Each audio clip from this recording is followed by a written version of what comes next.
Thank you. Good morning, everyone. HHC Surgery Center Holdings, LLC, and Southwest Connecticut Surgery Center, LLC, the applicants in this matter seek a certificate of need for the transfer of a healthcare facility pursuant to Connecticut General Statutes, Section 19A-638, Sub A, Sub 2. Specifically, HHC Surgery seeks to acquire a 51% equity interest in SCSC. Throughout this proceeding, I'm going to be interchangeably referring to them as HHC Surgery and SCSC just for brevity purposes. Today is August 4th, 2022. My name is Dan Chuka. Kimberly Martone, the former Deputy Director and the Chief of Staff and the current Acting Executive Director of OHS, designated me to serve as the hearing officer for this matter, to rule on all motions and to recommend findings of fact and conclusions of law upon completion of the hearing. Section 149 of the Public Act number 21-2, as amended by Public Act 22-3, authorizes an agency to hold a public hearing by means of electronic equipment. In accordance with this legislation, any person who participates orally in an electronic meeting shall make a good faith effort to state his or her name and title at the outset of each occasion that such person participates orally during an uninterrupted dialogue or series of questions and answers. We ask that all members of the public mute their devices that they're using to access the hearing and silence any additional devices that are around them. This public hearing is held pursuant to Connecticut General Statutes, Section 19A-639A sub E. As such, this matter constitutes a contested case under the Uniform Administrative Procedure Act and will be conducted in accordance with therewith. The Office of Health Strategy staff has some staff that are here to assist me in gathering facts related to this application, and they will be asking the applicant witnesses questions. I'm going to ask that each staff person assisting me with questions today identify themselves with their name, spelling of their last name, and OHS title. Starting first with Steve. Good morning, Stephen Lazarus. Last name is spelled Lazarus, and I'm the Certificate of Need Program Supervisor. Thank you. And Ormond? My name is Armand Clark, ORMAND-CLARKE. I'm a healthcare analyst. Thank you. Also present is Maida Capozzi, a staff member for our agency. She's assisting with the hearing logistics and will gather the names for public comment later on. The Certificate of Need process is a regulatory process, and as such, the highest level of respect will be accorded to the applicant, members of the public, the intervener, and our staff. Our priority is the integrity and transparency of this process. Accordingly, decorum must be maintained by all present during these proceedings. This hearing is being transcribed and recorded, and the video will also be made available on the OHS website and its YouTube account. All documents related to this hearing that have been or will be submitted to the Office of Health Strategy are available for review through our portal, which is accessible on the OHS.com website. In making my decision, I will consider and make written findings in accordance with Section 19A-639 of the Connecticut General Statutes. And lastly, as Zoom hopefully notified you in the course of entering this hearing, I did wish to point out that by appearing on camera, you are consenting to being filmed. So if you wish to revoke your consent, please do so at this time. The CON portal contains the pre-hearing table of record in this case. At the time that it was filed yesterday, exhibits were identified in the table from A to U. There are some others that I will get to momentarily. And the applicant is also hereby noticed that I am taking administrative notice of the following documents: the statewide healthcare facilities and services plan, the facilities and services inventory, OHS acute care hospital discharge database and all payer claims database claims data, some of which was uploaded about a half hour ago. I will touch base on that momentarily as well. My understanding is that we won't be asking specific questions about that, but I did want to make sure that everybody had access to it at the time of the hearing in the event they wanted to address it. I may also take administrative notice of the hospital reporting system, financial and utilization data, and also prior OHS decisions, agreed settlements, and determinations that may be relevant. So I'm going to start first with counsel for the applicants. Can you please identify yourself for the record? Yes, thank you, Attorney Chuka. This is Jennifer Fusco, counsel for Southwest Connecticut Surgery Center and HHC Surgery Holdings. Thank you. And your last name is spelled F-U-S-C-O, correct? That's correct, thank you. And also counsel for the intervener Wilton Surgery Center, LLC. Can you please identify yourself for the record as well? Good morning, Attorney Chuka. It's Lori Letty and Bertha Kalina on behalf of the intervener, and also on the line is Stephanie Sobkowiak, S-O-B-K-O-W-I-A-K, also from my office. Okay, thank you. Do you both have appearances in the file? I know I have an appearance. If we don't have one for Attorney Sobkowiak, we can take care of that. You know. Okay, I remember seeing yours. I don't recall seeing hers, but I could be wrong on that. So we can double check that. But so Attorney Fusco, are there any objections to the exhibits in the table of record or the notice documents that I mentioned? Yes, I do. I do actually have a number of objections and requests that I'd like to go through for you, and I'll read each objection. I don't know if these things are things you'll rule on at the beginning of the hearing or reserve until later, but starting with the applicants object to the inclusion of exhibits F, G, H, and M in the record of this docket and are asking that they be transferred to another docket. Those are the documents pertaining to the inquiry initiated by OHS that applicant has responded to and that remains unresolved. Documents that past practice at OHS has been to treat inquiries like this the same as CON determinations, which typically bear their own docket number. And the removal of these dockets from the record is particularly important given the fact that Wilton Surgery Center has been granted limited intervener status and a right to participate in all filings and correspondence in this docket that we're hearing today. They are not a party to that inquiry. I don't think they should have a right to participate in that inquiry, and it's unclear based on your order whether they would if those documents remain in this docket. So I think the easiest way to address it is to pull them out and open a separate docket number for the inquiry. That is fine with me. I do want to consult with OHS staff on that before I agree to it though, just because I'm, at one point I was the one handling that, but I'm no longer the one handling that. Understood. And I know Attorney Manzione is here. I can see her, and I do suspect that there will be some additional filings in relation to that inquiry. So I think separating it into a new docket that involves just the applicants would be appropriate if that works for both of you. Yeah, that's fine. I did want to clarify, I haven't touched the inquiry itself. What I meant was I was sort of involved in the administrative aspects of starting files, but I'm no longer doing that. Understood. Okay. Understood. No worries. So you can just let us know at some point. And then I wanted to renew sort of for the record the objection that the applicants filed to Wilton Surgery Center's petition for intervener status and our motion to strike as follows. So the applicant objected to Wilton's participation in the proceeding, and in particular, their right to raise issues related to what I call the 2019 CON determination. So docket number 19-32325 DTR. The inquiry that we were just talking about, as well as any references to the private civil litigation filed against Hartford Healthcare by St. Francis and certain individuals.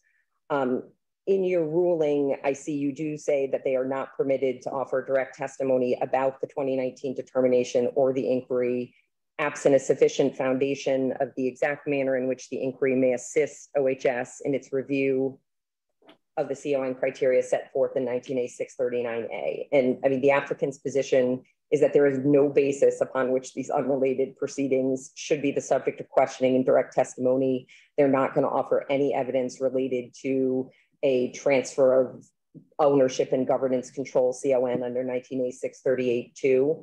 And I think the applicants will be prejudiced if the intervener is allowed to proceed with any questioning or direct evidence on those dockets. So we would renew our objections to them raising any questions. Similarly, we would hope, given the limited scope of that order, that OHS does not intend to ask any questions related to the inquiry or to the 2019 determination. I mean, just as a practical matter, the 2019 determination involved individuals and counsel that aren't a party to this proceeding, that aren't here today, that wouldn't be able to answer those questions.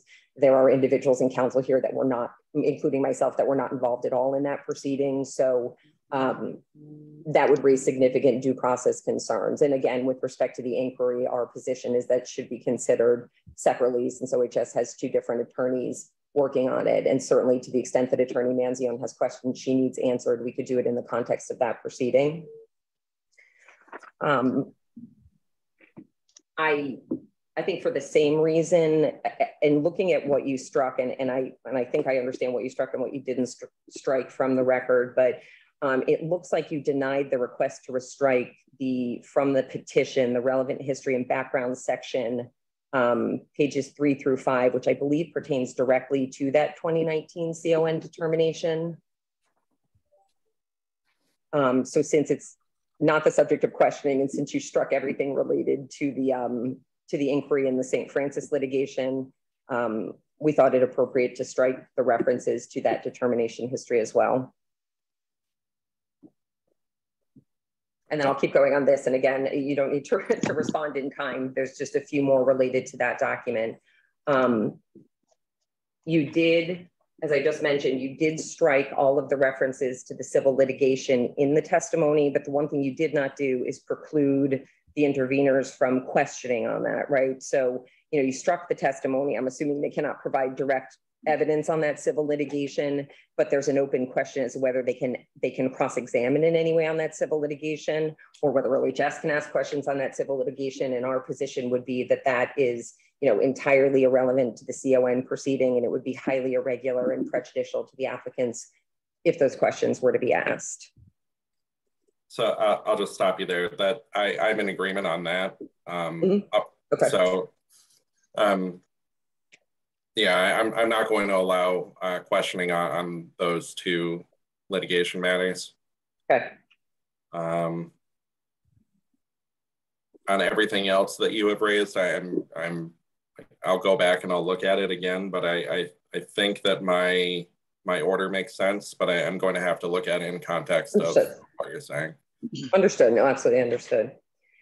And then just the last two things with respect to the objection are, you know, applicants want to renew their motion to strike all of the testimony that Mr. Hale submitted regarding the clear public need for the center, duplication of services, unnecessary duplication of services, all things that have been framed, if you look at Mr. Hale's testimony and his counsel's position, as arguments in opposition to the center as a new facility. So, you know, this is, and this gets to my last point too, our understanding is that this is a CON for a transfer of ownership under 19A 638A2 of the general statutes.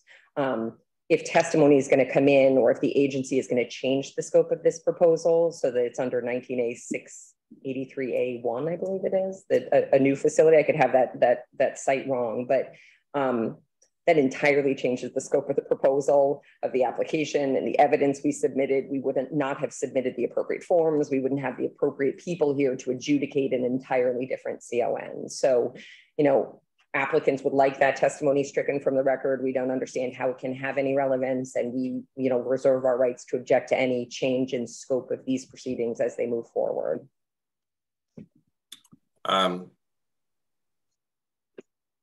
I think that the information that is, some of the information that is contained in that section of their submission could be relevant to our review of the criteria, even though they may, the information may have been misapplied. So that's the reason I left it in for now. And you know, I can determine how relevant it is. It's an administrative proceeding. I can determine how relevant it is, but certainly it's not our intent to change the scope of this proceeding or to reclassify it as sub 1 or whatever that statutory reference is. It is, in our mind, a transfer of ownership. You are correct. So we're going to proceed as if that were the case. Okay, thank you. And so then my last objection to the record has to do with the submission by Norwalk Surgery Center at 3:30 yesterday afternoon. The applicants are going to move to strike that submission. Even a cursory review of the submission shows that that is substantive, technical, and expert testimony. And that testimony can only be put on the record by a party or an intervener. You know, it's the deadline for requesting intervener status was July 31st, 2022. Norwalk Surgery Center chose not to make a written request to be an intervener, which they could have, just like Wilton Surgery Center did. But instead, they chose to submit what amounts to intervener testimony under the guise of public comment. And they chose to make this submission, you know, an hour before OHS closed on the day before the hearing. They chose not to send that submission to me, although I'm the attorney of record and my contact information was clearly in the docket. And by doing that, they've deprived us of an opportunity to adequately respond to the testimony. I mean, we've reviewed it, but we have had no chance to respond to it or get the appropriate people to prepare a response. We're not able to answer questions about it at the hearing today. You know, although Mr. Shipley claims he's going to be present and here to provide additional information, Norwalk Surgery Center doesn't have any official status, right? He doesn't have any right to provide any testimony in this matter, really, for any reason other than public comment, which is traditionally limited to members of the public coming in and giving their personal opinions on a certificate of need application. So, I mean, I have to say I've seen a lot in my years of doing this, but this is like an egregious abuse of the CON hearing process. And I know that Norwalk Surgery Center, you know, they say they're affiliated with Norwalk Hospital. They're part of a large health system. They're represented by very able and experienced CON counsel. There's no reason for this to have come in the manner that it did. So for those reasons, I'm going to ask that you strike it from the record. Thank you. I appreciate that. I'm going to reserve on that for right now. And certainly if you want to file a response, which includes a written motion to strike as well, you're free to do that. Yep.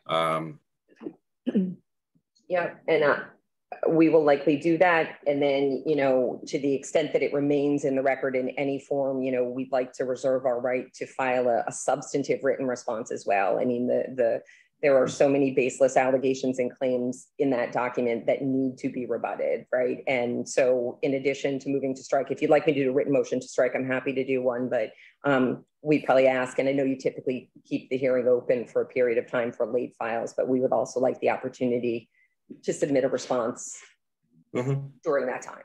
So the reason why I'm a little concerned about striking it at this point is because so you said that traditionally, like, public comment has been limited to non-technical expertise. So I don't know if there's anything in the statutes that says public comment can only be limited to non-technical information. Well, understood, but I also will point you to your order here that was addressed to us as the only party at the time, but said that all technical, substantive, and expert testimony needed to be pre-filed. And I certainly don't think that, you know, emailing something to the agency and not copying the applicant at 3:30 the afternoon before the hearing would meet anyone's definition of a pre-file, of a sufficient pre-file. So, but you know, we're happy to respond after the fact if that is easiest for you. That would make it easier for me. And I'm almost done, I promise. I would ask too that given the late notice we received of that submission not be the subject of any questioning at this hearing today. We have not had an adequate opportunity to review it or to make sure we have the right people in the room to answer questions. Yeah, that's fine. We don't anticipate asking questions either. Okay. Certainly if Mr. Shipley says something during his public comment that that we want to ask questions about, we will address them at that time. But my understanding is that Mr. Clark and Mr. Lazarus didn't have any specific questions about that. Okay. Is that correct, Armand and Steve? Yes, you're right. Okay. That is so. Okay. And then my final request is I have a request for OHS to take administrative notice of several certificate of need documents related to the scope of services provided in the ownership structure of Wilton Surgery Center. That surgery center has been around since 2002 and has evolved both through the COM process and outside of the COM process, but there are a number of documents that I think are relevant to issues that Wilton Surgery Center has raised with respect to SCSC's expansion and ownership structure, which is strikingly similar to Wilton's. And I think an ability to present evidence regarding these dockets and to cross-examine Wilton kind of on the duplicity of its positions is key to us having a fair hearing today. So I can give you those docket numbers for consideration. Sure. So the first is docket number 02-554. The second is docket number 04-30251 CON. The third is docket 07-30994 CON. And the last one is 14-31967 BTR. Can you read the second one again? I'm sorry, I missed that. That's fine. 04-30251 CON. Okay. And in the interest of full disclosure, some of my cross-examination questions are going to be on evidence and representations made in these dockets. So they are all accessible on the OHS website to Wilton's counsel if they need to look them up. I should say the decisions, not the dockets, not the full dockets. Are you able to make copies available to them today or to pull it up on the screen or something? I could. I'm not sure with the way we're set up, I could screen share, but I might be able to pull them up and email them before that. I mean, that's later in the day, but we could try to pull those dockets up and email them to Attorney Letty, if that would help. That would be helpful. Thank you. Okay. Yeah. And then my last thing, I promise, depending upon what happens with that Norwalk Surgery Center submission, I do want to reserve my right to request administrative notice of any documents or any dockets that might be related to Norwalk Surgery Center or its owners that might be relevant to these proceedings. I don't know what that would be at this point in time, but I just want to reserve that right. Okay, that's fine. And that's all. Thank you. No problem.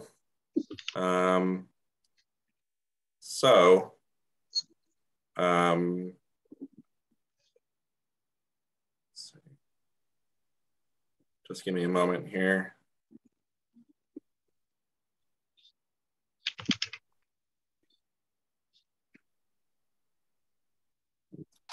So subject to the questions and the concerns that were just raised that I have reserved on. All identified and marked exhibits are entered as full exhibits. Yes, I'm sorry. I have no other objections to what's in the record. The only addition you said was what Mr. Lazarus sent this morning, right? And then the administrative notice. The table of record goes up through U, I believe. Yep, I have that. So then there's V, W, X, and Y. Let me just pull them up. I'm sorry. Let me just pull them up on the website.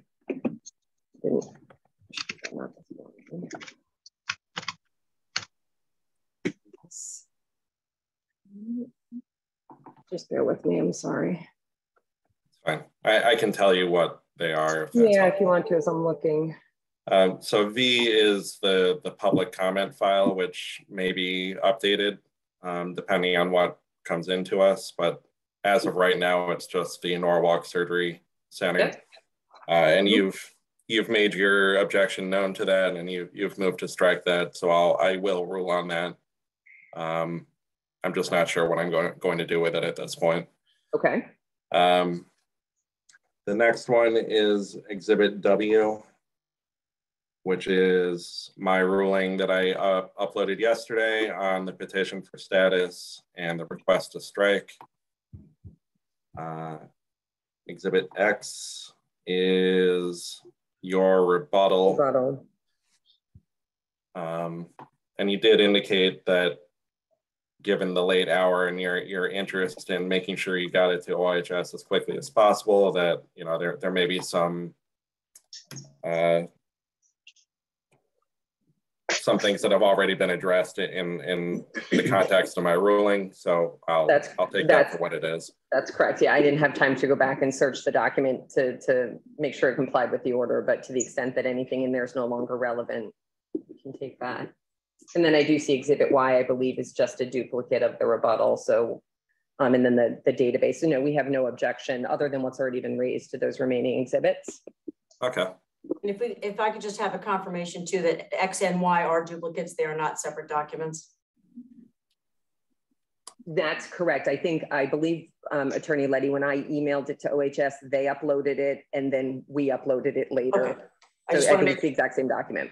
Thank you. I just want to make sure there was not a separate document. No change. Sorry about that. That's correct. And I meant to address that earlier, so I apologize.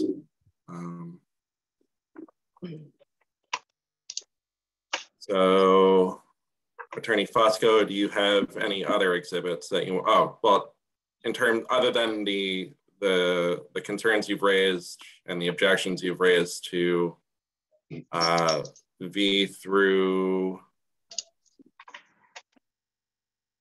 I guess, Y. Do you have any other objections? No, to those? No other objections. Thank you. Okay. So subject to your objections, I'm going to enter those all as full exhibits as well. Attorney Letty, do you have any additional exhibits? Or I'm sorry, Attorney Fusco, do you have any additional exhibits that you wish to enter at this time? No, I do not. We will probably make, let me think. So if you're able to somehow upload those other dockets that you asked that I take administrative notice of, we can make that another exhibit after the fact. Yeah, I think someone's working on trying to find them now. Okay. Attorney Letty, do you have any additional exhibits? We have no additional exhibits. The one question that I did want to, for housekeeping purposes, is to determine whether and when you would like us to submit redacted versions of the petition as well as Mr. Hale's pre-file so that we can make sure that we are in compliance with your orders. So typically we hold the record open for at least a week in order to allow for public comment to be entered. So I would just ask that you do it consistent with whatever the late file order, if there are any other late files later today. We can discuss that. I'm not sure whether it'll be a week, 2 weeks, but I'll certainly issue a ruling on that as well. Great, thank you.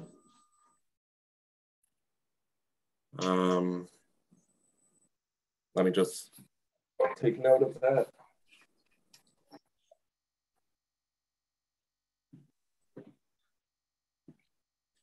I certainly don't want you to have to do it by the end of this hearing. It's today. I mean,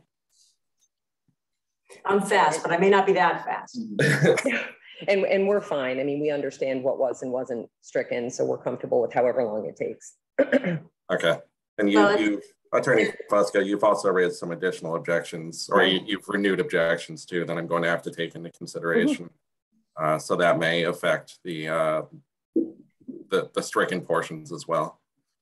And that actually is a perfect follow-up, because my question was going to be, I assume it would be better for us to wait until we get the final resolution so that we aren't redacting twice, to the extent that you ultimately decide to rule in favor of the applicant on some of these additional objections. Correct. That's fine, understood. Okay, so with all of that, we're going to proceed in the order established in the agenda for today's hearing. In terms of the questions that OHS may have, I do just want to ask or advise the applicants that we may ask questions related to the application that you feel have already been addressed. We will do this for the purpose of ensuring that the public has knowledge about your proposal and for the purpose of clarification. Let's see. Public comment taken during the hearing will likely go in the order established by OHS during the registration process. I know that Mr. Shipley requested the ability to present public comment at either exactly 3 o'clock or exactly 3:30. So we will do our best to accommodate that. And I may allow public officials, to the extent that they appear, to testify out of order.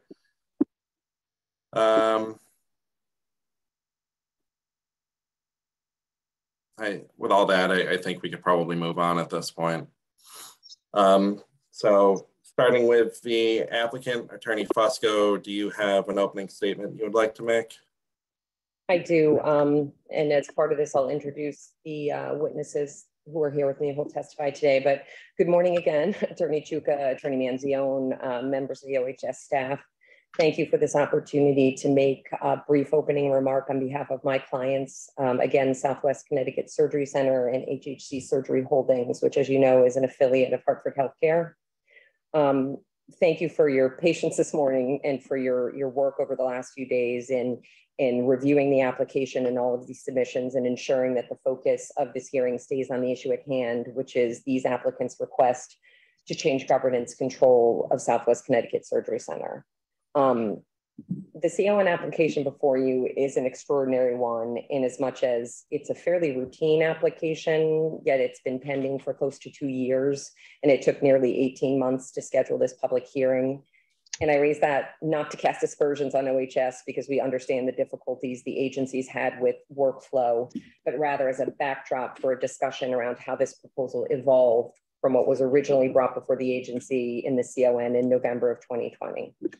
The center, as you know, has relocated to Wilton in accordance with a determination issued by OHS in 2019. A CON application for a transfer of ownership was filed with OHS while SCSC was in the process of renovating the center at its new location. And the applicants really had every expectation that a decision would be issued by OHS by the time the center was ready to reopen for surgeries in the fall of 2021, but that wasn't the case. So the applicants undertook the lawful transfer of a non-controlling equity interest in SCSC to HHC Surgery prior to the center's opening. You've heard a lot about that equity transfer in the pre-hearing submissions, both from Wilton Surgery Center and in the public comments submitted last night, but I implore you not to make that the focus of this hearing, which is really the applicant's final opportunity to demonstrate for OHS why the proposed change in governance control of the center is needed and why it will enhance access, quality, care coordination, and the cost effectiveness of outpatient surgical services for all residents in the Wilton area, including Medicaid recipients and other vulnerable patient populations. You're going to hear today, and just because there's been a lot of talk about this bifurcation and what we're really here to argue about, I mean, you're going to hear from witnesses about the benefits of both the transfer of the equity interests that have already taken place and the change in governance control that's proposed. Right, this was always intended to be a single transaction by which both ownership and governance control were transferred. However, with the delays in the CON process, applicants had to change those plans. So witnesses will testify about the benefits to the center and its patients of HHC Surgery's buy-in and how the subsequent transfer of governance and control will ensure kind of a balanced approach to governance, the consideration of different management perspectives, and an ability to ensure to the greatest extent possible that the enhancements in access, quality, care coordination, and the like that flow from an affiliation with a clinically integrated healthcare system like HHC do become a reality. You're going to hear today from Bill Bitterly to my left, who is the Senior Vice President of Business Development for Constitution Surgery Alliance. He's going to talk a little bit about the history of the center, as well as Constitution's longstanding relationship with HHC around ASC operations. ASCs represent a lower cost alternative to hospital-based care for patients in need of outpatient surgery. On this, both the applicants and the intervener agree. Constitution and HHC have worked together to provide access to this care option in Wilton so that patients can avail themselves of high quality and lower cost coordinated care in conjunction with a clinically integrated health system. And that's a very important point that's going to be talked about today. It's the relationship with HHC and HHC's status as a clinically integrated health system that makes this affiliation different. You're also going to hear detailed testimony from Ms. Sassy, Donna Sassy, who's the Vice President of Partnership Integration for HHC, about the many ways in which being a part of the HHC network improves quality and care coordination. She'll talk about things like collaboration on policies and procedures, validating evidence-based practices, and reducing variability and standardizing care for patients. She'll talk about, things as simple as providing pre-admission screening and services to patients through HHC in advance of surgeries. And she'll talk quite a bit about tracking and monitoring quality measures against national benchmarks to improve the care being provided at the center. Despite what the intervener might suggest, these things simply cannot be accomplished in an unaffiliated ASC to the same extent they can be accomplished with a health system partner like HHC. While Constitution provides superior day-to-day management of the center, the ability to integrate the center into a clinical network and provide coordinated rather than fragmented care across the entire spectrum of healthcare services will only come with the proposed affiliation with HHC. You're also going to hear some testimony today about the cost effectiveness of care at the center and how this proposal will increase access to care for Medicaid recipients and other vulnerable populations. As I mentioned, both the applicant and the intervener seem to agree that ASCs are a more cost-effective option for outpatient surgery than HOPDs. And with the resources of HHC behind the center, OHS can be assured that the surgical patients will have access to coordinated care in the most appropriate setting at a lower cost. HHC's affiliation with the center is also going to ensure that SCSC maintains its status as a Medicaid provider. Mr. Bitterly will testify, and I'm sure you saw this in the rebuttal, about how during the first 9 months of operation with HHC as a non-controlling equity partner, Medicaid represented 7.7% of the center's payer mix. This was more than was expected and is actually a higher percentage than Wilton Surgery is achieving in the same service area. Mr. Bitterly can also testify about how HHC's financial assistance policy and practices will guide the center in its provision of charity care to patients in need. The partnership will also, undoubtedly help to ensure diversity of providers and give patients in the Wilton area another choice for their ASC care. A facility that's affiliated with a clinically integrated health system that provides the highest quality patient-centered care. Having these sustainable lower cost options like the center with HHC as a partner is a benefit to everyone, to patients, to payers, and to the health system as a whole. Now, the intervener is going to attempt to distract OHS from all the good this transaction brings with its off-base arguments and its speculative evidence and its generally anti-competitive approach to this. But again, we urge OHS to stay focused on the good, to see that Wilton Surgery Center is operating under the exact same model being proposed by SCSC, a combination of physicians, a surgical management company, and a health system working together to provide the best possible care for their patients. The center should be allowed the same opportunity to bring together these resources in order to provide patients with access to another high quality, lower cost coordinated care option within their community. So with that, I will stop talking and I will turn it over. Thank you again for your time, and I will turn it over to Mr. Bitterly to begin our presentation, if that is okay. if they're both going to be presenting direct testimony, I can just swear them both in at the same time, if that works. Yes, it does. Thank you. So Mr. Bitterly and Ms. Sassy, can you please raise your right hands? Thank you. Do you solemnly swear or solemnly and sincerely affirm, as the case may be, that the evidence you provided in your pre-file and the evidence that you shall give or have already given in this case shall be the truth, the whole truth, and nothing but the truth? So help you God, or upon penalty of perjury? I do. Yes, I do. Okay, thank you. So Mr. Bitterly, you can start by providing your name, title, and spelling of your last name, please. Sure, it's Bill Bitterly, B-I-T-T-E-R-L-I. I am Senior Vice President of Business Development for Constitution Surgery Alliance. Thank you. Good morning, Attorney Chuka and members of the OHS staff. I adopt my pre-filed testimony. Thank you for this opportunity to testify in support of the Certificate of Need application filed by Southwest Connecticut Surgery Center, LLC, and HHC Surgery Center Holdings, LLC, for a change in governance control of the licensed ambulatory surgery center known as Southwest Connecticut Surgery Center. My focus today will be on the background of the center, its current operations, and the joint ventures that Constitution and HHC operate successfully statewide. I will also discuss the benefits of HHC Surgery's equity investment in and assumption of equal governance control of SCSC will have for the facility and our patients. Lastly, I'll do my best to allay any concerns OHS may have that this proposal will impact other outpatient surgical providers in the service area. As my colleague Donna Sassy will testify, this proposal will result in improvements to quality and enhance the accessibility of surgical care in the Wilton service area. It will also result in improved care coordination and will advance the important cause of health equity. The center is a state-of-the-art multi-specialty ASC and focusing on orthopedics, neurosurgery, and pain management. Since this CON application was filed nearly 20 months ago, the center has received its license from the Department of Public Health and reopened to the public for surgery in October of 2011.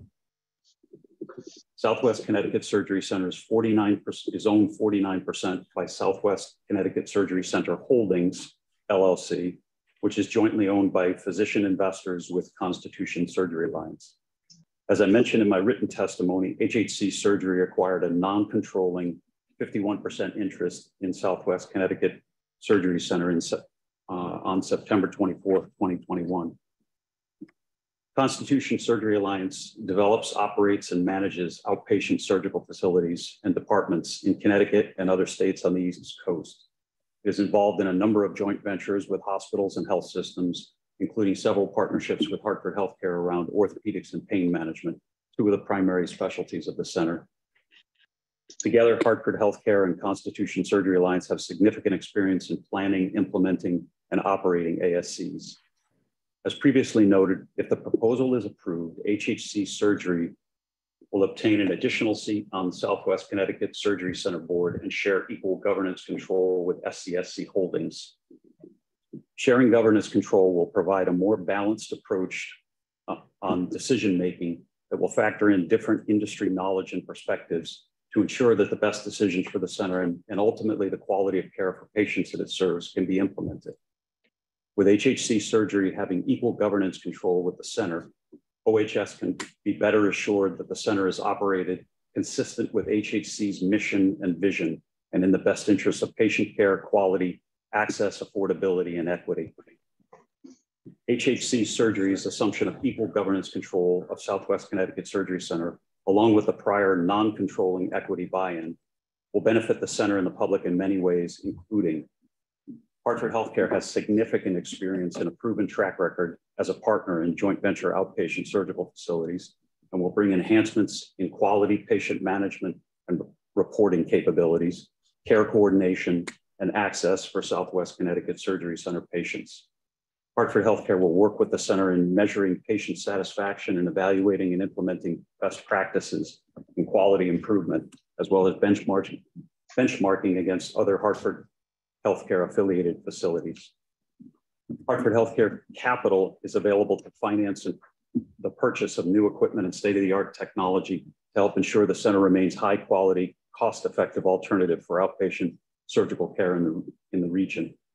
Importantly, unlike specialties like ophthalmology or GI, which have been almost fully outpatient for many years, orthopedics and neurosurgery are still migrating from higher cost inpatient sites of service. CSA managed HHC joint ventures have performed over 1,100 total joint operations in the past 12 months. These operations are coming primarily out of hospitals, and HHC is facilitating this. Hartford Healthcare brings the resources and capabilities of an integrated health system, which will allow the center to advance quality initiatives and drive cost-effective care in a manner very difficult to achieve without this type of partner. The industry press is full of stories about the emergence of value-based care models where providers may share financial risk over time for a defined patient population. As ASCs generally only see patients on the day of surgery, it takes the data resources of an integrated health system to credibly participate in such arrangements. The continuing investment by Hartford Healthcare in Southwest Connecticut Surgery Center will help maintain the center as an alternative to hospital-based outpatient surgical services in the area. In 2017, more than 50% of the outpatient surgeries were performed at an ASC versus 32% in 2005. This trend is expected to continue as more procedures migrate to the outpatient setting. I would like to briefly touch on the positive impact that ASCs have on cost effectiveness of care. Services provided in a freestanding outpatient setting are typically reimbursed at a lower rate and tend to be less costly for patients than those same services provided in an outpatient hospital setting. Studies show that as ASC volumes continue to increase in coming years, total out-of-pocket expenses for patients could decrease by as much as $5 billion nationally. Additionally, ASCs are more efficient care center generally. By lowering overhead, standardizing procedures, cutting out waste, maximizing efficiencies in the OR, ASCs can normally perform common procedures significantly faster and at a lower cost than hospital outpatient departments. The lower cost and high quality of care provided in an ASC are particularly attractive to individuals with high deductible health plans with additional co-insurance or co-pays for outpatient surgeries because out-of-pocket costs are reduced, passing savings along to consumers. High deductible health plans force patients to focus more on the cost of care, and increased price transparency by payers allows patients to intelligently shop for the most cost-effective services. Lastly, I would like to address any concerns that OHS may have about the impact of the proposal on existing ASC providers in the service area. I would ask OHS to consider that this CON application is for a changing governance control of Southwest Connecticut Surgery Center following a non-controlling equity buy-in by HHC Surgery. This is not a CON application for the establishment of a new ASC or for the addition of OR capacity. The center already exists. The proposal will not result in any changes to referral patterns, as the surgeons who utilize the center are owners who invested in Southwest Connecticut Surgery Center before the HHC Surgery Center surgery equity buy-in. These surgeons are obligated by federal law to perform a certain percentage of their procedures at the center annually by virtue of their status as investors in the ASC. So it is their own investment, not HHC's, that drives where their procedures are performed. In addition, to the best of our knowledge, none of our physician investors have invested in or were performing surgeries at other ASCs located in Wilton. In fact, we understand that certain of the surgeons approached Wilton Surgery Center about doing cases there, but were rebuffed due to the cost of equipment. Thank you again for this opportunity to testify in support of the CON application request to allow HHC Surgery to share governance control of Southwest Connecticut Surgery Center and the center. This proposal will result in enhancements to quality, access, care coordination, and health equity, and help maintain and grow a cost-effective care alternative, all to the benefit of surgical patients in the Wilton service area.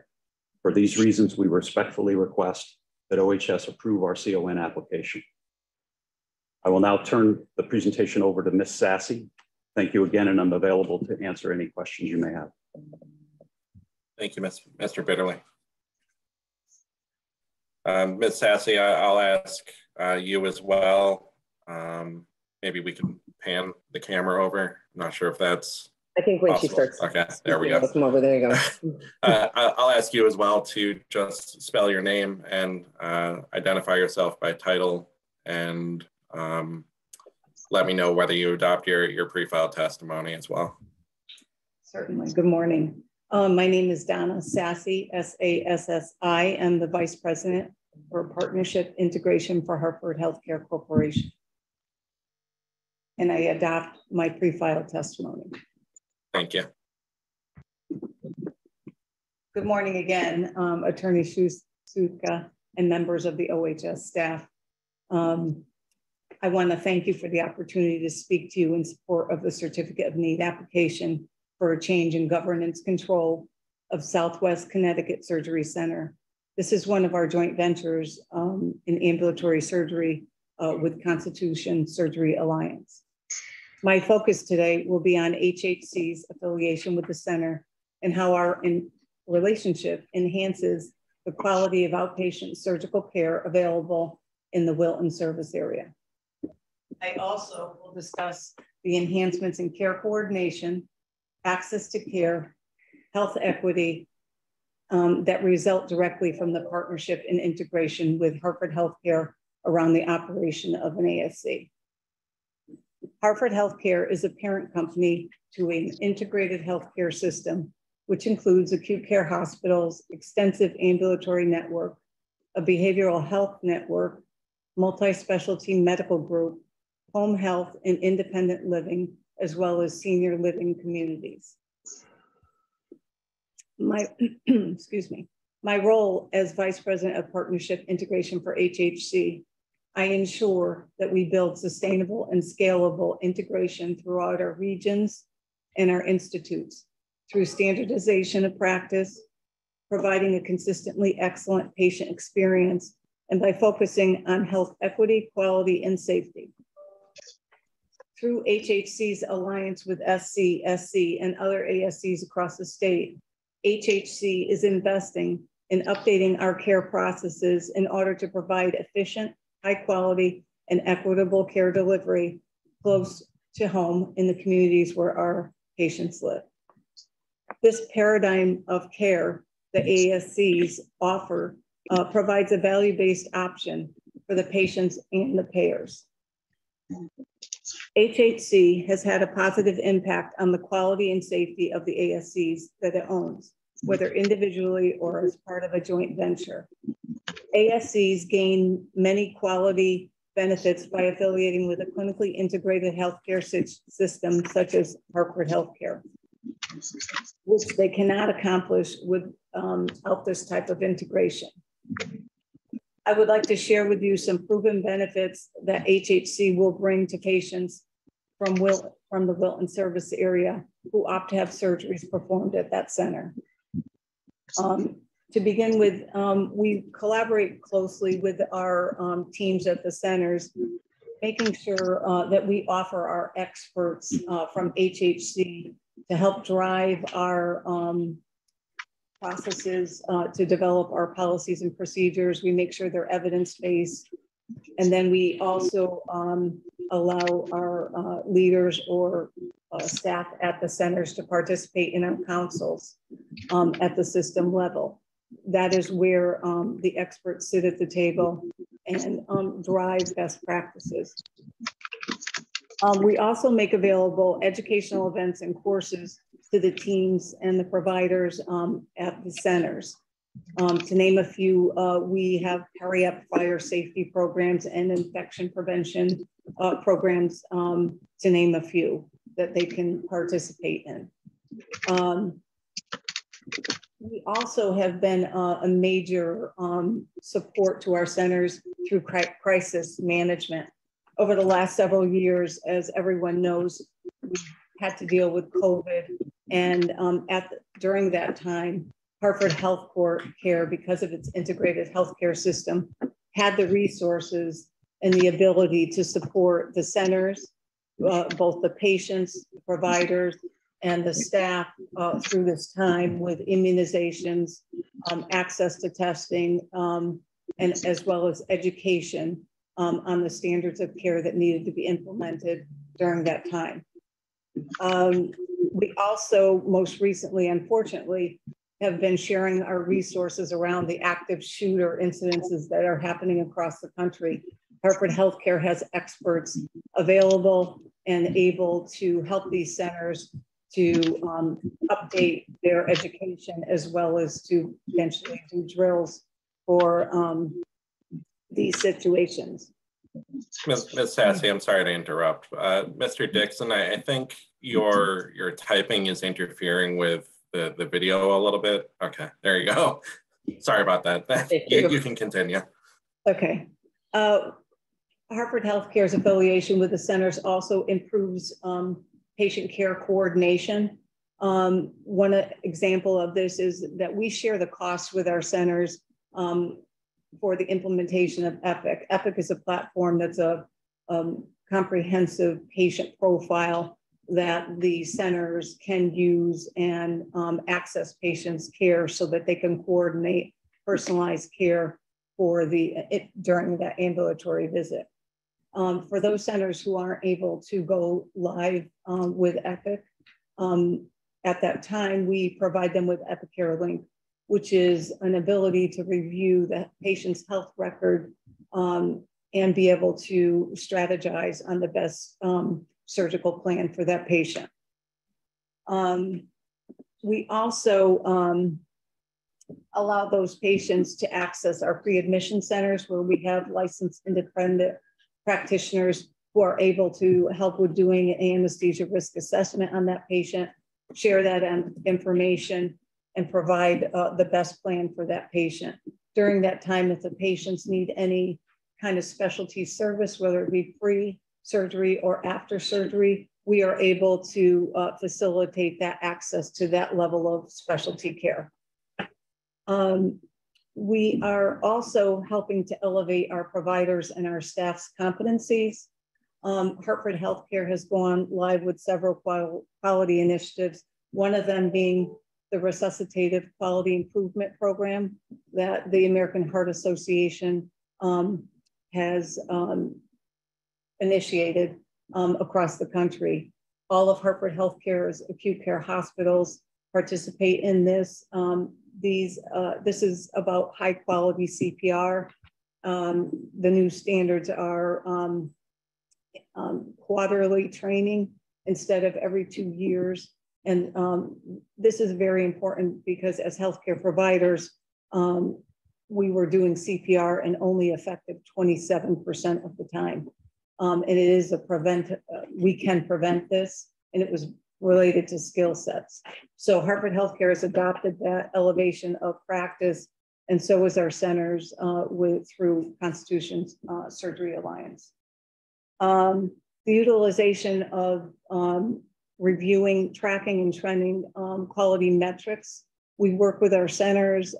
We have developed a trending flow sheet that actually allows us to synthesize the data and to be able to discuss it and look to improve practice and to develop strategies in order to implement that.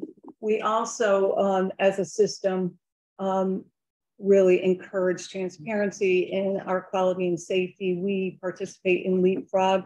Constitution Surgery Alliance has adopted that level of quality. Leapfrog is, a consumer watchdog. The data gets analyzed and benchmarked, and then it is public for anyone to go in, any patient to go in and to see how that institute is rated. And once again, Constitution Surgery Alliance is following suit and participating.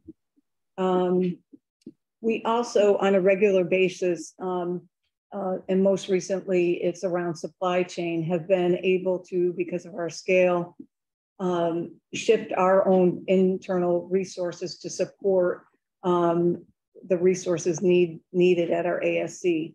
It could be medication, it could be supplies. but we are able to make sure that the patients scheduled get the appropriate care that they need, and that they're not delayed, their care isn't delayed, and that they have the supplies available to them that they need. It's important for Hartford Healthcare to obtain equal governance control over SCSC to ensure that these types of enhancements and accomplishments, consistent with Hartford Healthcare's mission and vision to improve quality, care coordination, and local access at a lower cost. When assessing this proposal and its favorable impact on SCSC, OHS should also consider the quality benefits of ASCs generally and recognize the value of ensuring that facilities like the center remain high quality, low cost options for patients.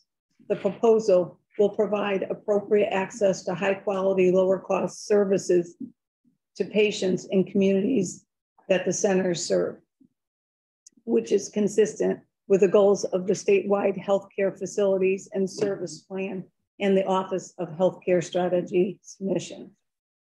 According to the Ambulatory Surgery Center Association, ASCs offer physicians an increased control over their surgical practice, professional autonomy over their work environment, and the quality of care that is not always available to them in the hospital settings.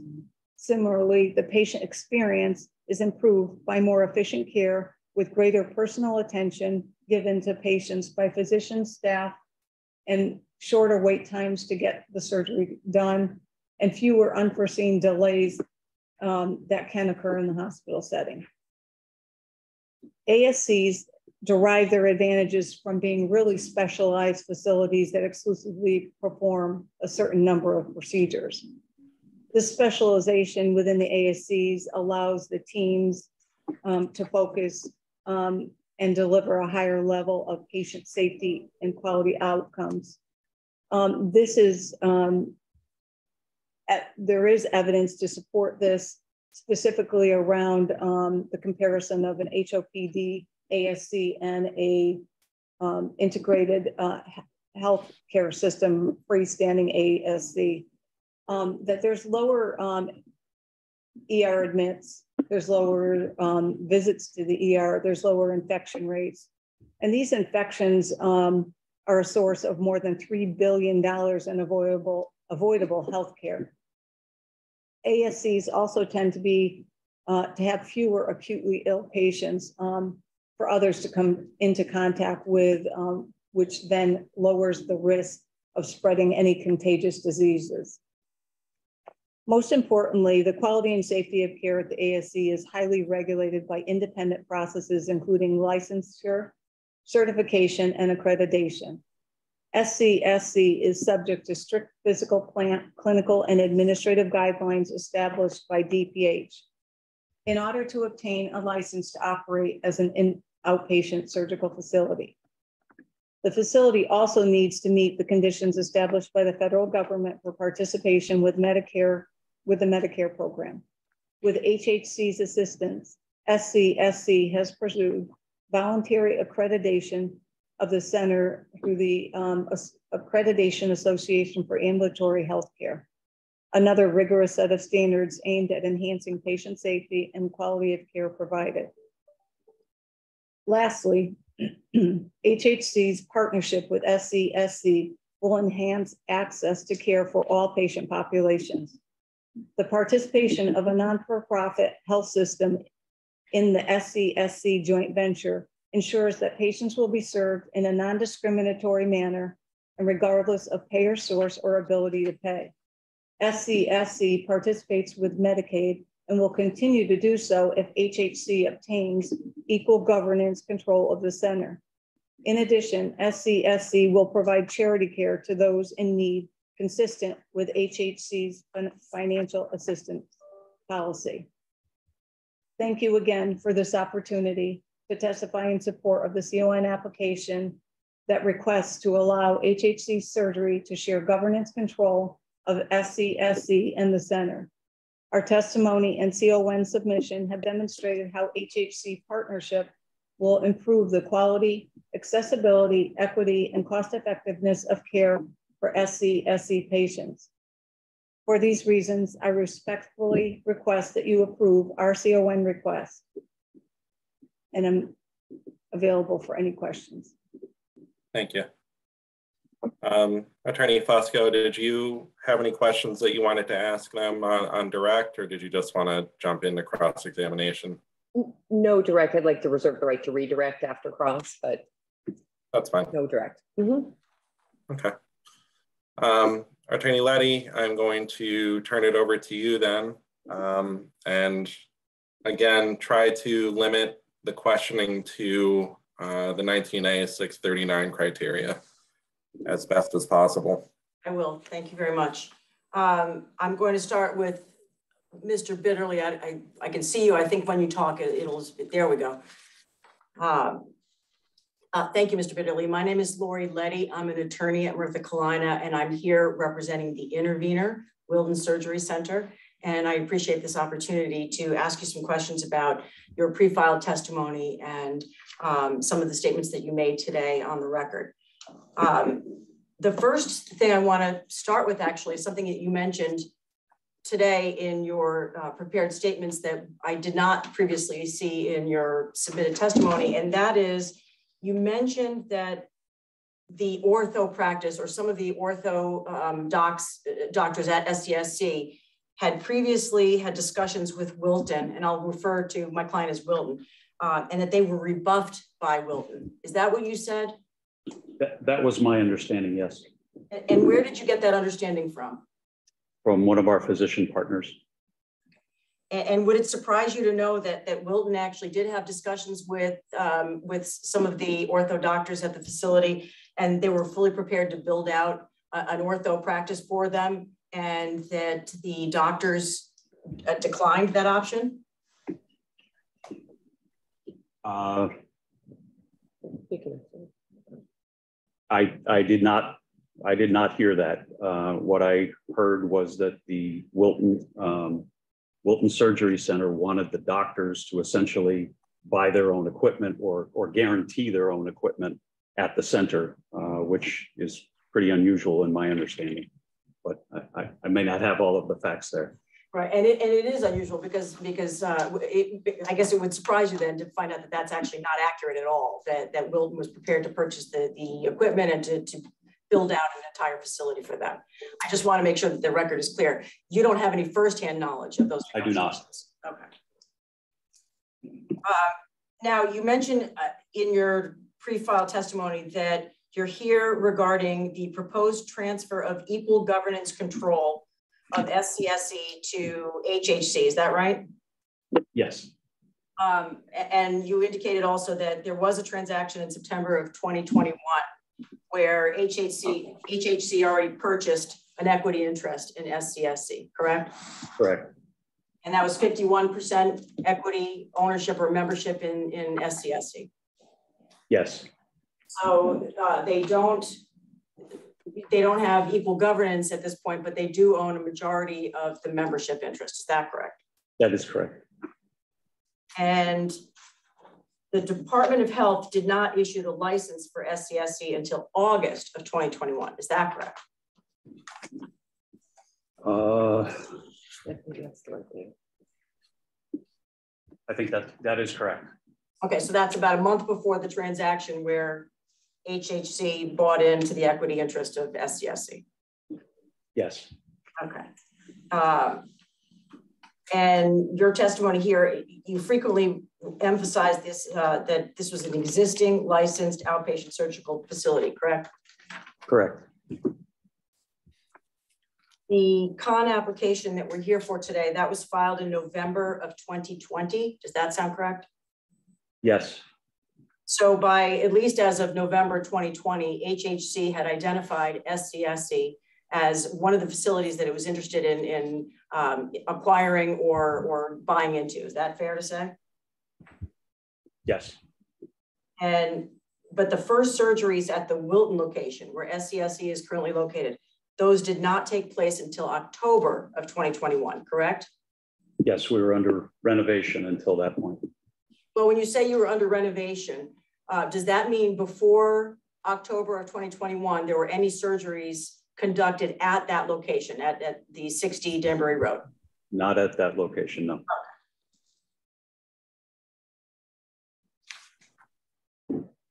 And so the first surgeries were less than a year ago. Is that accurate?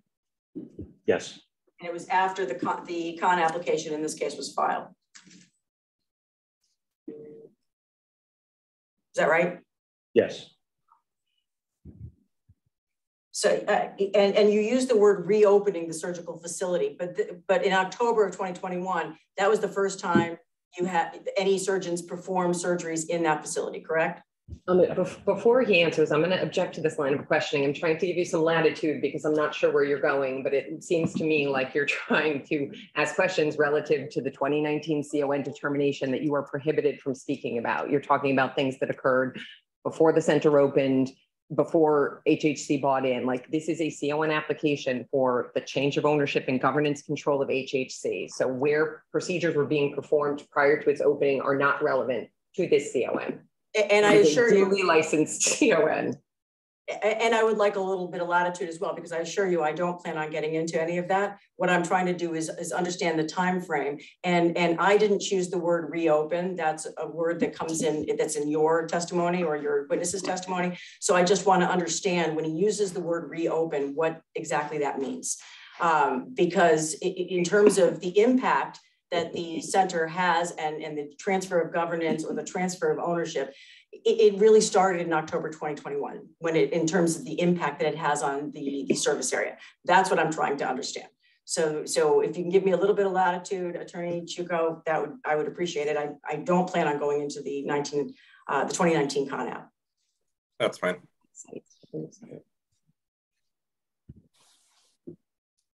Can you repeat the question?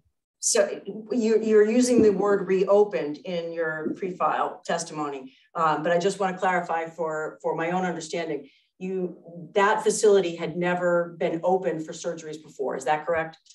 Not at that location. Okay, and in fact, the other location was in Westport, is that right? The previous location was in Westport, yes. And this facility that SCSC is in now is 1.3 miles from the Wilton facility. Is that correct? I don't know that. I've seen that in your filings. Okay. Would you say it's fair to say that it's on the same road, on Danbury Road? It is on the same road. And it's just up the way on Route 7. It's about a mile up the road on Route 7. If you say so.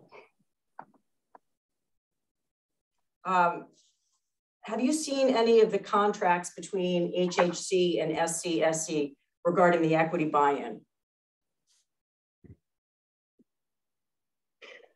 Again, I'm going to object. I mean, the questions regarding the equity buy-in and the inquiry around the equity buy-in are not supposed to be raised by the intervener.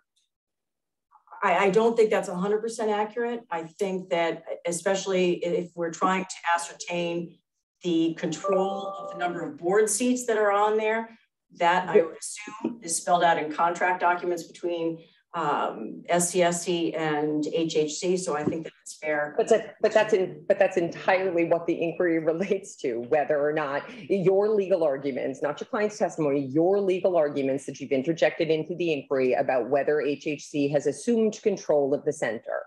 And that my understanding of Attorney Chuka's order was that was not something that was supposed to be the subject of intervener questioning. And in fact, I've asked for that to be moved to a separate docket for this very reason.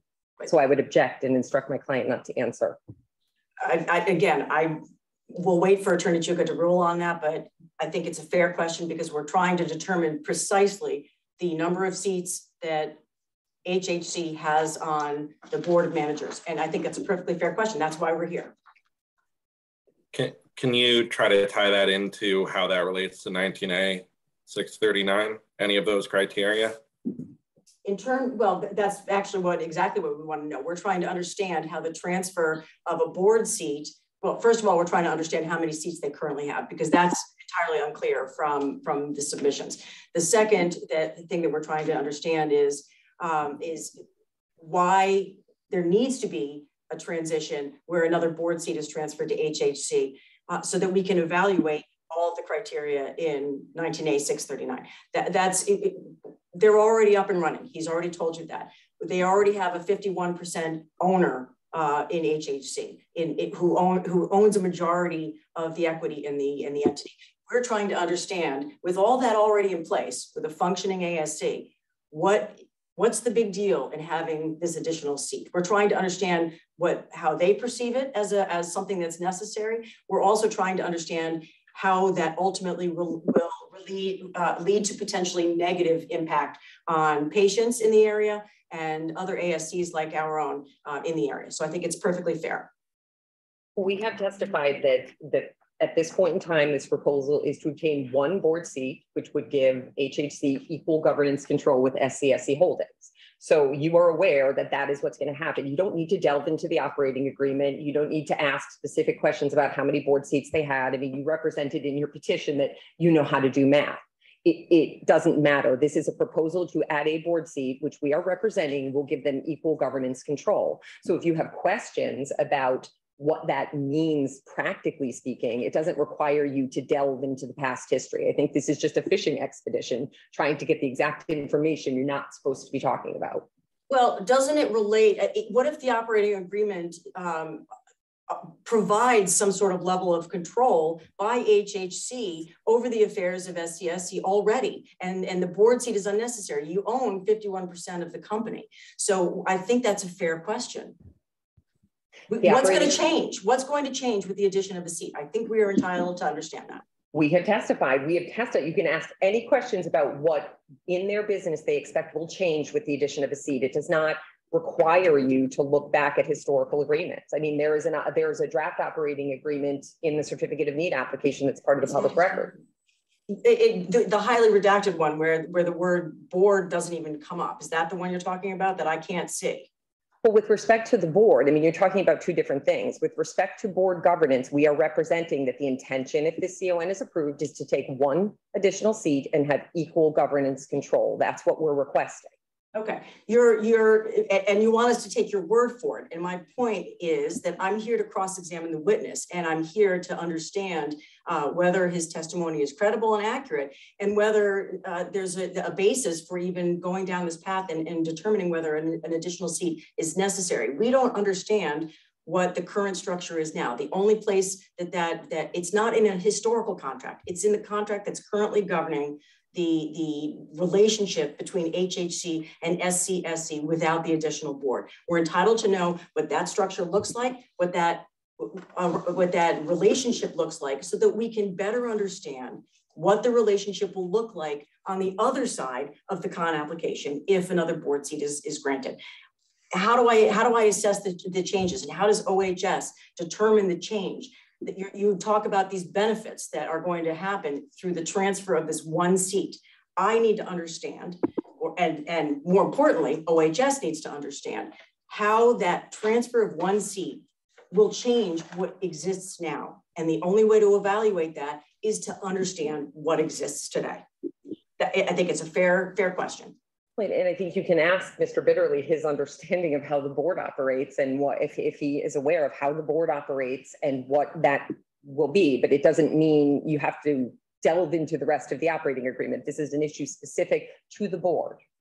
I would claim the question and indicate that as an offer of proof, I don't plan on delving into the operating agreement. I am trying to understand the source of Mr. Bitterly's testimony. He's already indicated he made statements on the record about conversations between orthodox from SCSC and my client that he had no firsthand knowledge about. I want to understand where his knowledge is coming from.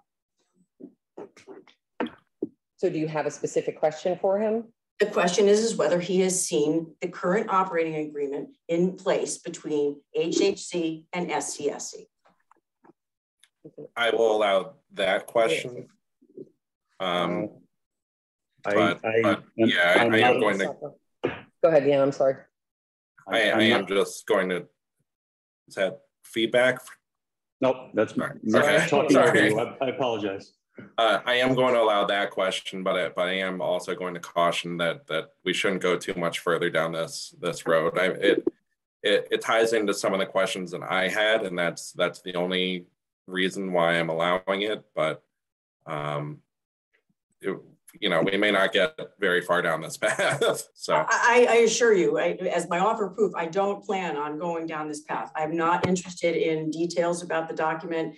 I am trying to set up an understanding for the benefit of OHS of what exists today, so that I can better understand how the shift from 2 seats to 3 seats on the board is going to make such a dramatic difference that it's even necessary. That's why we're here. So, Mr. Bitterly, you can answer that question. I have seen the current operating agreement. Okay.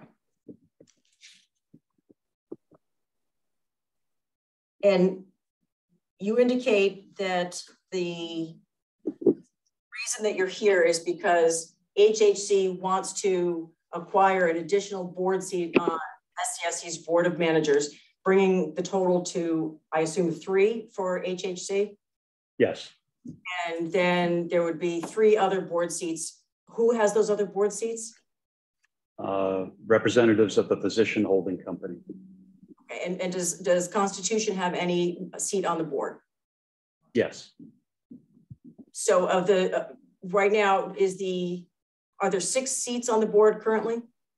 6 seats on the board. So is it? I'm sorry, 5 seats on the board. The CON is to put a 6th seat on the board. Okay, and which of the 5 seats does Constitution currently have?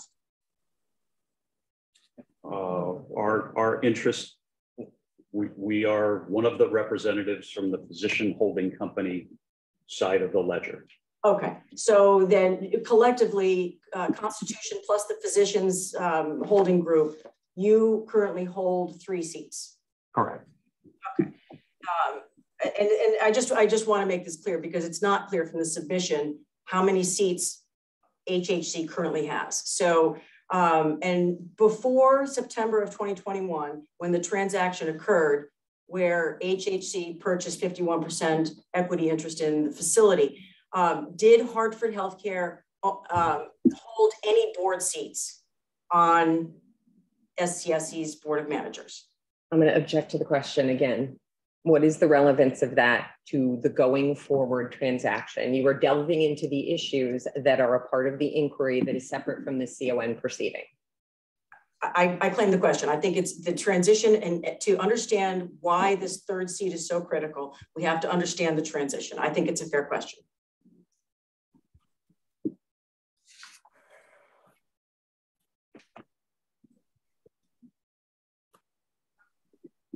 Okay, I'll let him answer that question as well. But yeah. Can you restate the question? Prior to the acquisition by HHC of the 51% equity interest in SCSC, how many board seats did HHC have? 0. Thank you. Now, you talked in your opening statement about the importance of being able to share governance between the two groups. The 3 seats that you indicated are held by Constitution and the doctors group, and then 3 seats with Hartford Healthcare. And you talked about balancing the relationship. Are you trying to, can I infer from that right now there isn't a balance and there isn't a sharing of control over the entity? The physician side of the ledger has 3 seats. HHC has 2 seats. So 3 seats controls the direction of the center.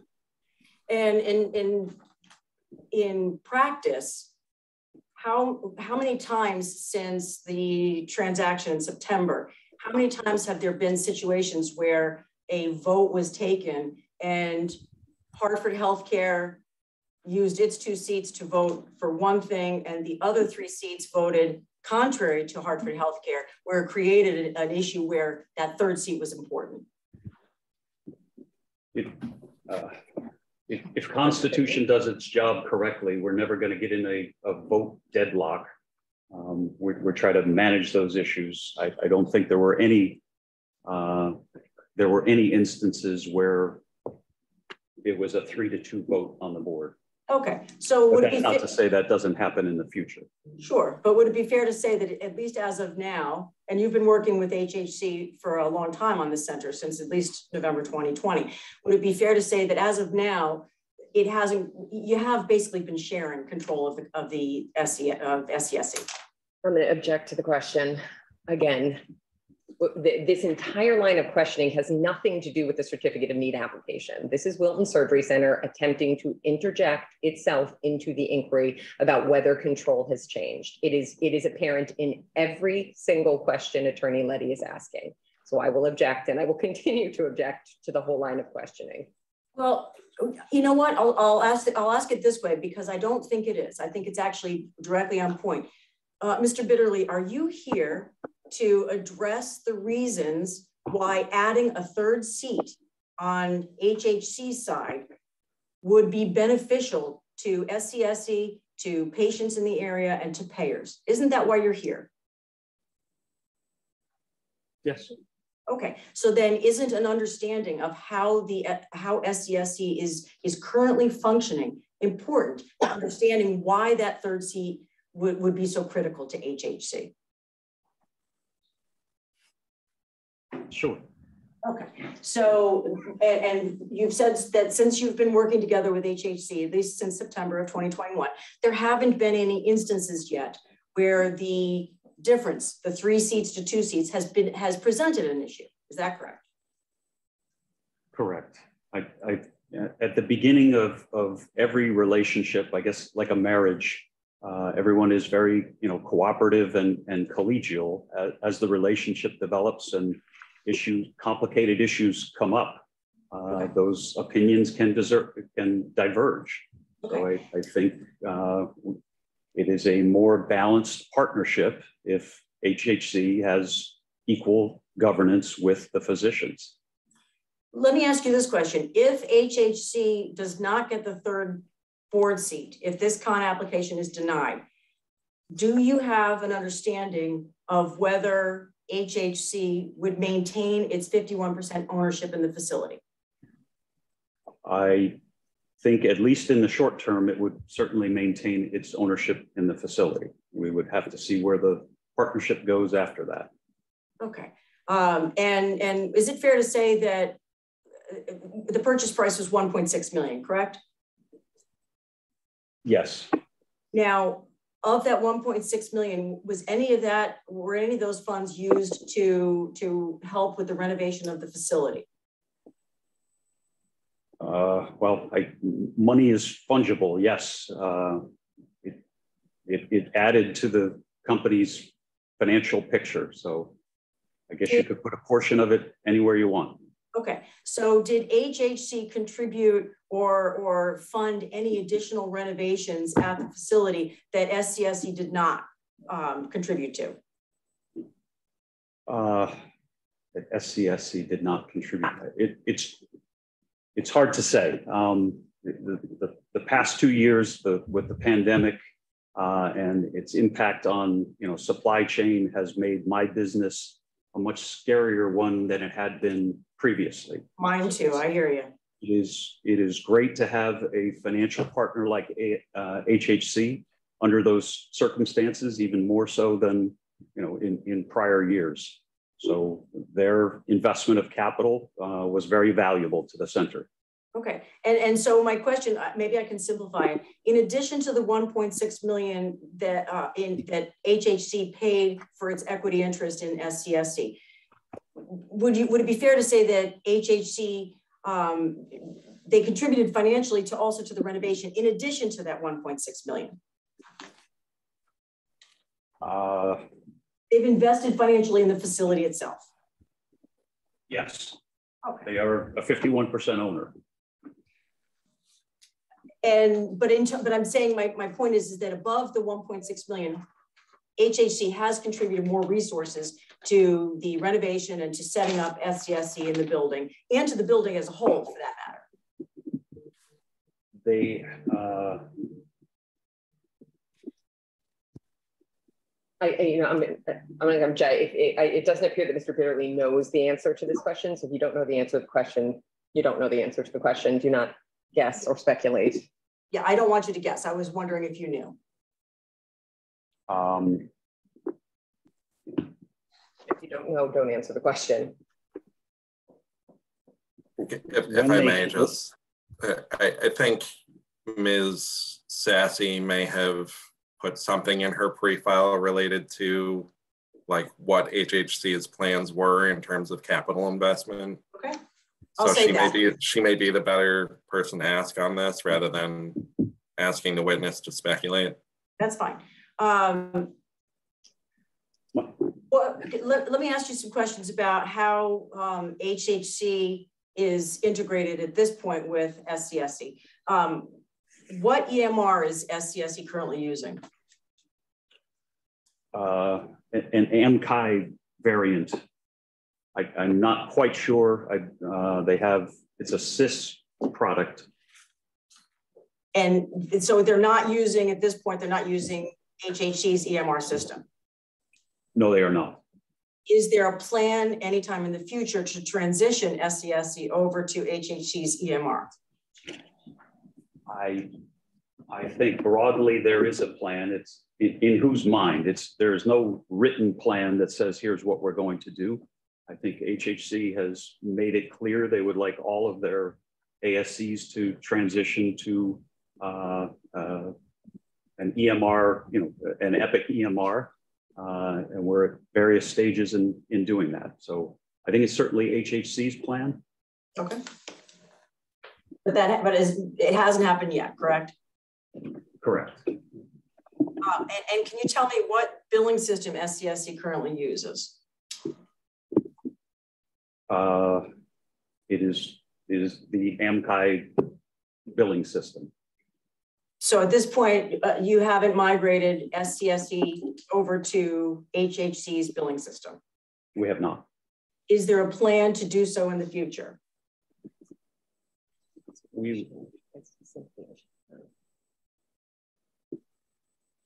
There is no written plan to do so.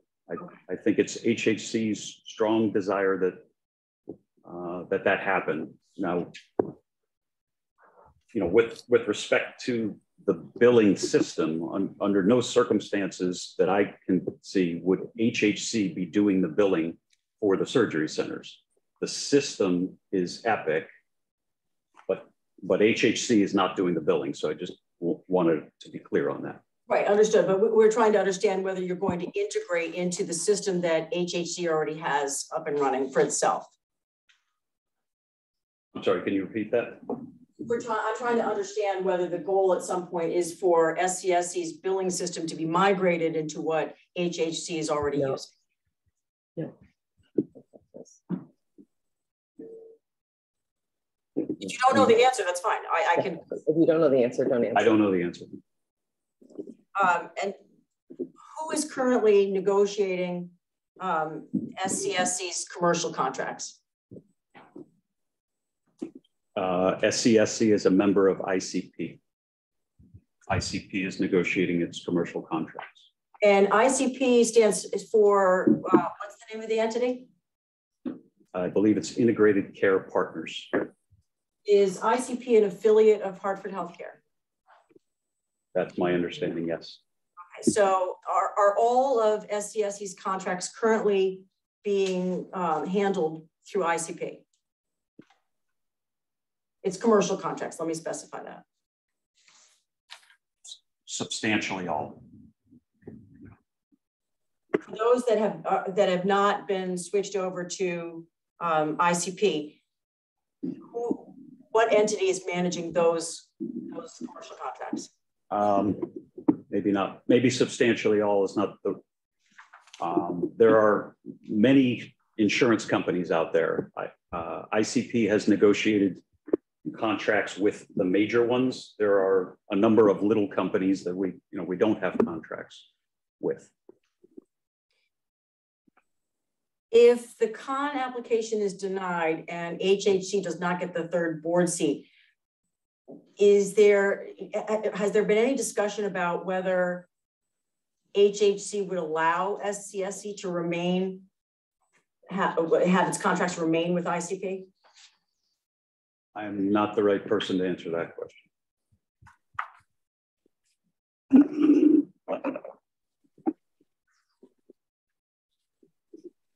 Now, you actually are an employee of Constitution, is that right? Correct. And one of the, will Constitution stay involved with SCSC if this, the con application is approved? I would think so, yes. Do you know whether there's any discussions or any agreements where HHC plans to purchase any interest owned by Constitution? None that I'm aware of. So as far as you know, it's going to remain a joint venture, a Constitution and an HHC joint venture. That is my understanding. And in your testimony, you mentioned that Constitution is involved in a number of joint ventures with Hartford Healthcare. Is that right? Yes. Now, but Constitution also has ownership interest in ASCs that are not affiliated with Hartford Healthcare. Is that correct? Yes. And in those non-affiliated, I'll refer to them as the non-affiliated, in those non-affiliated ASCs, what's Constitution's role? Do you have a management role in those facilities? Yes.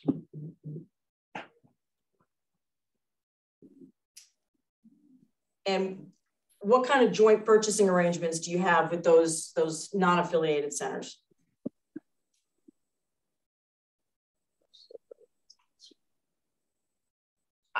I'm going to object. I mean, I want to give you some latitude, but joint purchasing arrangements that Constitution has with any center other than the center we're talking about don't appear relevant to this proceeding. Well, if you give me a little bit of latitude, I can tie it up. I'm not going too far, I promise. In terms of my understanding of how the CON criteria are evaluated in connection with transfers of ownership, if we're trying to evaluate what will change with the addition of this seat, I think this line of questioning is appropriate. Thank you. So my question is oh, now I've forgotten my question. What's CSA's role within those non-affiliated ASCs? Oh, I'm sorry, the purchasing, right? What kind of joint purchasing arrangements do you have in these non-affiliated centers? All of our non-affiliated centers have some sort of group purchasing organization, but I can't speak to the differences between those and the joint ventures. I'm just not the right person. And who would be the right person? It's one of our, I'll say Ken, just to put him on the spot, Ken Rosenquist, who's our Chief Operating Officer. Does Constitution benchmark performance in these non-affiliated centers? To some degree, yes. And do you implement evidence-based practices in those non-affiliated centers? Yes. Do you provide staff education and development in these non-affiliated centers? Yes. And are these services that Constitution provides, these non-affiliated services, are you or have you already been providing those services to SCSC? We are involved in providing those services to SCSC. And if you know, do you have a sense of what your patient satisfaction scores are in those non-affiliated centers? They are good. Are they better, the same as, or worse than the centers that you run jointly with HHC? I would be guessing. Where can I get that information? Do you know where that information might be found?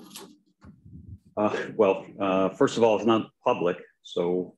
Yeah, I mean, and again, I'm going to object. This is outside of the scope of this proceeding. I take exception to that. I believe it's exactly right. We've got Constitution, who's already managing many of these areas successfully at SCSC. We have Constitution that has an excellent history in managing other ASCs that are not affiliated with HHC. We're talking about doing a transition that would allow HHC to take another board seat and presumably take over many of these roles. Their whole basis of the petition is that they plan on improving quality, and I'm trying to understand what needs to be improved.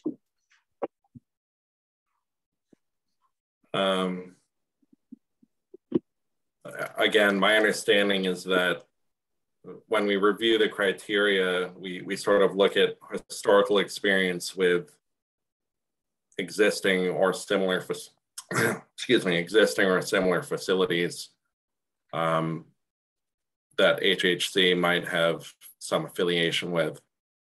You know, it may not necessarily be in the same PSA, but it's but what council is trying to prove here is that I'll just leave my objection where it is. I mean, it's not, she's trying to prove that it's the status quo is fine, right? That, you know, it's fine to have, you know, Constitution level care. And while Constitution is a superior manager, she's not focusing on all of the information that Donna has testified to that will show enhancements in care. What she's trying to prove to you is that the status quo is just fine. It may not be the best, but it's just fine. And that ignores the reality of what this CON is about. Then my next question is what is Constitution doing that's subpar compared to what HHC can do? That's, I think, a perfectly fair question. That's the whole point of your CON application, is that you can provide superior care and you can provide superior quality, superior cost effectiveness. And my question is what's CON doing? I certainly don't think we're doing anything subpar in our non-affiliated engagements. I think HHC brings a rigorous approach, a more rigorous approach to driving and measuring quality initiatives than have existed at some of our other centers. And we can certainly go to school and bring best practices at those other centers. So we're being aided in our job, I think, by HHC's approach to quality. And so what I'm trying to do is compare apples to apples here. I'm trying to understand, you're actually the perfect person to talk to, because Constitution operates some facilities with HHC as a joint partner, and you operate some where HHC is not involved. And so would you say overall that those non-affiliated facilities that do not have an HHC partnership or affiliation, are those ASCs providing inferior care, inferior education, inferior opportunities for the physicians, inferior access to care for patients?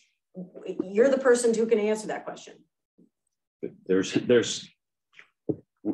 We are not doing a subpar job at our other facilities. When we talk about care coordination, this is really a future state kind of argument. As I mentioned, the industry is full of discussions about what does value-based care look like going forward.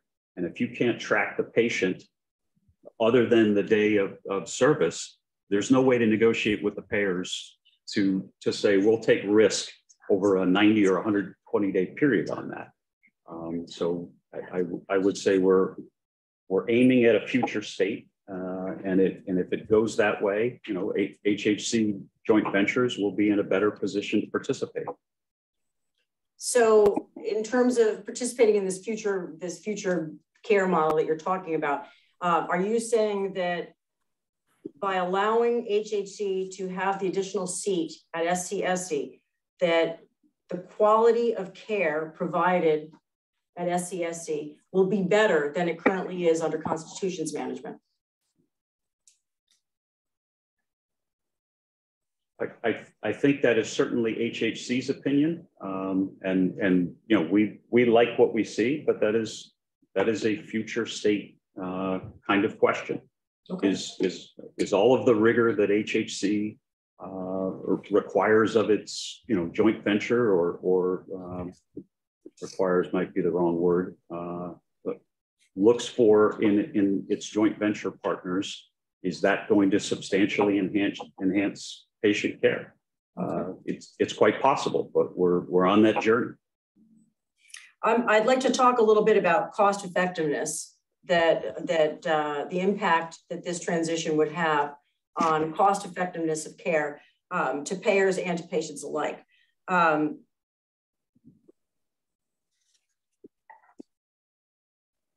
As it stands right now, Hartford Healthcare does own 51% of the SCSC business itself, correct? It already owns the majority? Yes. And in your testimony and in Ms. Sassy's testimony, you provide background information about the cost effectiveness of ASCs in general. Would that be fair to say? Yes. And when you're comparing costs, in fact, I think there's a chart in your submission. You're comparing costs between services or procedures that are done at an ASC as compared to an HOPD. Is that an accurate statement of what's in your testimony? Yes. Now, if you're comparing the ASCs in general to an HOPD, have you done the same kind of analysis between ASCs? Have you done a cost effectiveness analysis so that, for instance, when you've had a HHC affiliation start at one of your other ASCs, have you done an evaluation about whether there really is cost effectiveness when HHC comes into the picture? We don't have insight into the costs and reimbursements of other centers. What about other Constitution centers? Do you have access to that information? I'm going to object to that. I mean, they are not, I mean, specifically if you're getting into issues around rates, there is not a sharing of rates among centers. This is not, it's not relevant. It's not, first of all, it's not information he would have. And when you say cost effectiveness, I guess, can you clarify what exactly is it you're talking about? Well, that's exactly what I'm trying to do. I'm trying to compare apples to apples here. So I'm trying, your client touts that this is going to become much more cost effective. The care will be more cost effective by the addition of a seat of HHC on the board of managers for SCSC.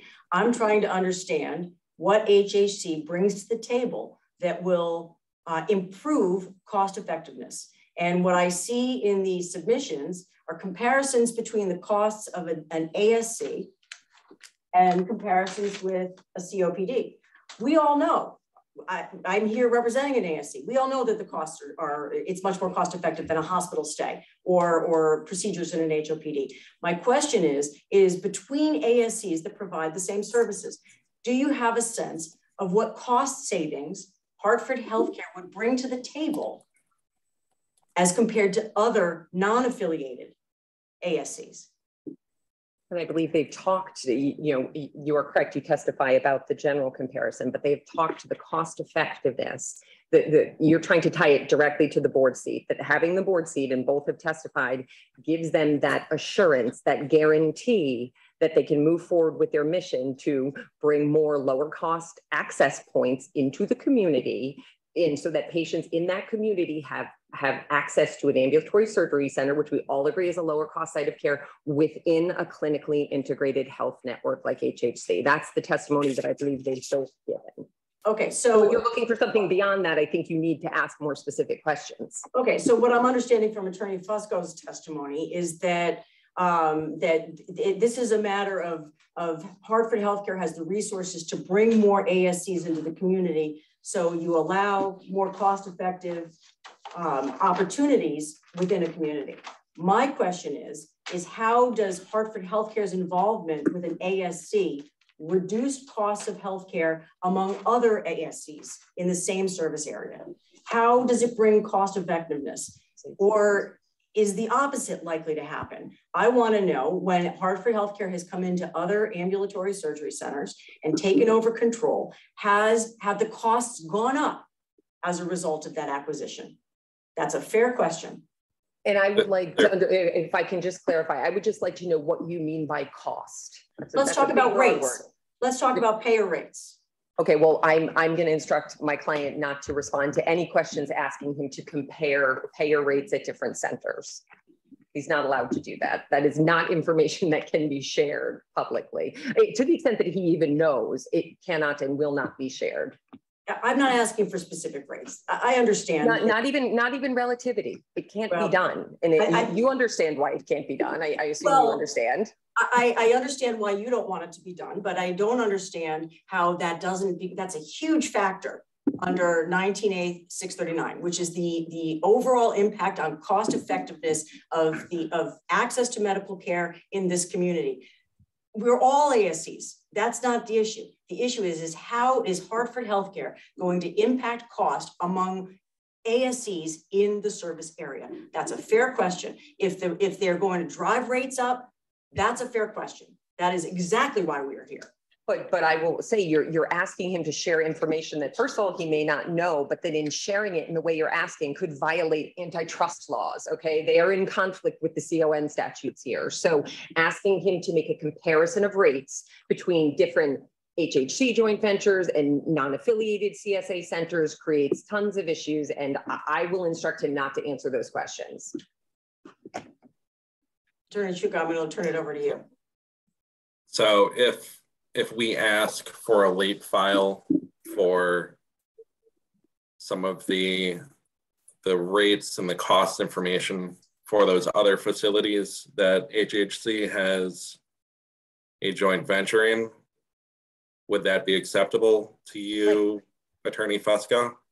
It's not, the concern is not sharing it here today in real time. The concern is, depending upon what you're asking for, it's information that we may be precluded by federal law from sharing, okay? And so, you can put together a late file and request things, but the response to that late file, and look, I'm not an antitrust counsel, but the response to that late file may be that this is not information that we can share publicly, and facilities don't share rates. That's what it's all about. I mean, there's not, and there are independent CSA facilities, there are joint venture CSA facilities, there are considerations there amongst the facilities and their ability to share rates and our ability to then publicly share those rates. I'm not asking for actual rates, Attorney Shuka. What I'm asking for is a metric that tells me whether the rates go up as a result of HHC's involvement. I think that's a fair question. If they go up $1, if she wants to indicate, if Attorney Fusco wants to indicate what the range is, that I think that to her. What I think it's a fair question, and it doesn't address antitrust issues if you say the costs go up, the rates go up, the rates went down. I would think you would tout it. I think I would full of evidence if the rates had gone down when HHC came in. I would think that you would be proud of that and you would put it front and center. But first of all, I mean, I would defer, and Attorney Chuka, you can make a request and I will have to defer to antitrust counsel to tell me what we can and cannot provide you. But, you're also trying to compare, apples and oranges. You're not talking about, I mean, are you looking for rate information from when HHC does a buy-in? You're asking to compare different facilities. I mean, there's no focus in what you're looking for here. So we would need specific focus, and then I would reserve the right to object to providing it for the reasons I've mentioned. If this is a troublesome area to address on the record today, I would offer that we could prepare a list of questions that would address these questions so that they are specific, so that to address Attorney Fusco's question about not being specific. My questions would be along the lines of, can we get data demonstrating the impact on rates before HHC comes into a center and after HHC has come into a center? And then the next question would be, how do those rates of an HHC joint venture with Constitution or any other entity, how do those rates compare with non-HHC entities? You may not have the data for that question, but you certainly would have the data for the first, which is the impact that an HHC acquisition has on rates at a particular center. Well, I would note for the record too, that despite the fact that Attorney Letty disagrees with what we did, the equity buy-in has already occurred here, lawfully occurred. You heard Mr. Bitterly testify that ICP rates are in place. The change in governance control, which we are here seeking permission for, will not impact the rates. I can make that representation for the record, as can my client. There will be no change in rates with the change in governance control. Okay, so if you do not get the additional board seat, and I direct this question to Mr. Bitterly, if HHC does not get the additional board seat, is it your understanding that Hartford Healthcare will pull out of the facility and either sell or transfer the 51% equity interest? I'm going to object. Mr. Bitterly can't speak on behalf of HHC about what they'll do. He has no knowledge of that. Let me just interject for one moment. Based on my reading and my evaluation of the application and the pre-filed testimony, I noted what Attorney Letty is getting at here in terms of her stating that, everybody knows that ASCs are better than HOPDs, like in terms of cost. What I didn't see was what she is focused on here in terms of, how do we show that this particular affiliation and the gaining of this seat is going to improve upon that. The burden is on the applicant to show that this proposal will be, more cost effective than the alternative. And if it is, talk it over with, figure out some way to address that, but it's a deficiency in your application, and that if you don't respond to that, that'll count against you. Can we put our heads together and propose a form of late file that might give you that information that you're requesting?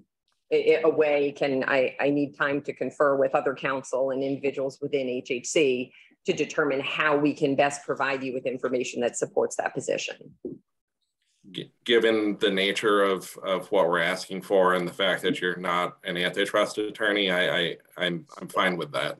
And I mean, to the point of cost effectiveness, there are many ways to measure it, correct? And we've talked about, I just reiterated, I'm not testifying, I reiterated their testimony, but you also heard Mr. Bitterly testify about the transition of patients from HHC hospitals into SCSC, right? The migration of patients out of the more expensive setting to coming to, an HHC affiliated center. So there are many different ways to measure cost effectiveness.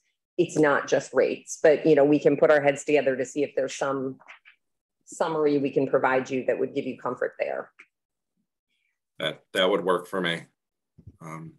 Attorney Letty, does that sort of address your concerns, or? Well, I have to see what the data says first. The process, I think,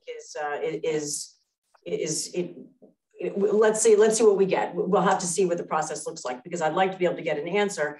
And if Attorney Fusco is framing the question, I may not get the answer to the question that I was asking, so we'll have to see how it plays out. But yes, I understand her concerns about trying to put something on the record now that might create problems for them. I don't want to do that, certainly. And I dabble in enough antitrust to get in trouble, so I don't want to put that out there either. But I do want to point out that on page 245 of Mr. Bitterly's testimony, you indicate that the change in control to HHC will increase price transparency by payers to allow patients to intelligently shop for the most cost-effective services. That's a quote right out of your testimony. So I'm trying to gauge that transparency. I'm trying to understand exactly what you mean by that. If you're not even willing to share whether the rates go up or down in this context, I'm trying to understand how you plan on coming up with transparency so that patients can more intelligently shop for cost-effective services. Can you point me to exactly where that is? What page was that? 45. And can you give me the quote again? I'm assuming it's not something Mr. Bitterly testified to specific to SCSE, but this is quoting articles, correct? Can you give me the quote again? It says at the top, high deductible healthcare plans force patients to focus more on the cost of care, and the increased price transparency by payers allows patients to intelligently shop for the most cost-effective services. So I'm trying to figure out how HHC fits into that statement. How does HHC control of SCSE translate into that statement? That's your statement. I think the transparency is on the behalf of the payers. The payers are providing the transparency with, tools online and whatnot. I didn't mean to suggest that we would be providing transparency and running afoul of antitrust laws. Okay. So you're relying on insurance companies to provide that transparency because your HHC is not going to do that, correct? Objection. It's not what he said. That's what I heard. You're quoting, you're taking a quote from an article that deals with the cost effectiveness of ASCs in general. If you flip back to the page, these are all articles that speak generally to the cost effectiveness of ASCs, which we've all agreed on. So you probably don't need to ask questions about this. I don't. That particular statement was a quotation from an article and nothing specific to the center itself. It was a general proposition about ASC, very clear from the context of the testimony. Okay. Are you withdrawing the question, Attorney Levy? No, I'm not withdrawing the question. I think that I want to know how HHC plans on changing whatever structure they see as a problem with hospital-based settings and HOPDs, how moving to the ASC model with HHC as the controlling member, how does that help with cost effectiveness, with transparency to allow patients to shop more intelligently? We're not just saying that happens with all ASCs. We know that, but how does this transition help in this particular setting with SCSC? How is that going to help?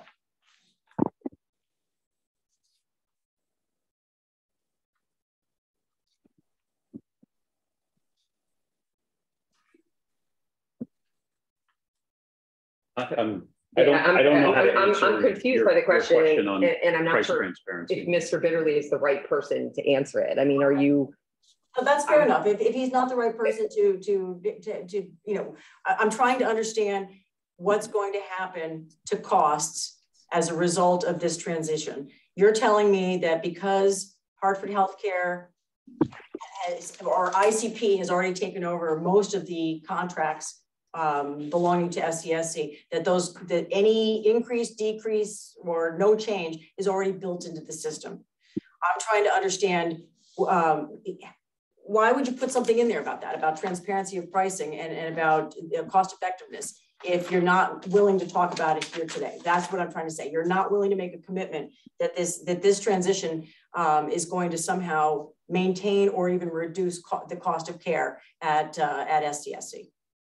Well, I'm going to object. There's evidence throughout the application, and that you've heard today about the ways in which it will maintain or enhance the cost effectiveness of care. You're asking specific questions about rates, which we will not answer today. So please don't cast it as we've put no evidence in as to the cost effective of care, because that's completely disingenuous. Well, we're trying to get him to answer a question he's not going to answer today. Okay. Well, then you indicated, well, Attorney Fusco actually indicated that ICP rates are already in place at SCSC. Is that correct, Mr. Bitterly? He asked and answered. He testified to that on the record. Well, actually, he didn't. You did. Yes, so he did. No, he did. He testified to that on the record. Okay. I reiterated it after he did. And when you said that, what exactly did you mean by the ICP rates? Is that enhanced rates for ASCs? No. That is the rates for ASCs that ICP negotiates with the payers. Now, you're familiar with the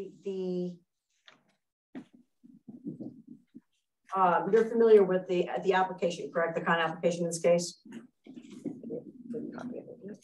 I have a copy here.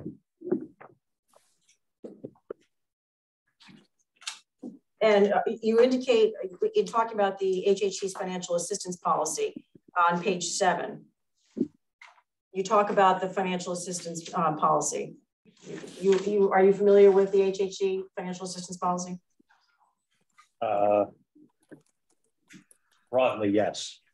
And you would agree that one of the goals that you have in this transition is to allow SCSE to have greater access for outpatient surgical services for all patients, regardless of payer source. Would that be a fair statement of one of the goals? Yes. And would you say it's a fair statement that one of the goals is also to provide care to Medicaid recipients and indigent persons? Yes.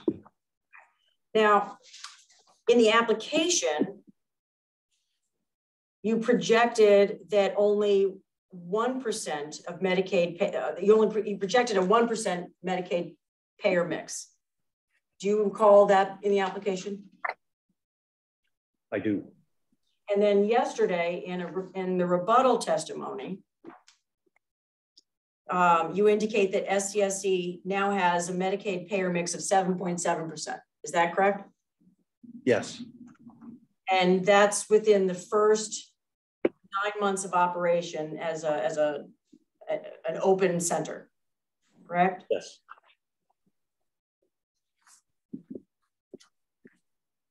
Do you know why the projections were so low in your application? Projections are hard. Well, do you know what those projections were based on? They were based on data that we had for physicians that we thought might utilize the center. So in other words, you thought that you would have a fewer Medicaid patients utilizing the center. Is that a fair statement? Yes. And once you got this data for the last 9 months that indicated that you were at 7.7%, did anyone consider amending the application to reflect that number? I can speak. That data was just collected within the last 2 days and was therefore included in the rebuttal. No, we did not amend the application during the 18 months that we were waiting for this hearing, but we submitted it in connection with our pre-hearing submissions. Mr. Bitterly, do you monitor the Medicaid payer mix for SCSE? Periodically. When you say periodically, how often do you mean? I don't have a regular schedule to look at our Medicaid payer mix. I have occasion to look at our payer mix on occasion. Okay, and do you receive monthly reports showing what the payer mix was for the prior month? I have access to that data on a monthly basis, yes. Now,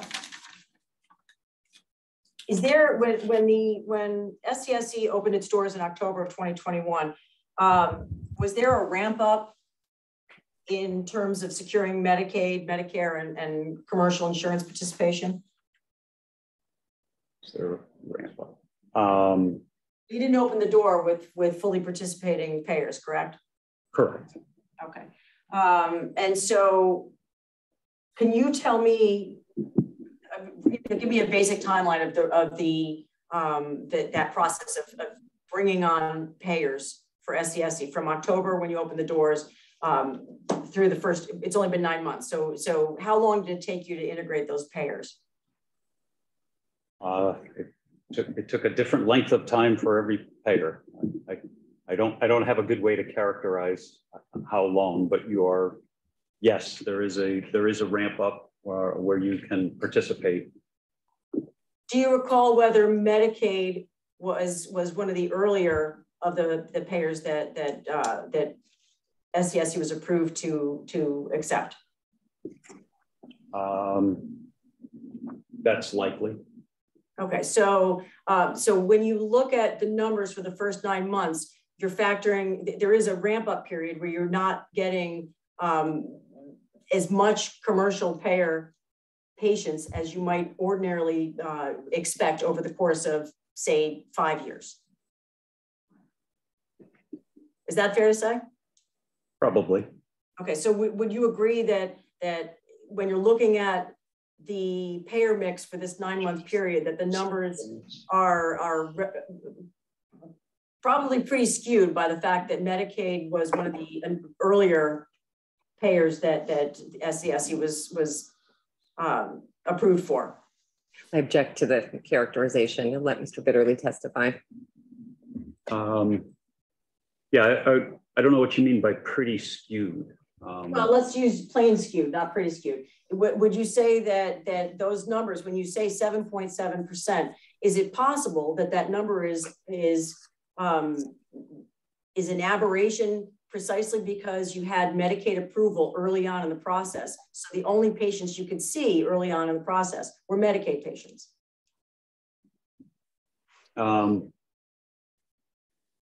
It's possible that the Medicaid number is different now. I can get back to you on what our up to the minute Medicaid population is. Okay, but so I don't think it will be materially skewed.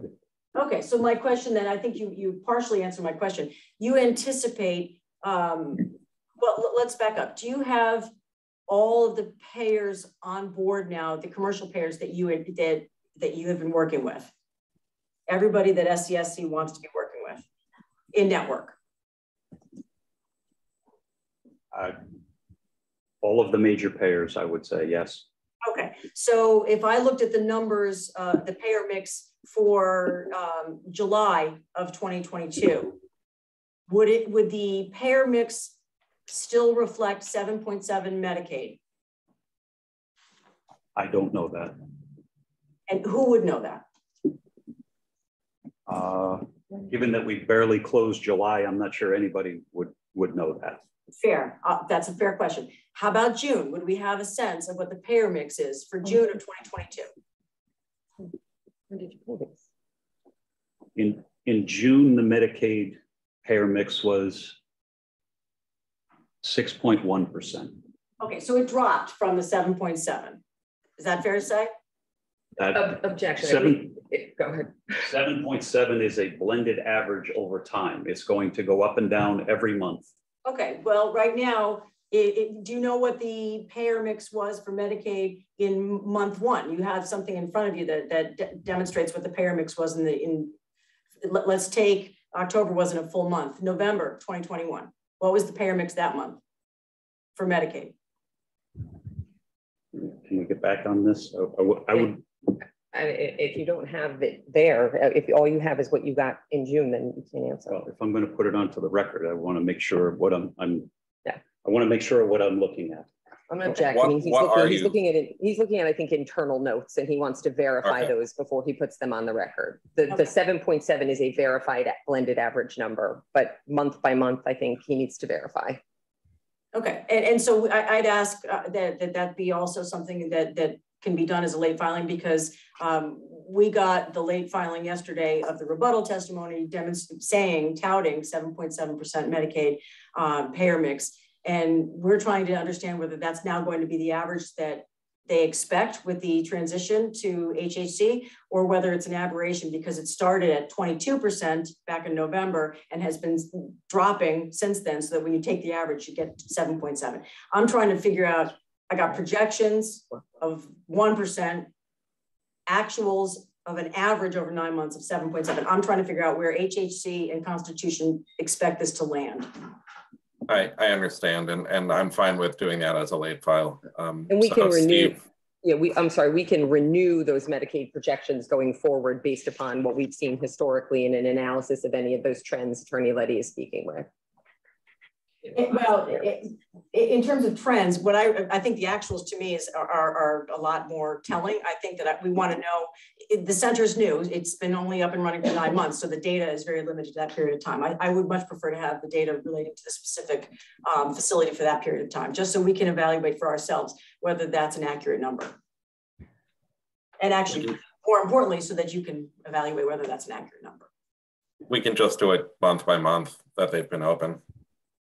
That's completely fine. Then we could do whatever manipulation of the data that we want to.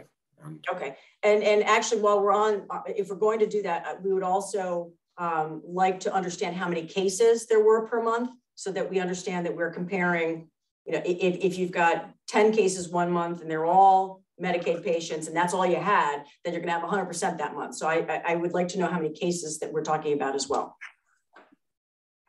I think that is a table that is in the application so we can just ask for one of the tables to be updated. I'm not sure which one it is.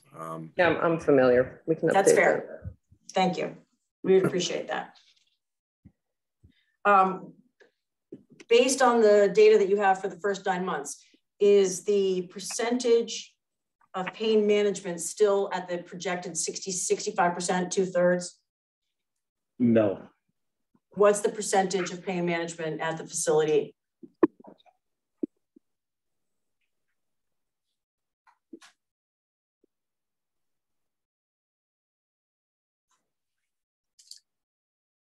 It's, and this is based on, this is through the end of June, but it's 115 cases out of 716.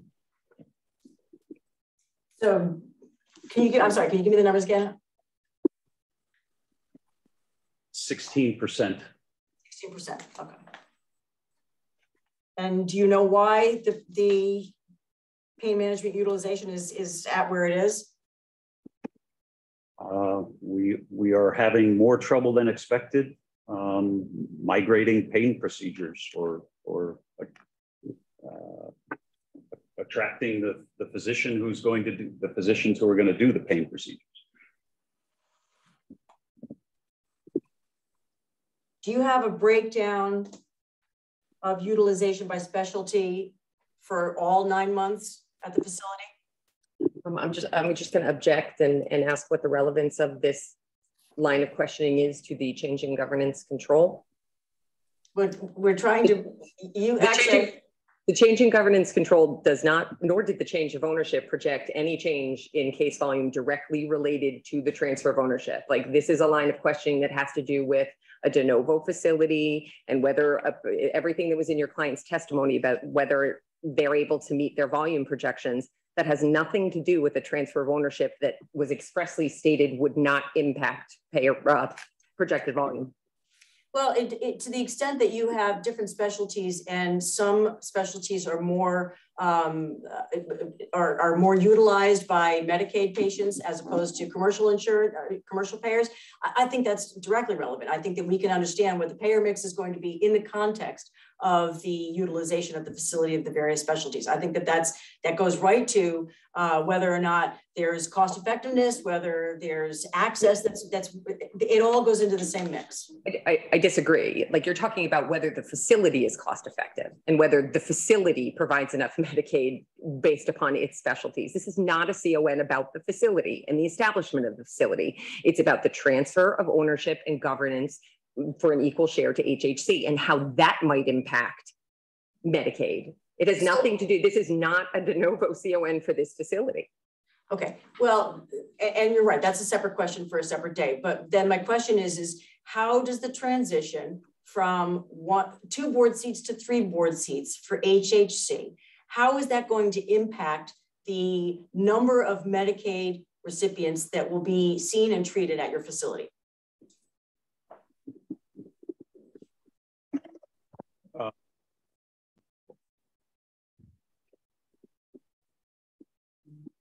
HHC's, I mean, the facility doesn't need to participate with Medicaid, so it could stop doing that.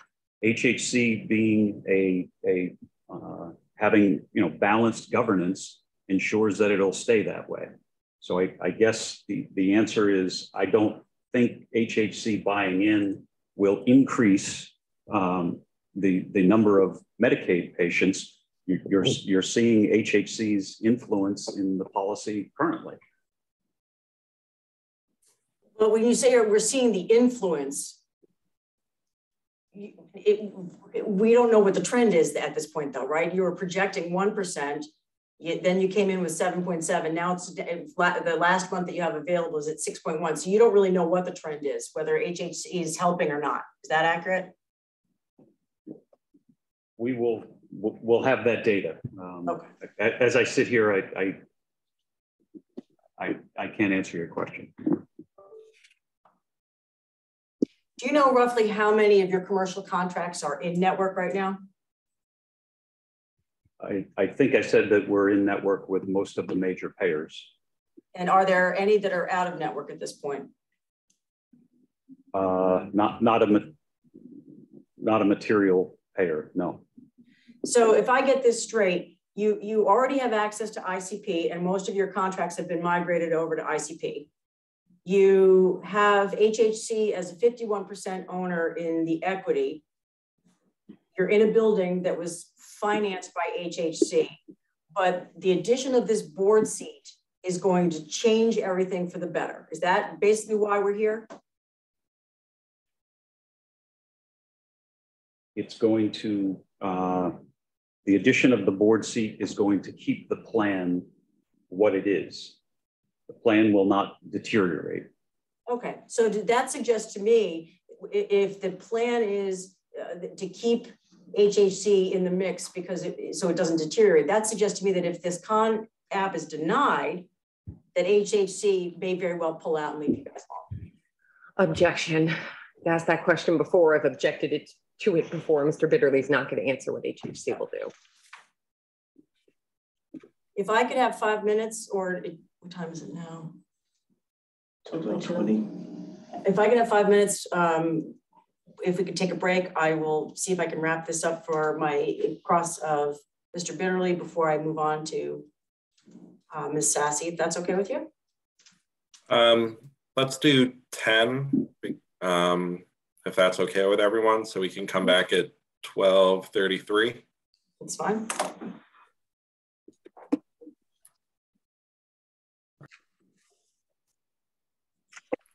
Thank you. So, Attorney Letty, I believe you finished up your cross of this witness. Is that correct? I have like 2 more questions and then I will be done. And I don't know if you would prefer to allow redirect then of Mr. Bitterly so he can be finished. And so it's all fresh in his mind. And then I can start with Ms. Sassy. That seems to me like it would make the most sense. Yeah, that makes sense to me. I don't have much redirect, so I'm fine with that approach. Okay, that's fine. That's cool.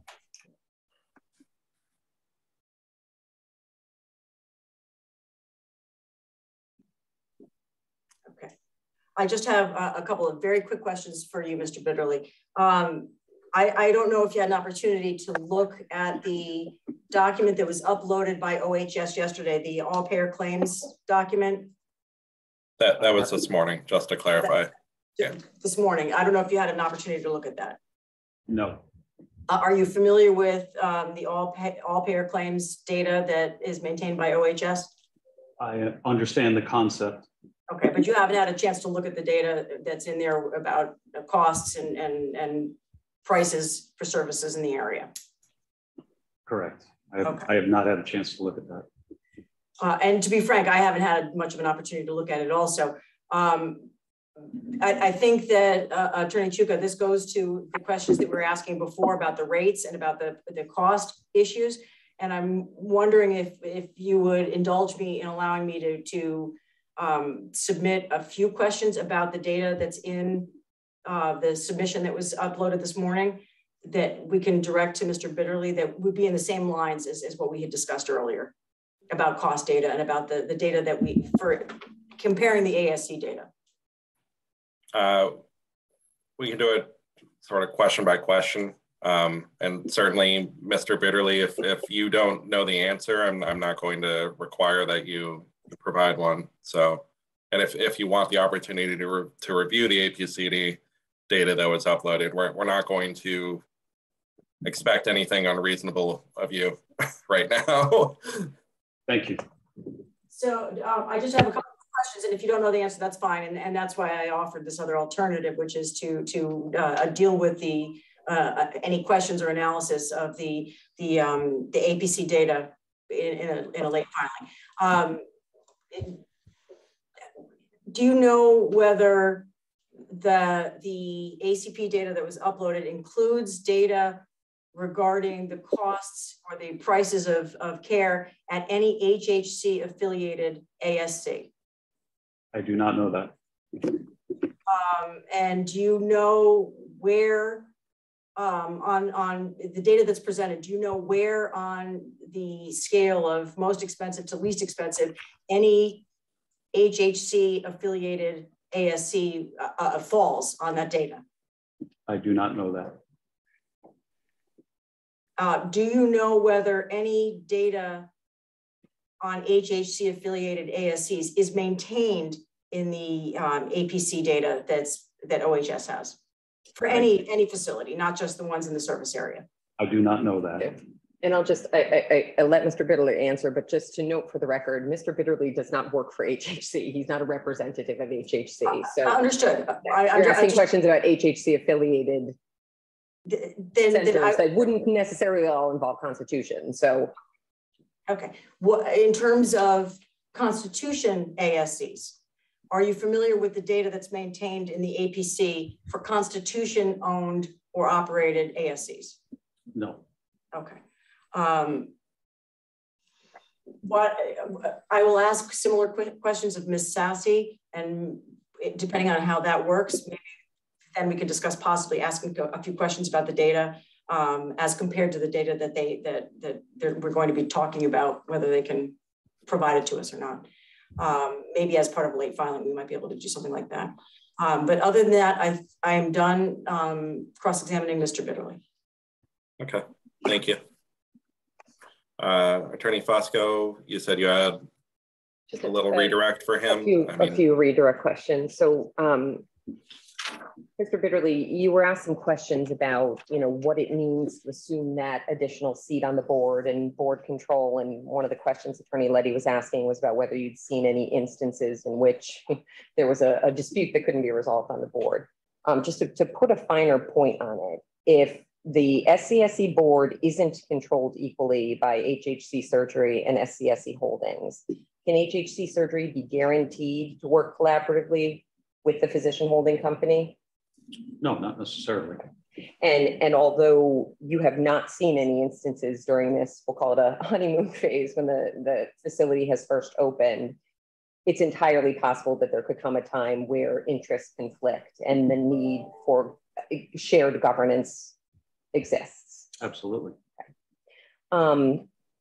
I think Attorney Letty also asked you about several times on the record whether if the CON is denied, HHC will stay in the partnership or divest its interests. Can you answer that question on behalf of HHC? I cannot speak to what HHC will do. Okay. I think that's all the questions. I mean, assuming we're reserving our ability to present that Medicaid data and respond to it in writing in a late file, I think that is all the questions. Just double check. I think that's all the questions I have on. Just wait 1 minute to look at my list. Okay. All right. Just to clarify, what Medicaid data or Medicare? Our payer mix. Yeah, we're talking about updating that table with the Medicaid percentages. Okay. And we can clarify anything in there at the time we submit it. Okay. Okay, that's all I have. Thank you. I have no further cross.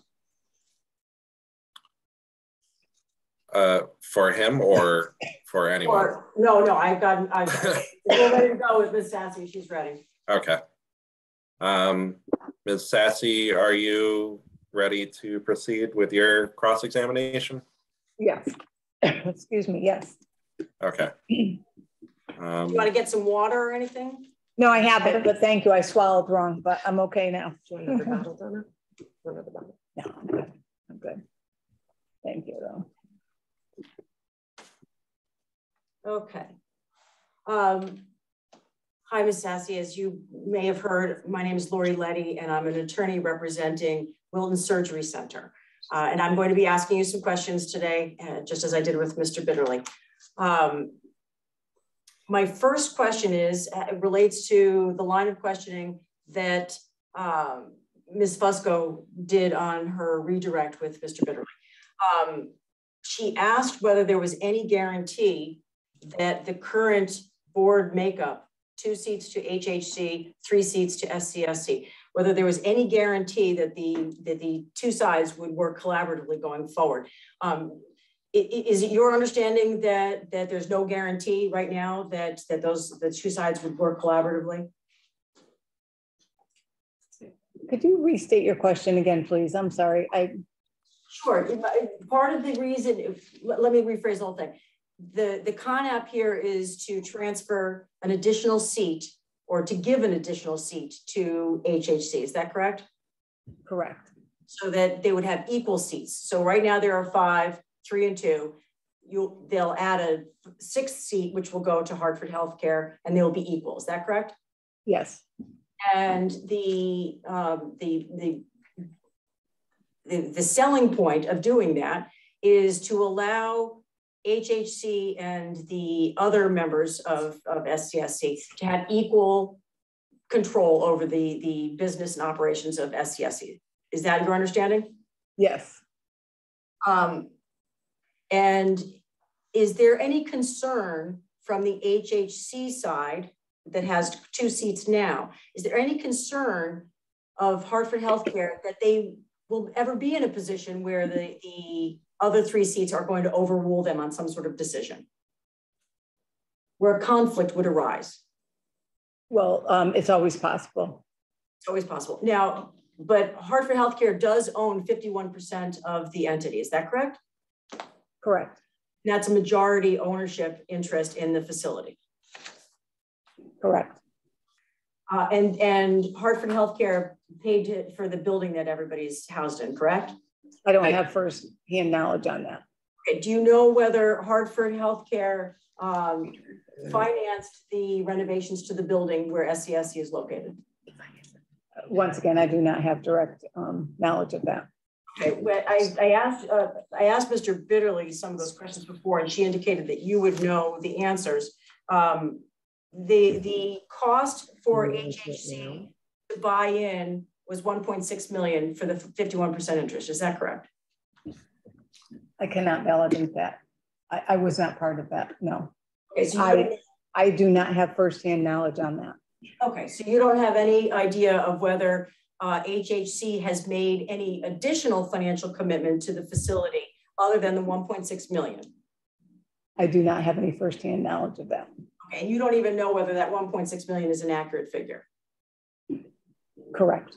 Okay. Do you know whether HHC would ever withdraw from the facility after having put this amount of money and resources in it? That's something that I would not know. Who would know that? I would have to defer to finding out for you. I do not have the person's name at this point. So if there is someone I could. Okay.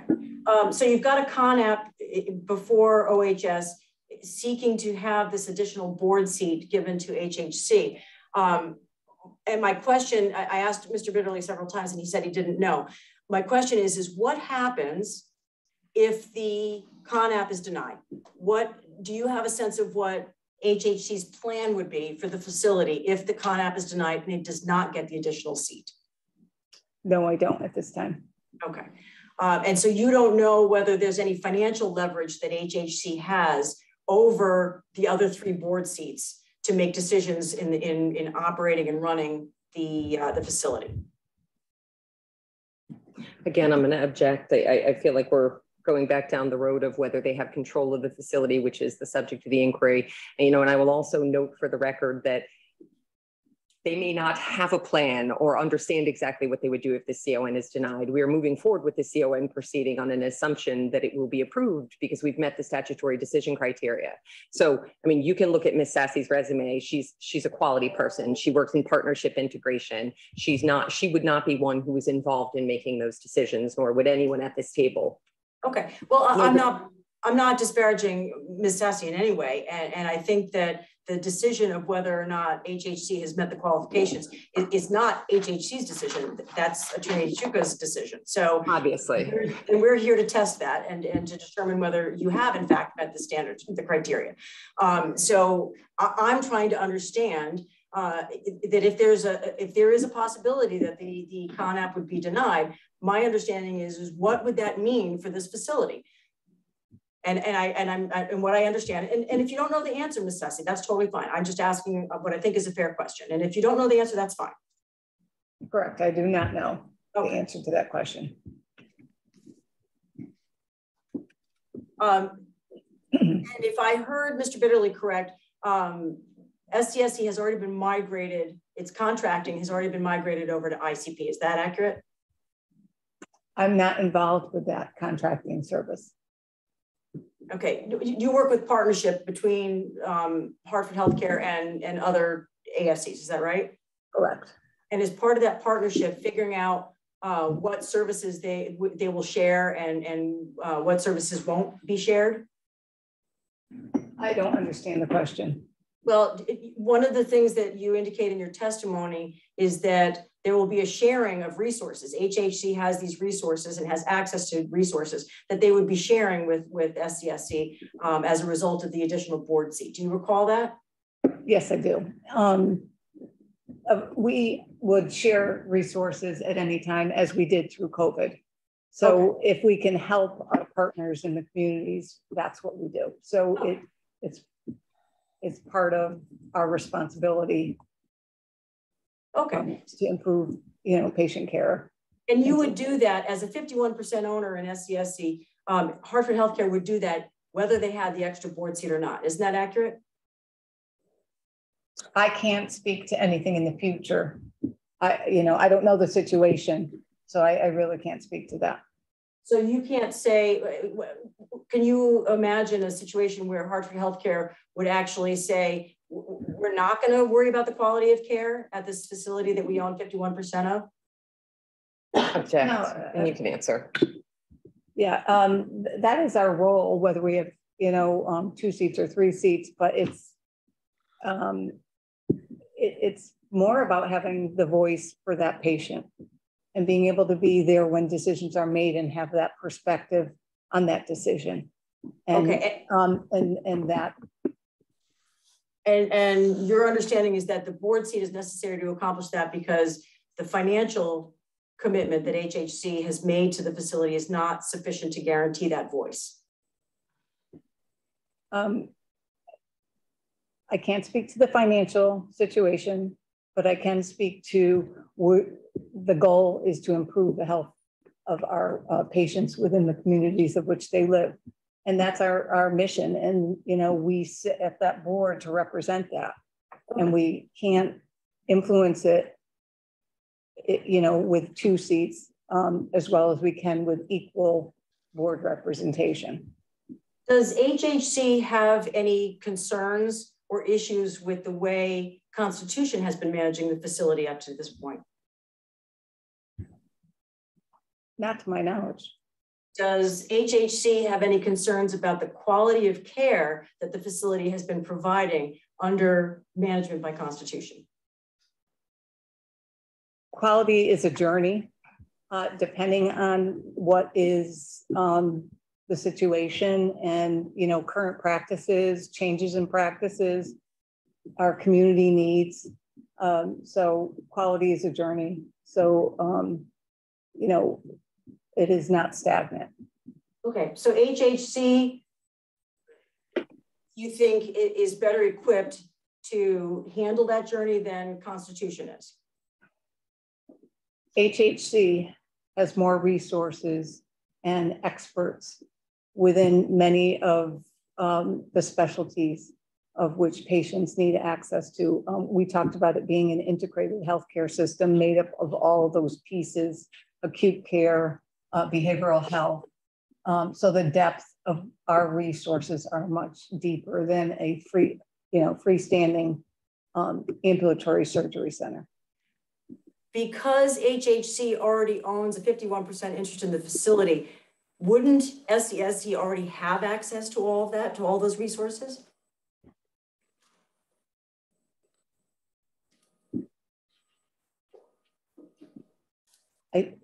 Let me ask a different way. Let me ask a different way. It's not about the resources as much as the decision making. We have the depth of resources and experts to be agile, to respond to the needs of the centers, whether it be supplies or clinical experts. Okay, so what I'm hearing is that you have concerns that the 3 current seats that comprise the majority for SCSC are somehow going to make decisions that would undermine HHC's goal of providing this quality care. Yes. And so in doing that, you're suggesting that the physician group and Constitution collectively would make decisions that would undermine the quality of care that HHC otherwise expects at this facility. It is possible. Do you know of any instance where something like that has happened with another HHC affiliated ASC, where decision-making, where the ASC was willing to compromise quality because they disagreed with HHC?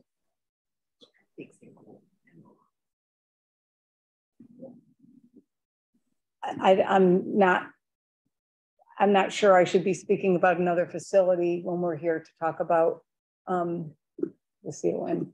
If you have no knowledge, you don't. So, okay, no, if you don't know, I don't want you to speculate. Yeah. Okay. Are you familiar with CMS? Yes. Okay. Minimally. Okay, well, let me ask you this question. Does CMS require price transparency for ASCs? I don't know. I don't have firsthand knowledge of that. Okay. Do you know who would know that? I could find out for you. Okay. And so I asked Mr. Bitterly these questions earlier, but you don't know, or maybe you do know. Do you know how pricing of an HHC affiliated ASC differs before you acquired an HHC who acquired the interest and after HHC acquired the interest in the ASC? No. So you don't know whether pricing went up? Knowledge. Okay. No.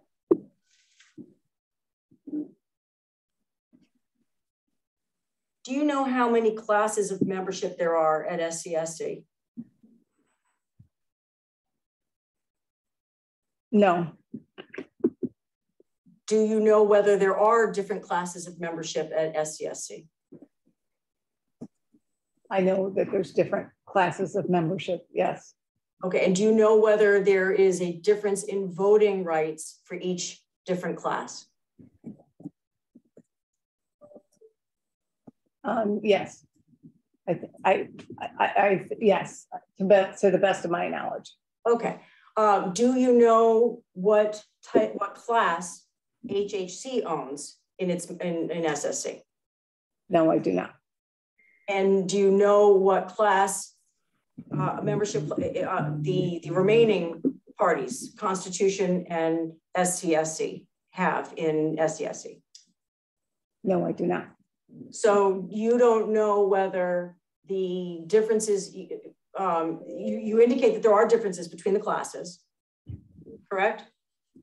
I'm going to object. I mean, this is sort of a line of legal questioning. I mean, this is not a person who is a lawyer or who has seen these agreements and can interpret them. I mean, she doesn't have knowledge as to how it works. I don't know where you're going with this. Well, I think you've presented her as the HHC representative who's going to be able to explain to us how this additional board seat is going to make a difference. And I'm trying to understand, as the HHC representative, what knowledge she has of the current existing arrangement, so that if a 51% majority holder of membership has voting rights that already outweigh the voting rights of other members of a different class, I'm entitled to know that, and so is Attorney Juka. We're entitled to know whether that seat really makes a difference or whether the voting rights of each membership class allow for the equality of control that HHC has presented. And I'm telling you that this witness doesn't know the answer to that question. If it's a question Attorney Juka wants answered, we can figure out who can answer it for him and how to get that information. Okay, but she's not the person who can answer it.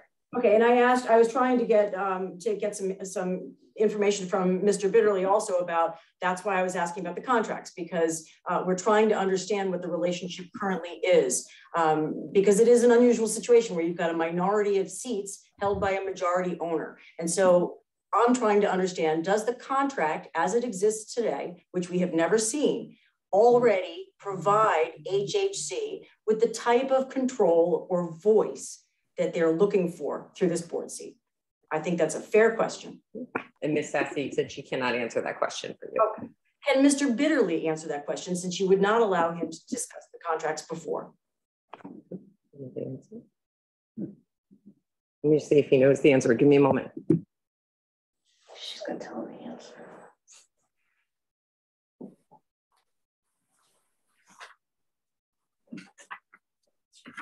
He can answer it. Sorry? He can answer it. There's no difference in voting rights between the classes. The three can outvote the two. Okay, so that just by virtue of being a majority owner, there is no difference in HHC's voting rights. They don't have a 51% voting option through Correct. their class. Okay. So back to Ms. Sassy. We can get the camera to swing back over. And Ms. Sassy, you indicated that you're not particularly familiar with the migration of SCSC's contracts over to ICP as of today. Is that correct? That is correct.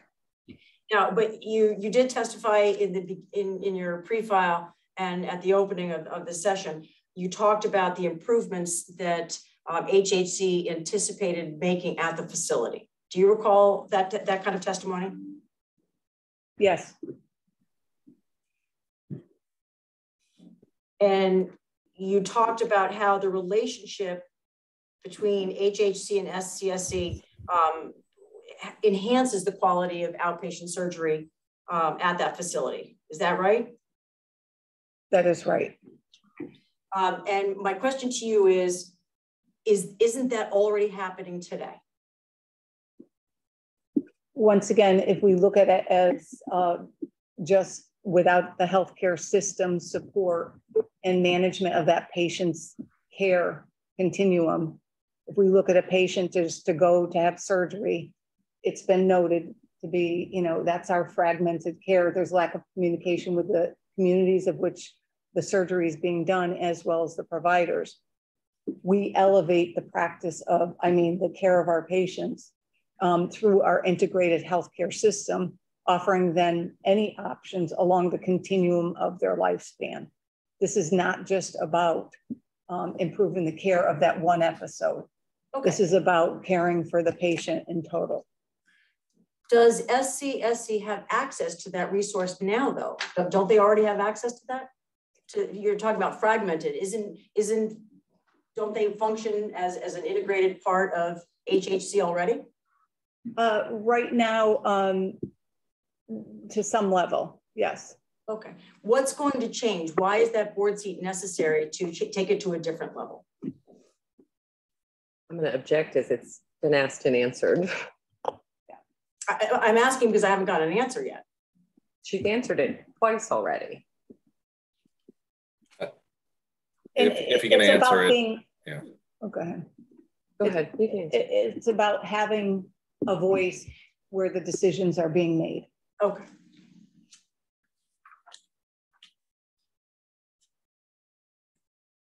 And you indicated that, as far as you know, there's no complaints currently about the quality of management services that Constitution is providing at the facility. Is that right?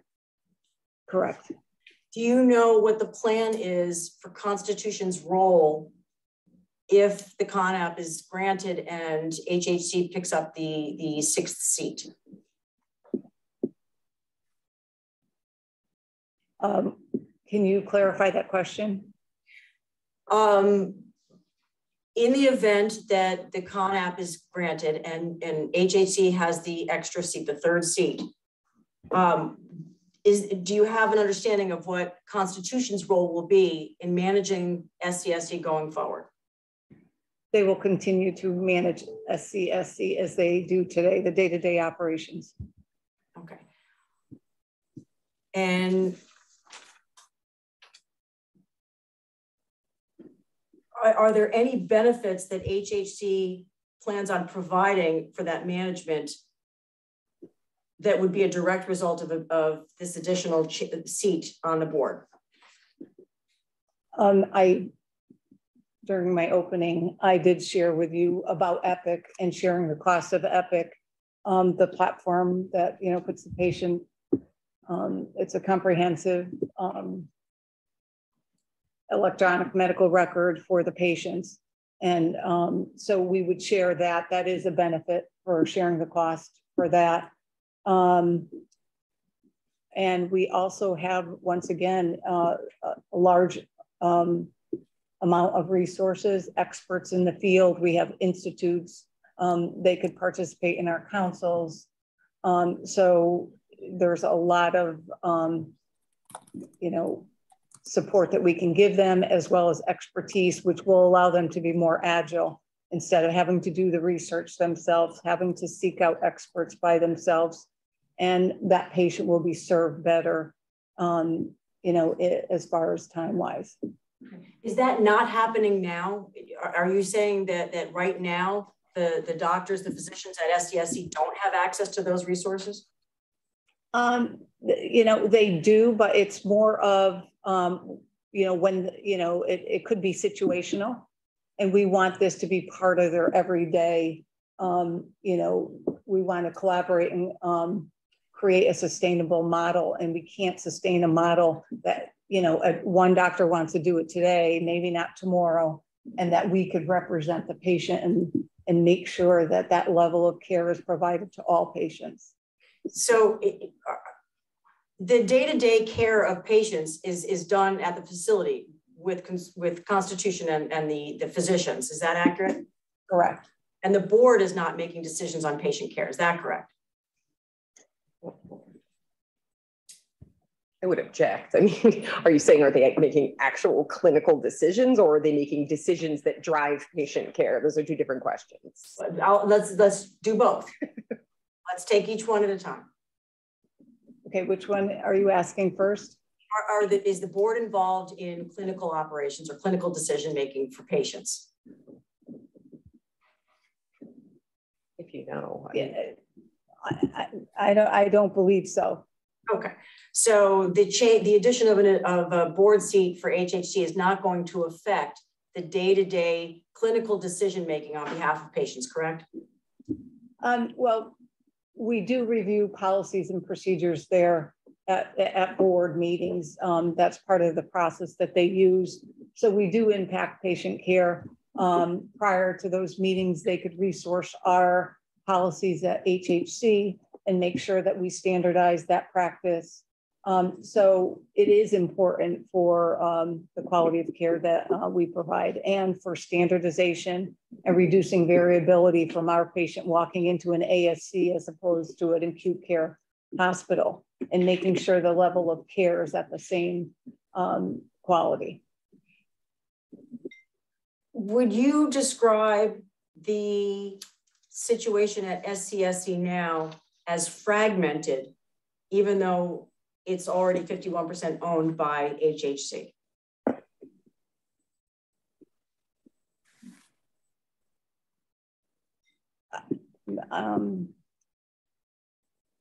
I wouldn't use that word. One of the words, that's one of the words that you were using. When you say fragmented, yes, there, you know, ownership does not allow us to impact the care continuum. So yes, I would say yes. Do you consider that Hartford Healthcare has a partnership already with SCSC?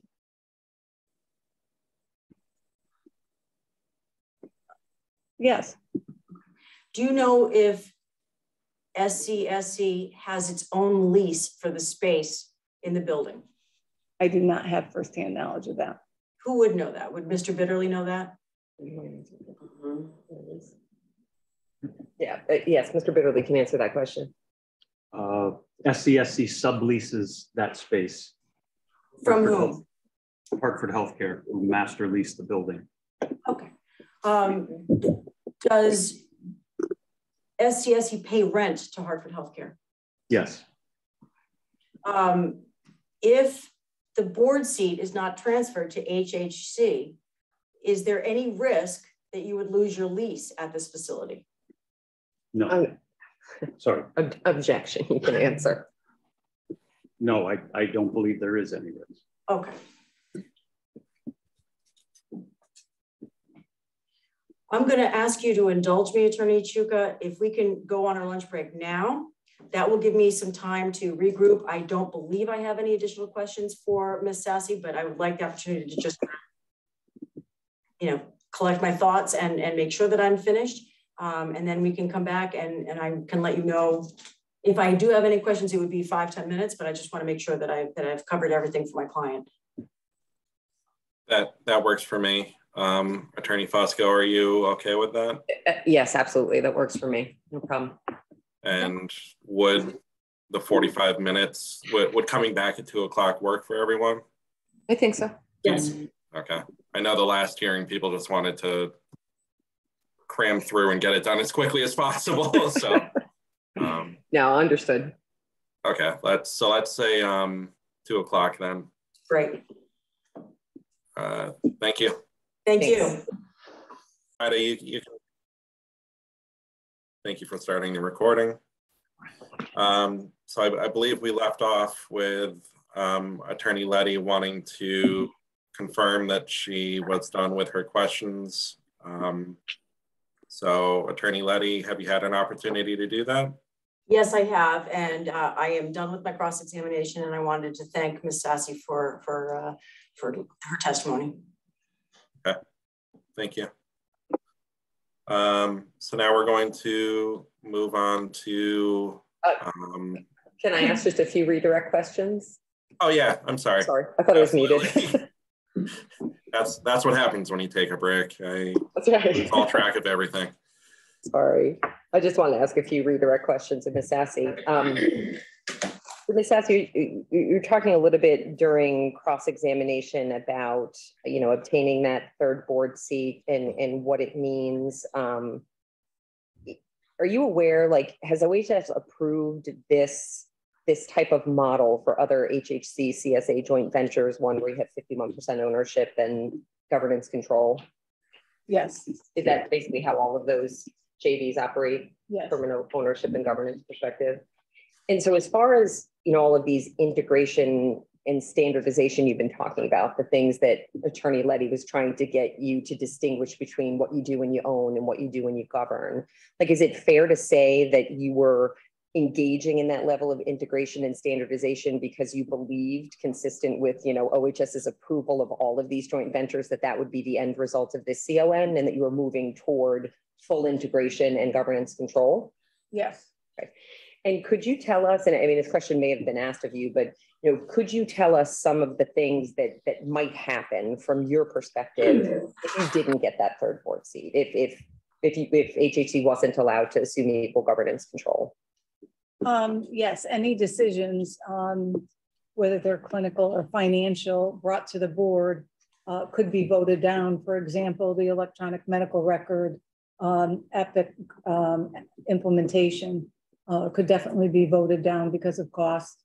And that would impact, how we could influence the care and the coordination of those patients. That's it. Okay. That's it. I don't have any further questions for Ms. Sassy. I don't have any further questions. Okay. So now we are going to move on to the intervener's case. Attorney Letty, do you have an opening statement you'd like to make? I just would like to make a few opening comments and introduce our witness, Mr. Alan Hale. And thank you for this opportunity to allow us to intervene and to present our side of the story and our evidence. as to why this CONAP should be denied. Hartford Healthcare has attempted to try to narrow the scope to the issue of the change of control. And while I understand that has meaning here, that change of control may very well have significant implications that are not all positive. And the OHS is obligated under the statute to look at all of the factors. So including things like the payer mix, cost, utilization, all those factors need to be considered. We can't just focus on whether or not I can get my electronic records from a hospital delivered quickly to a surgical center. All these have to be considered, including cost. Cost is a big factor here for ASCs, precisely because, as we've all said and we've all conceded, we're all on the same page. ASCs do provide a cost-effective alternative to HOPDs and inpatient care. The whole point is to keep that structure and that model in play. And our concern, as you will hear from the testimony and from the questioning that's gone on here, is that the involvement of HHC in this location and in other locations for that matter is going to ultimately drive up those costs, which defeats the whole purpose of the ASC model. So without further ado, I'm going to turn it over to Mr. Alan Hale, who is here on behalf of Wilton Surgery Center. Thank you. Mr. Hale, your last name is spelled H-A-L-E, correct? Correct. Okay. Yeah. Attorney Letty, while we're sort of introducing people, can I just ask who else is in the room with you? I'm not sure we. Yes. Okay. Mary Heffernan is here. Okay. Is she an attorney in your office or? No, she's a consultant. She's a consultant hired by Wilton Surgery Center. Okay. Thank you. Is she available to answer questions today, or is she just sort of in the room? She's just in the room. She's not here as a witness. No. Okay. So Mr. Hale, I'm just going to swear you in. So if you can raise your right hand, please. Do you solemnly swear or solemnly and sincerely affirm, as the case may be, that the evidence you provided in your pre-file and the evidence that you shall give in this case shall be the truth, the whole truth, and nothing but the truth, so help you God, or upon penalty of perjury? Yes, I do. Okay, thank you. And do you adopt your pre-filed testimony? Yes. There you go. Yes. Okay, thank you. So you can now proceed with your testimony, keeping in mind my ruling on the request to strike that was filed. Okay, thank you. Good afternoon, Hearing Officer Chuka and staff of the Office of Health Strategy. My name is Alan Hale, and I'm the Vice President of Operations for AmSurg Corp., a national owner and operator of ambulatory surgery centers. AmSurg is an indirect owner of Wilton Surgery Center, LLC, and AmSurg provides robust management support to Wilton Surgery. My role as Vice President of Operations includes serving as the Chairman of the Wilton Surgery Advisory Board, overseeing Wilton Surgery's administrator position and her responsibilities, helping facilitate AmSurg corporate resources and support departments when the Wilton Surgery teams need assistance, reviewing monthly financial performance for Wilton Surgery to understand key variances to budget and prior year financials, and handling partnership maintenance objectives and transactions. I previously provided a copy of my CV for your review. I'm presenting a summary of key information from my pre-filed testimony on behalf of Wilton Surgery as intervener in this Certificate of Need CON application. And I wish to thank OHS for the opportunity to assist in the agency's review. As set forth in this application and subsequent materials, HHC Surgery Center Holdings, LLC has already acquired a majority interest in Southwest Connecticut Surgery Center, which I will refer to today as SCSC, and Hartford Healthcare's desire to acquire additional control of Southwest Connecticut Surgery Center, which is located at 60 Danbury Road in Wilton, Connecticut, only 1.3 miles from Wilton Surgery. My testimony will include evidence regarding several factors. Number one, a lack of clear public need for the applicant's proposal. Number two, a lack of increased quality, accessibility, and cost effectiveness associated with the applicant's proposal. Three, utilization of Wilton Surgery and trends in the provision of care in SCSC's largest planned specialty, pain management services. Number four, the duplication of existing healthcare facilities in the service area. Number five, the negative impact the proposal will have on existing surgery center providers and patient choice in the service area. And six, concerns about the consolidation of healthcare providers and the effects of such consolidation on cost and accessibility to care. So with regard to factor number one, the proposal fails to show clear public need. Wilton Surgery is a standalone surgery center with 2 operating rooms and 2 procedure rooms, located 1.3 miles from the new SCSC location. The surgeons currently credentialed at Wilton Surgery specialize in interventional pain management, ophthalmology and oculoplastics, and gastroenterology. As explained in Wilton Surgery's petition for intervener status, Wilton Surgery provides high quality care with very high patient satisfaction scores. Even with its high quality of care and patient service, Wilton Surgery has significant capacity to support additional case volume. We reviewed our available capacity and confirmed the following utilization statistics. Back in 2019, Wilton Surgery operated at a utilization rate of 59.25%. In 2021, or the first normal year after COVID, it operated at a utilization level of 53.75%. So far in fiscal year 2022, it is currently on track for a utilization rate of 52%. The applicants indicate that 65% of SCSC's volume will be pain management cases, a specialty that Wilton Surgery provides. Looking solely at Wilton Surgery's pain management procedure room, such room operated at lower utilization rates than the overall facility, as mentioned above. Wilton Surgery's pain management procedure room experienced a utilization rate of only 44% in 2019, a utilization rate of 33% in 2021, and is currently on track for a utilization rate of 33% again in 2022. In addition, aside from Wilton Surgery, aside from Wilton Surgery and SCSC, there are 10 additional licensed outpatient surgery centers in SCSC service area and contiguous towns that provide orthopedic, spine, and/or pain services. We provided a map titled ASCs by specialty. SCSC is surrounded by numerous centers already providing orthopedic, pain management, and spine services. Notably, Wilton Surgery believes that a number of physicians listed in SCSC's license application are also affiliated with multiple centers marked on this map. Despite having some knowledge of the operation of these other centers, the applicants have provided no evidence that outpatient surgery capacity in these specialties is needed in Wilton or anywhere else in its service area. They have not provided any evidence that surgeons cannot get block time at other outpatient surgery centers in the proposed service area, nor have they provided any evidence that patients are being delayed in having their procedures due to capacity issues. For these reasons, the proposal fails to show clear public need. Factor number two, lack of increased quality, accessibility, and cost effectiveness.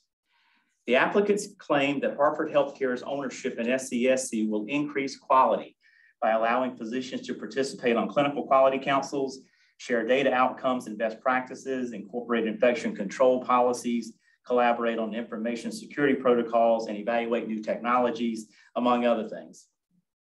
However, SCSC is already partly owned by and is already managed by Constitution Surgery Alliance, LLC. Per Constitution's website, Constitution managed sites perform more than 100,000 cases per year, and Constitution has developed 21 surgery centers with more than 100 operating rooms, while partnering with more than 500 physicians. Surely, Constitution would continue to operate SCSC with strong clinical quality initiatives, the sharing of data outcomes and best practices, robust infection control and information security policies, all while evaluating new technology. The applicants have failed to demonstrate that Hartford Healthcare's ownership or control is necessary in order for SCSC to provide high quality services. The applicants also claim that Hartford Healthcare's participation in SCSC will ensure that there is access to outpatient surgical services for all patients regarding a payer source, and that as a nonprofit health system, Hartford Healthcare is committed to caring for Medicaid recipients and indigent persons. Moreover, the applicants claim that these policies will extend to SCSC by virtue of Hartford Healthcare's ownership of the center, and that Hartford Healthcare's financial assistance policy will be enacted at the center, where previously charity care was not available. However, this assertion lacks support. The applicant's own current and projected payer mix table indicates 0 uninsured cases and 0.2% self-pay cases, which the applicants themselves round to 0%. The applicants further indicate that 1% of SCSC's cases will be for Medicaid beneficiaries. By way of comparison, over the last 8 years, Wilton Surgery, which is admittedly not a nonprofit organization, has provided an average of 6.8% of its cases for Medicaid beneficiaries. While Wilton Surgery does not separately track its self-pay and charity care cases, we maintain a charity care policy, working with each uninsured patient referred, following federal guidelines for healthcare discounts based on income. We also work with patients on payment plans and other means of coverage to ensure patients can get the services they need. Further, Hartford Healthcare is not particularly known for its commitment to community benefit. By way of illustration, Yale New Haven Health Services community benefit in 2020, weighted by number of licensed beds, was $387.1 million, while Hartford Healthcare's was $94.3 million. Similarly, Yale New Haven Health Services community benefit in 2020, weighted by net income, was $377.5 million, while Hartford Healthcare's was $84.7 million. None of this data validates that Hartford Healthcare's investment in SCSC will increase access to care for those who are most vulnerable in the service area. With regard to cost effectiveness, the applicants go to great lengths to inform OHS that cases performed in a freestanding outpatient surgery center setting cost less than cases performed in a hospital setting. This is commonly known in the healthcare industry. However, the applicants do not provide any evidence regarding how Hartford Healthcare's purchase of a majority interest in SCSC will enhance cost effectiveness of services provided at SCSC. In fact, Wilton Surgery has concern that Hartford Healthcare's investment will have the opposite effect. When SCSC becomes contracted with commercial payers through the health system's commercial payer agreements, which likely contain significantly higher ambulatory surgery center reimbursement rates, meaning that patients' out-of-pocket financial responsibilities increase dramatically. Factor number 3, utilization of Wilton Surgery and trends in SCSC's busiest specialty, pain management. As I've mentioned previously in my testimony, Wilton Surgery provides interventional pain management services. This same service line specialty accounts for 2/3 of the projected volume in the application. As I disclosed earlier, Wilton Surgery operated at a utilization rate of only 59.25% in 2019, 53.75% in 2021, and is currently on track for a utilization rate of 52% this year. While Wilton Surgery questions the applicant's volume projections, Wilton Surgery's utilization statistics establish that it has capacity to accommodate all interventional pain management cases that applicants project. In addition, Wilton Surgery suspects that most, if not all, of the other 10 additional licensed outpatient surgery centers in SCSC's service area and contiguous towns have capacity to take on cases in the same specialties that SCSC provides. The cases to be performed at SCSC following a closing of the proposal would represent nothing more than a shift of cases from existing centers. With regard to projected utilizations, the applicants included the following OHS tables 4 and 5 in the application. These tables clearly illustrate the significant transformation and expansion of the applicant center from a plastics-only center in Westport to a multi-specialty center in Wilton. Looking at volume, the plastic surgery volume at the previous center between fiscal years 2016, there was an average case volume as low as 13 patients per year to as high as 22 patients per year as a plastics only one operating room surgery center. Now in the first year of operation, SCSC in its new location was projecting 3,447 patient cases to be treated. growing to 3,656 cases in 2024. The majority of those cases being in interventional pain management services. Table 5 indicates that 2/3 of SC's volume is expected to come from pain management procedures. This projection is contrary to a very strong industry trend to shift pain management procedures back into the office setting from ambulatory surgery centers. As depicted in Exhibit E, Wilton Surgery has experienced an 80% decrease in pain management procedure volume since 2009. No evidence has been presented to suggest that a center located a mere 1.3 miles away will be able to grow its pain management volume year over year, contrary to these clear trends. The applicant's projection is also contrary to OHS's own data, showing an overall decrease in outpatient surgery encounters in the state. In addition, in December 2021, the Centers for Medicare and Medicaid Services, CMS, released local coverage determination L38994 titled Epidural Steroid Injections for Pain Management, the LCD. The LCD states that use of moderate or deep sedation, general anesthesia, and monitored anesthesia care is usually unnecessarily or rarely indicated for these procedures and therefore not considered medically reasonable and necessary. Even in patients with a needle phobia and anxiety, typically oral anxiolytics suffice. In exceptional and unique cases, documentation must clearly establish the need for such sedation in the specific patient. The practical implication of the LCD is that Medicare is unlikely to cover anesthesia for pain management, further reducing the likelihood of physicians performing pain procedures in a licensed outpatient surgical facility. For the above reasons, Wilton Surgery does not believe that the applicants have any ability to meet their stated volume projections. Factor number 4, duplication of services.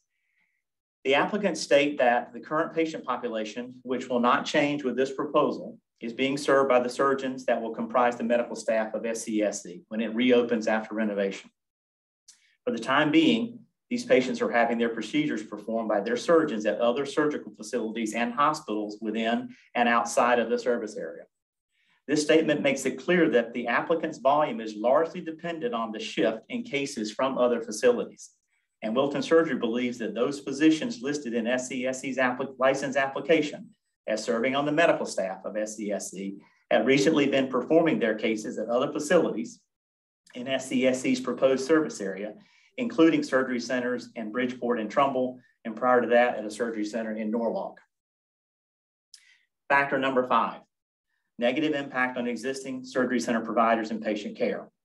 Wilton Surgery has calculated and shared its utilization rates and available capacity, and we have provided information showing our ability to accommodate pain management volume proposed by the applicants. Furthermore, we suspect that most, if not all, of the other 10 additional licensed outpatient surgery centers already providing orthopedic, spine, and/or pain services in SCSC service area and contiguous towns have sufficient capacity to take on the cases SCSC proposes to treat. The majority of SCSC's projected volume represents nothing more than a shift of volume from other existing surgery center facilities in the service area. Hartford Healthcare and its affiliates have a very extensive presence across the state. This proposal merely adds another location to their already rapidly expanding footprint. Wilton Surgery is very concerned that Hartford Healthcare's consolidation through rapid expansion will lead to increased cost and decreased patient choice in the service area. Finally, factor number 6, consolidation and effects on cost and accessibility. In the application, the applicants state that this proposal is not expected to adversely affect patient healthcare cost in any way, and further states that it is not anticipated that patient costs will increase following the proposed change in ownership. There will be no change in fee schedule or pricing that will result from the transfer of ownership, they say. However, as a majority owner in SCSC, Hartford Healthcare will likely seek to extend its commercially contracted rates to SCSC if it hasn't done so already, thereby increasing costs for carriers and patients. As mentioned earlier, Hartford Healthcare and its affiliates already have a large-scale presence across the state. This very substantial network shows significant market power and likely puts Hartford Healthcare into a strong negotiating position with commercial payers. As a majority owner of SCSC, Hartford Healthcare will likely have the ability to utilize its commercial payer agreements and increase reimbursement rates for SCSE, thereby increasing costs for third-party payers and patients. This in turn will increase costs without providing any meaningful increase in access to care, particularly for the most vulnerable patients in the service area. This is not a model that will enhance cost effectiveness or access for the residents of the service area. Consolidation of healthcare providers and the effects of such consolidation on cost and accessibility to care is a significant concern that should be considered by OHS. In conclusion, for the reasons I have outlined here today, and for other reasons set forth in Wilton Surgery's petition for intervenor status, I respectfully request that OHS deny the application. Thank you for your time and allowing me to present my testimony today. Thank you, Mr. Hale.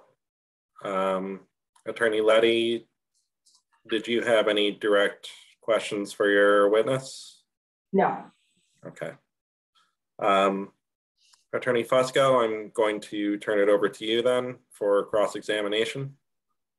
Okay, thank you, Attorney Chuka. Hello, Mr. Hale, how are you? I'm doing okay, thank you. How are you? Good, good.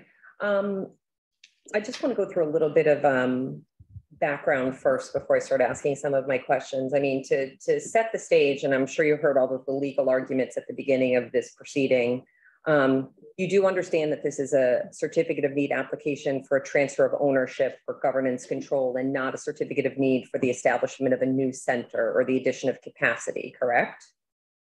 Correct. Okay. You, in your testimony, you state you are a vice president of operations for AmSurg, is that correct? Yes. And have you been in that same role? You were in that same role with AmSurg's predecessor, National Surgical Care, correct? For how many years? For how many years total have you been with NSC and AmSurg? Since 2007. Okay. And have you had responsibility for Wilton Surgery Center that entire time? No, not the entire time. Okay. When did you first take responsibility for Wilton Surgery Center? I initially became involved in Wilton Surgery back in 2007, 2008 timeframe, around the time of the acquisition of the interest from the AmSurg Stanford joint venture entity. And then got back involved in roughly 2011 when AmSurg acquired National Surgical Care, and was then more involved in an operational role instead of like a merger and acquisition type role. Okay, so you've had an operational role at the center, with the center, since about 2011? Correct. And you know in your testimony that you're the chairman of the Wilton Surgery Advisory Board. What is that board? It is the advisory board for the Wilton Surgery Center, LLC. And it's basically the governing board of our entity. Okay, it's the governing board of your entity. Who else has membership on that board? What is the structure of that board? That is a 7-member board with 3 physicians serving on that board and 4 members of the joint venture entity, between AmSurg and Stanford Health. So from that entity, we have 2 AmSurg affiliated or 2 AmSurg employed resources and 2 Stanford Health executives. Okay. What % interest does that joint venture own in Wilton Surgery Center at present? Do you know? Yeah, currently we're a little over 51%. Okay. A little bit south of 52%, somewhere between 51 and 52. Okay. So this is not consistent. So on the Wilton Surgery Center website, there's a section that says it's for physicians, and it describes why physicians might want to either do procedures at your facility or invest in your facility. And I believe it speaks to something called, is it a consensus management model, where there's equal governance between the physicians and representatives of AmSurg or of the health system? This board is not operated that way, correct? I would disagree. You know, we don't make significant decisions without having the consensus from those 7 members. Okay, but there are not, I guess I'll make it an even simpler question. There are not equal seats on the board as between the physicians and AmSurg and Stanford. You have one more seat on the board than they do. Our joint venture entity has one more seat than the physicians do. Correct. Could you be ensured of an ability to accomplish your objectives and Stanford Hospital's objectives with respect to the center if it was flipped? If the physicians had 4 seats on the governing board and you had 3? If our governing document had certain provisions in it providing protection that decisions couldn't be made, you know, certain significant decisions couldn't be made. So you'd have to have that written into your governing document. I'm talking about straight voting. If it's as we described SCFC, which is 1 member, 1 vote. If Stanford and AmSurg combined had 3 votes and the physicians had 4, would you feel comfortable that you could accomplish your objectives, that you wouldn't ever potentially be outvoted by the docs under any circumstances? I would have a comfort level because we've been in partnership with these doctors for so long, and we've operated in a physician-centric model that, you know, we could continue along those lines. I mean, you know, the objective in putting together these deals is you work together on a surgery center joint venture, and then hopefully you never have to pull out the governing documents or the operating agreement because things are running smoothly. So Understood. That's the expectation. But if things did go wrong, and this is the same line of questioning that was asked of my client, if things did go wrong and you had a board where you had 1 less seat than the physicians and it was 1 member, 1 vote, they could outvote you and block you, correct? Objection, asked and answered. I don't think he answered that question. He said it likely would never happen. I'm asking, can it happen? On a board, 1 member, 1 vote, the physicians have 4 seats, AmSurg Stanford has 3 seats. Could the physicians outvote you? I'll allow that. Yes, I mean, they could have, if they had 4 and we had 3, yes, they could outvote us. Okay, thank you. Mr. Hill, do you live in Connecticut or are you from out of state? I'm from out of state. I thought I detected an accent. Where are you from? Oh, you probably did. I'm from the Carolinas. I live in South Carolina now. Okay. How often, so you've had this AmSurg operational oversight for Wilton Surgery Center for 10, 11 years now. How often are you actually on premises at Wilton Surgery Center? How frequently are you here? I would say, prior to the pandemic, I was consistently here every quarter. We have a set board meeting schedule. We've had that in place ever since our joint venture invested in the center. So we know in advance when our board meeting dates are. And I would book a trip up for each of those quarterly board meetings. Okay. And then other visits as well. If we had a partnership opportunity with a prospective surgeon partner that, who we were meeting with about, coming into the center or what have you. At a minimum, quarterly. Okay, but you are not at Wilton Surgery Center day to day, right? You're not there on a daily basis. Correct. Okay, yes. That would be the firm administrator who runs the facility day to day. And what is her name? Is it Amanda? It is Amanda Gumpel. Mm-hmm. Is she with you today and available to answer questions? I'm going to answer that. She is present in and out, but she is not available for questions. Okay. I think you said before, you confirmed one of the questions I had, which is Stanford Health is still an indirect owner of Wilton Surgery Center, correct? It owns 50% of the entity that owns around 51% of the center? Correct. Is anyone from Stanford Health with you today to answer questions I have about their participation in the center? No.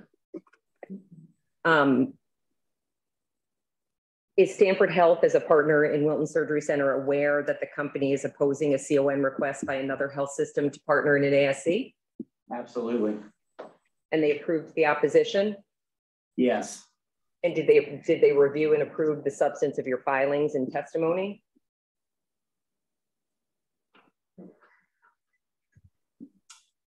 I don't know. Okay. So just kind of setting the stage. So you're here from out of state. You're at Wilton Surgery Center about quarterly, and you are the only witness that's available to answer questions today, correct? Correct. Okay. I do want to ask you some operational questions about the surgery center. How many operating rooms does Wilton Surgery Center have? We have 2 operating rooms and 2 procedure rooms. Well, I looked on your website and it says, it advertises again in that for physician section that you have 6 operating rooms. So are you operating 6 ORs, or is that a misrepresentation on the website to potential physician utilizers and investors? Objection to the characterization in the question. Objective form. I don't think that's a fair question. Can you rephrase it, Okay. Attorney Fosco? So you're saying you operate 2. I think we have put evidence in the record in our rebuttal that it says on your website you operate 6. Are you operating 6 ORs at Wilton Surgery Center? No. Okay. So the information on Wilton's website and the section for physicians that advertises you as a facility to potential investors and utilizers as a facility with 6 ORs is incorrect. Objective form. Did you, sorry, did you answer? I think it's a fair question. The website unfortunately had a mistake. Okay. And are you familiar with the, in your role as VP of Operations for this for AmSearch for this center, are you familiar with the certificate of need requirements around the addition of OR capacity? I have limited knowledge about that because I also oversee centers in other states. Okay, but in Connecticut in particular, do you understand how many operating rooms you're authorized to operate and what you would need to do if you were to add additional operating rooms within the COM process? Correct. Now, looking at your testimony, you state on page 2, toward the bottom, I think you say the surgeons credentialed at Wilton Surgery Center specialize in interventional pain management, ophthalmology, oculoplastics and retina, and GI. Is that correct? Correct. Do you also have urologists on your medical staff? We have had urologists credentialed from time to time. I believe I don't know for certain whether those physicians still have active medical staff privileges. I don't believe they do. I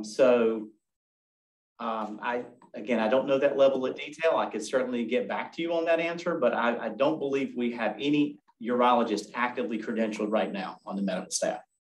Okay, so there could be someone listed on the website as a part of your medical staff. And when you click on their bio, it says they're a urologist, but they're not on your active medical staff.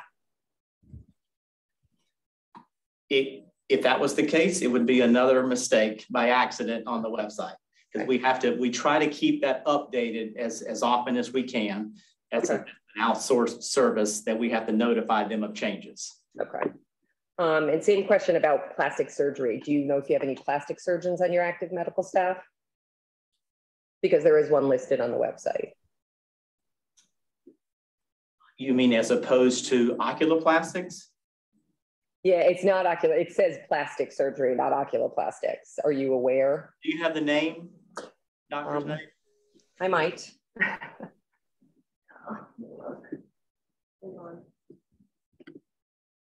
don't know whether she's still credentialed. Here, I just have to look in my file. I'm sorry.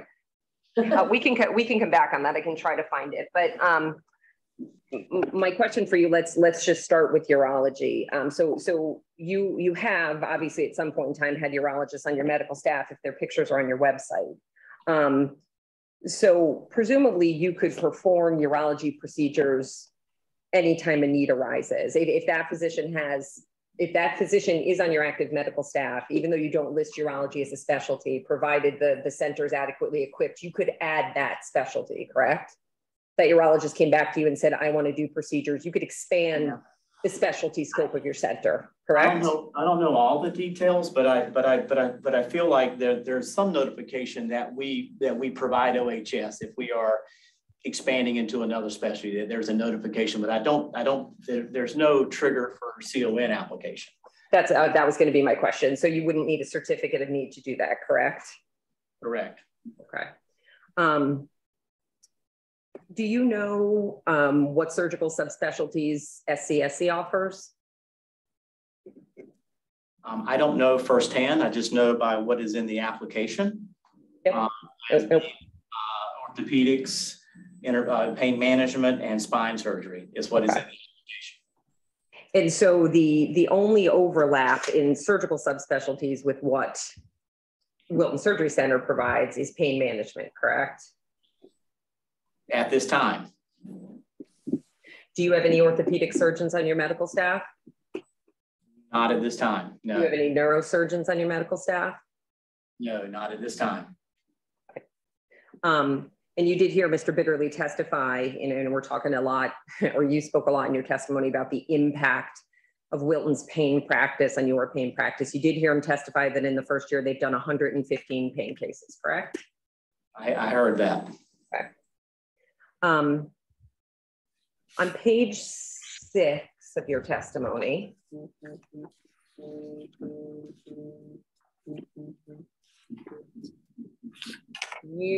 let me see, it's in the first paragraph toward the end. You seem to be suggesting that the only way SCSE could meet its pain volume projections is at the expense of Wilton Surgery's patient volume. You see that? Can you be more specific? You said the first paragraph that starts. Sorry, it's page 6 under the first paragraph under the table, yeah. The third or fourth sentence from the bottom. Sorry.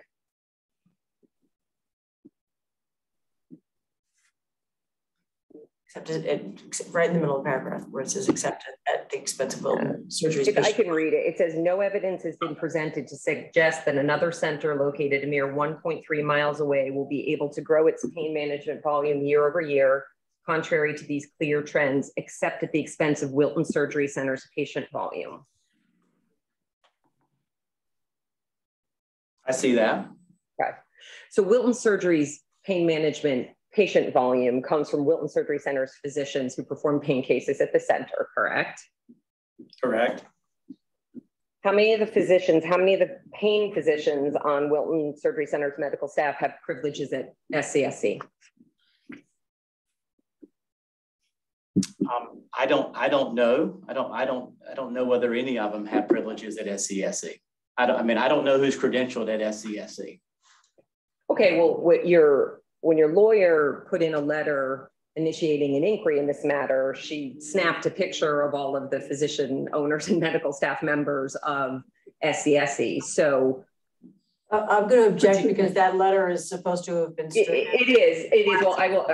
Okay, I will say, can your lawyer direct you to that chart so you can review it and confirm, or to the SCSC website? It's not in that. And if you're asking him to perform something to look up to answer your questions, he's here to provide testimony based on what he's already submitted, not to do research while he's in the middle of his examination.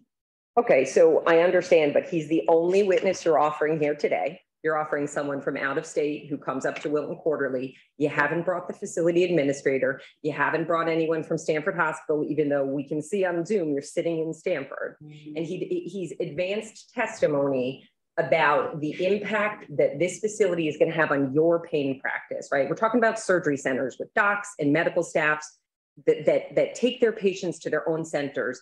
And he can't tell me if any of his physicians have credentials at my center. I don't know who else to ask. That is not what he said. What he said is he does not know who the doctors are that are credentialed at your center. And that's not doctors. Are there, the question is, are any of the Wilton Surgery Center doctors credentialed at SCSC? I believe he said he didn't know. His answer is because he doesn't know who the credentialed doctors are at your center. That's not why he's here to testify, to tell you which doctors are credentialed at your center. You just asked him to look at the website. and see. I know which doctors are credentialed at my center. I'm asking if any of his doctors are credentialed at my center. As the representative of the managing member of his center, he should know where else his docs have privileges. Do you know? I object to the question. I think it's irrelevant. It's absolutely not irrelevant. His entire testimony, which is off base because it's geared toward a new center, is about physician recruitment and patients going to different places. It's absolutely relevant. The only way that Wilton Surgery Center physicians could perform procedures at SCSC is if they have privileges at SCSC. So if you're going to say it's going to happen, you should know your docs are having privileges there. Well, I'm going to object to the way this is being characterized, because in the first instance, we listened to extensive objections to any testimony relating or evidence relating to a new facility, because this is not a new facility. And now what we have is the attorney for Hartford Healthcare who told us that's all off limits. That's what she's going to focus on by trying to make him understand whether doctors are credentialed or not. If there's a doctor that you have in mind that's a particular doctor that you want to ask him about, feel free to ask him that. But he's not here as a witness as to which doctors have credentials at your facility. That's not his testimony. He could rattle off every doctor in his facility, but I don't think he's obligated to tell you which doctors are here. Well, first of all, I didn't ask for the names of the doctors. Second of all, the testimony that he just read into the record and that it's in the written record was not stricken, despite me asking for it to be stricken twice. So I have every right to cross-examine on it. And the primary focus of this testimony is on your pain management practice and how SCSC is going to take away your pain cases. And I'm trying to explore how that is possible. I think we all understand how ASCs work, that you can only care for your patients in an ASC if you have privileges. So I'm trying to get at how my client is going to take his cases. And I'm asking him if any of his docs also practice at my center. It's a perfectly legitimate question. Can I read the testimony from Mr. Bitterly's pre-file, which states to the best I'm going to object to this. Why are we reading my client's pre-file? I have an objection on the record. If you have an argument, you can make it. You're not reading my client's testimony into the record. I am, because he couldn't state either. He says, to the best of his knowledge, none of his surgeons are performing surgeries at Wilton Surgery or at any other. To the best of his knowledge. Can Mr. Hale make that same? He just told me he didn't know. If he can tell me that to the best of his knowledge, none of them are, that's a perfectly acceptable answer versus saying, I don't know. Then why don't you ask the question again and we'll see how he answers. To the best of your knowledge, are any of the Wilton Surgery Center physicians credentialed in performing procedures at SCSC? To the best of my knowledge, no.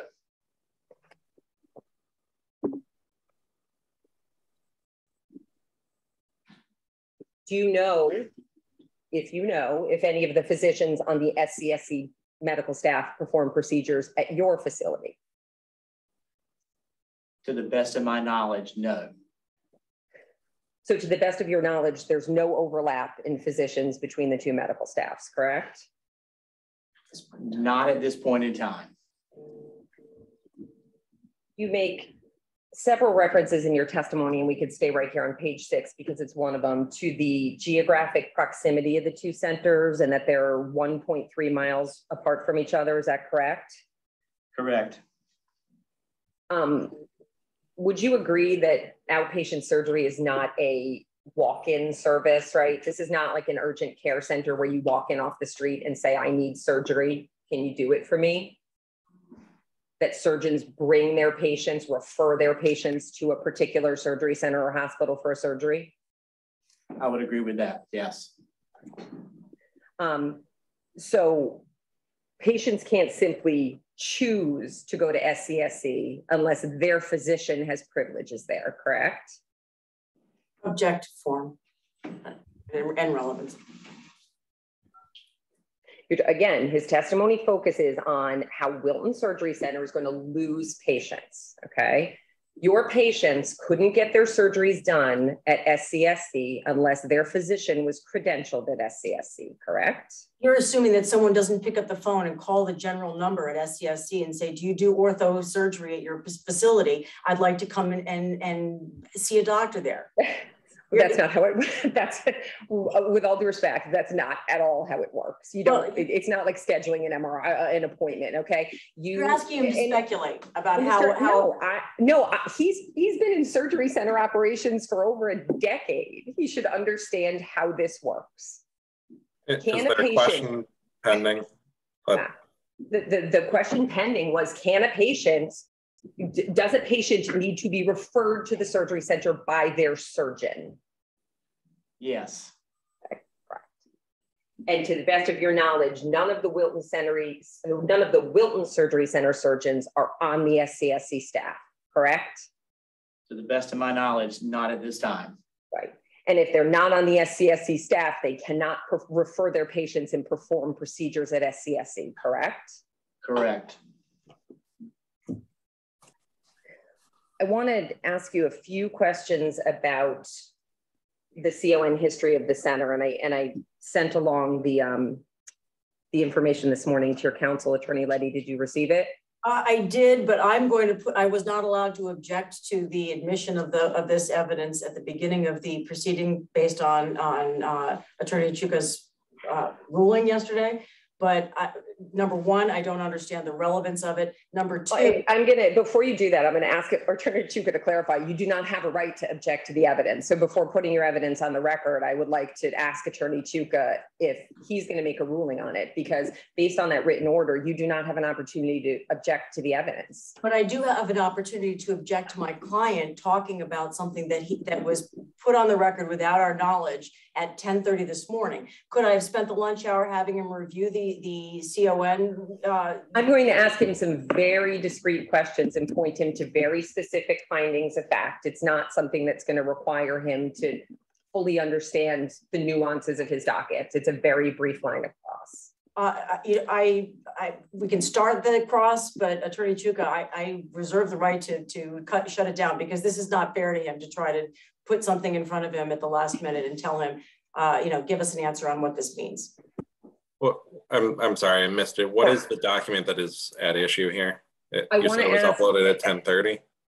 No, I asked you this morning, Attorney Chuka, if you would take administrative notice of the dockets around Wilton Surgery Center. And I think it's absolutely relevant, because a large portion of Attorney Letty's arguments and the testimony have to do with the scope of services at SCSC, how that has evolved, whether there's been CON approval, the changes of ownership, and ultimately, more importantly than that, because we're not talking about the current ownership structure, okay? One of the dockets that we've noticed is the docket allowing Stanford and AmSurg, or NSC at the time, to buy into Wilton Surgery Center.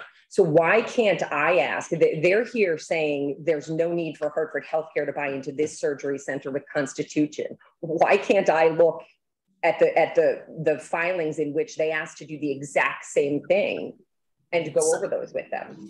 Precisely because we actually are not, we were restricted and not permitted to look at the prior applications and to address the history of the transition of this facility from a single room operating room in Westport to where it is now.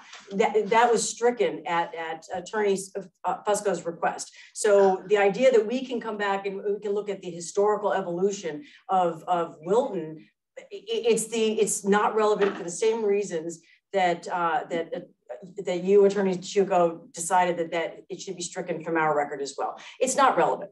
It's, Well, first of all, you raised the 2019 determination because you're contesting the 2019 determination. I'm not contesting this CON. All I'm doing is asking questions about the rationale in the CON, which I will say is the identical rationale that HHC is advancing here. And if you took the time to look at the document, and all I'm going to do is point your client to a couple findings of fact, I can ask the questions a different way without reference to the docket, but they're the same questions and they're perfectly relevant questions. It's the same thing as if we're in a criminal trial and somebody says, well, why did you shoot the guy? And then whatever reason he gives, is that relevant to another case where they say, well, why did you shoot the guy? It's not relevant.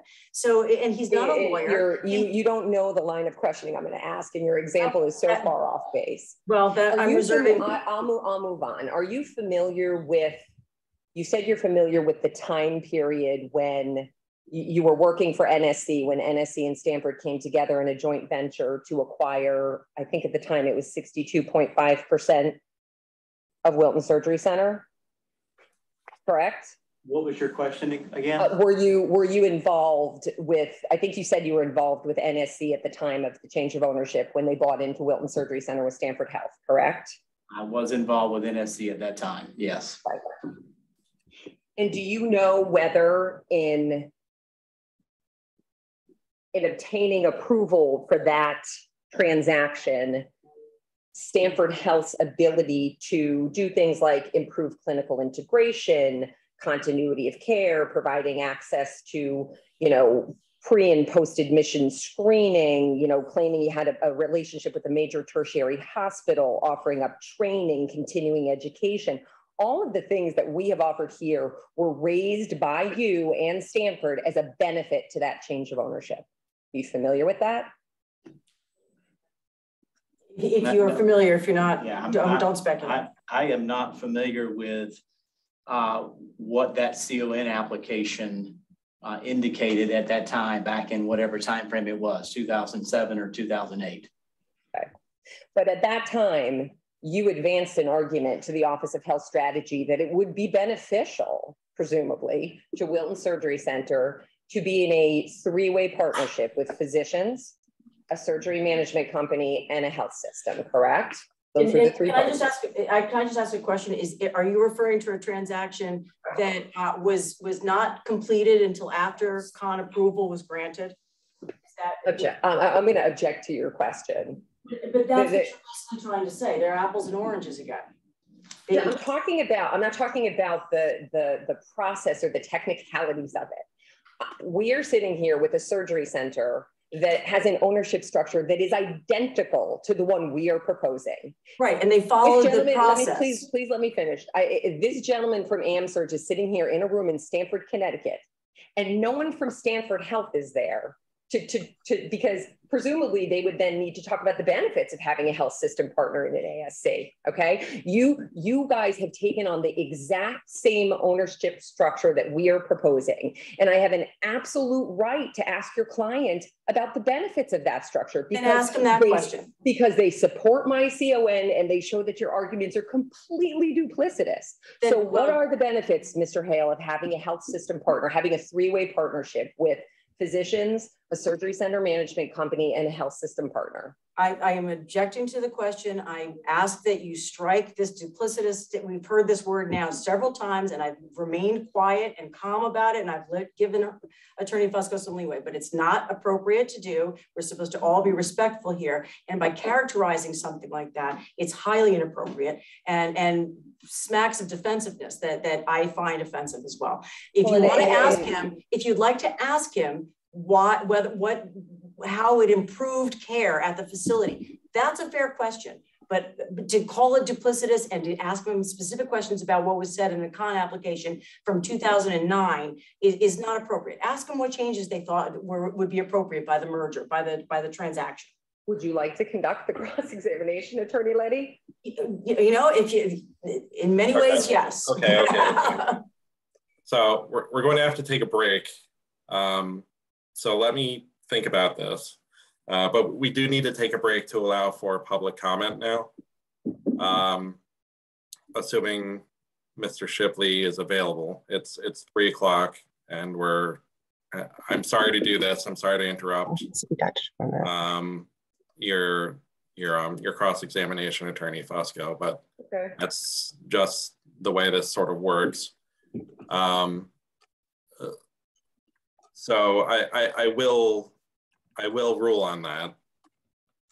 And I'm going to allow your questioning. I'm hoping you're able, is there some way to pull up the documents? I sent the decisions to Attorney Letty this morning as I was asked to do, so she has them, and I would just like to ask a few questions about those documents.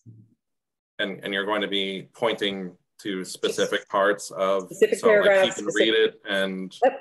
I'm going to read it. If you can give me the paragraphs, I will. During the break, I'll have Mr. Hale take a look at specific provisions that you're looking at. And if we can answer your questions or if he's familiar with the documents, then we can proceed that way. Okay. I mean, hey, oh, sorry, and I know you have to break. I mean, it's I'm not going to point you to the paragraphs right now, but it's the findings of fact in docket number 0730994 CON, which is short and which could easily be reviewed during the break. Okay. But you were not going to be asking about the other three. Is that accurate? I might be asking basic questions about those. Again, he might not have knowledge of 02 or 04, given when he worked there. But the determination from 2014, I may have a question about. So, Maida, do we have Mr. Shipley available right now? I'm not quite sure. I don't see him. I don't see him either. Exactly. This is Dave Shipley. I'm here. Okay. Oh, okay. So sorry. That's okay. I don't have my video on yet. There I am. Okay. Can you hear me? Okay. Yeah. So, Mr. Shipley, do you have a moment for me to just go through sort of like the introduction to the public portion of today's proceedings?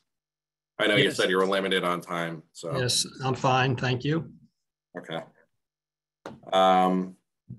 And Maida, do we have anyone else who has signed up between 2 and 3 for public comment?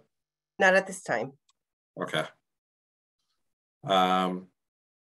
So we're just going to proceed with Mr. Shipley's public comment.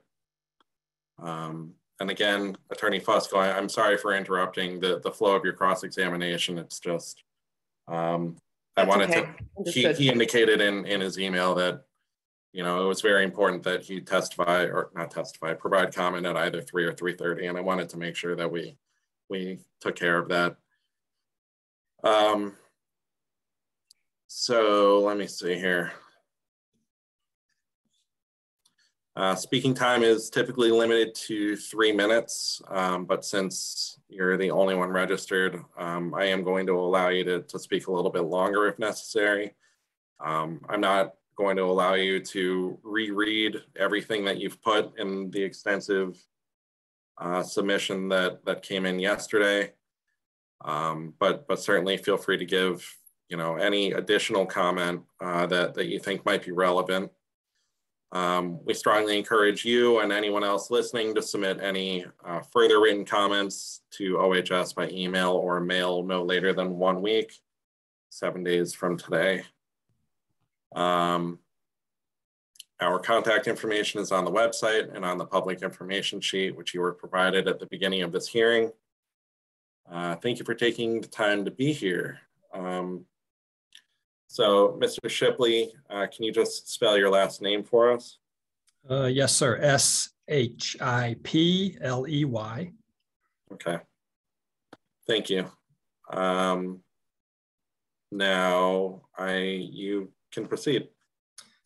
Thank you, Officer Chuka and the staff of OHS. My name is David Shipley, and I am here on behalf of Norwalk Surgery Center to speak in opposition of CON docket 20-32411. Norwalk Surgery Center is an ambulatory surgery center. We were founded in 2011 as a tri-party joint venture between physicians, Norwalk Hospital Association, and a management company. We've been in business since 2011, where we've provided surgical specialties across all specialties, inclusive of ophthalmology, podiatry, GI, orthopedics, pain management. We echo the concerns of the intervener of this hearing. And basically, we have concerns around 3 main items. One is the increased cost of care should HHC gain both financial and operational governance control of SCSC. We have concerns around the detrimental effects that SCSC will have on the facilities within the region, specifically Wilton and Norwalk Surgery Center, who are less than 5 miles apart from this new surgery center. And we are also concerned with HHC's CON application at this point in time and the way that it's been handled up to date. The detrimental effects that we see here have already occurred. So we had an orthopedic group, a major orthopedic group, who are now owners of SCSC.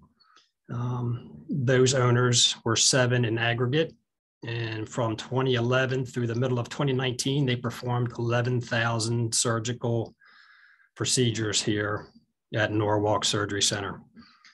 July of 2019, they abruptly resigned and left to take their surgical cases to another ambulatory surgery center in Bridgeport, Connecticut. Now that's important because with their defection, they took over 1,000 orthopedic cases and approximately 500 pain management cases that were performed in the calendar year of 2018. The reason this is important is because throughout the course of the documentation, we hear about ASCs being a lower cost alternative to hospital-based care, and that's true, and nobody denies that. In this specific case, that is not a true comparison, as these cases, these orthopedic cases, and I believe they are claiming that it will be 1,000 orthopedic cases to go to SCSC, are actually coming out of a lower cost environment, an ambulatory surgery center. So the comparison between HOPD and ASC cost savings is not relevant here. What's relevant here is the actual cost differential between SCSC if HHC gains governance control versus the cost structure at the surgery center of Connecticut that was in Bridgeport, Connecticut. Those are the two comparisons here. We submitted documentation yesterday. I'm not going to read it as you stated. I don't really want to read from documents, but within the body of that work, you can see the huge differential that we have seen when we compared the payers and their reimbursements to orthopedic centers across the state. And it ranged anywhere from 58% increase down to about 14% increase for reimbursements to HHC as a fiscal and operational control. That is a concern that really will hurt the public in this market. These price increases specifically affect and are damaging to the patients who have higher deductibles. They are damaging to employers and they are damaging to the payers themselves. The detrimental piece that we were concerned about is obviously the fact that since 2019, we have gone from 3,600 cases, I think, at our full capacity down to probably 1,000 cases. So with that defection of those orthopedic surgical cases and the pain management cases, we definitely have plenty of capacity here at Norwalk Surgery Center to fill that need versus having a new surgery center come in stating that they are providing care for cases that need to have a place to go to. As far as the CON process, I'm not an expert in that area. What I can say is myself and some colleagues in this market reached out to OHS when the original CON was asked for transfer of ownership and relocation of the facility because we had concerns that the entirety of the information was not given to OHS to make an informed decision. And so from that, we are here today where we have a major health system coming into the market seeking to acquire 51% majority ownership of an ambulatory surgery center with the risk of having increased rates back to the public, significant increase in rates back to the public, as well as a detrimental effect on two surgery centers that have been long-standing in this community. Thank you for the time to speak. Appreciate it. Thank you, Mr. Shipley. I haven't seen whatever communications were sent in. Do you happen to know who those were sent to? With regards to our conversation, it sounded like you had submitted some sort of comment after the application was filed, and out of fairness to the applicant and transparency, I wanted to make sure that those were accounted for. it was phone calls. Okay. We had telephone conversations with some OHS team members. Yes, sir. Okay. Thank you. Thank you. Attorney Chuka, if I can just ask, and I'm not following this entirely, but is Mr. Shipley saying that he had phone calls with OHS staff members about the current CON application while it was pending? No, ma'am. When were those phone calls? March, April of 2020. Okay.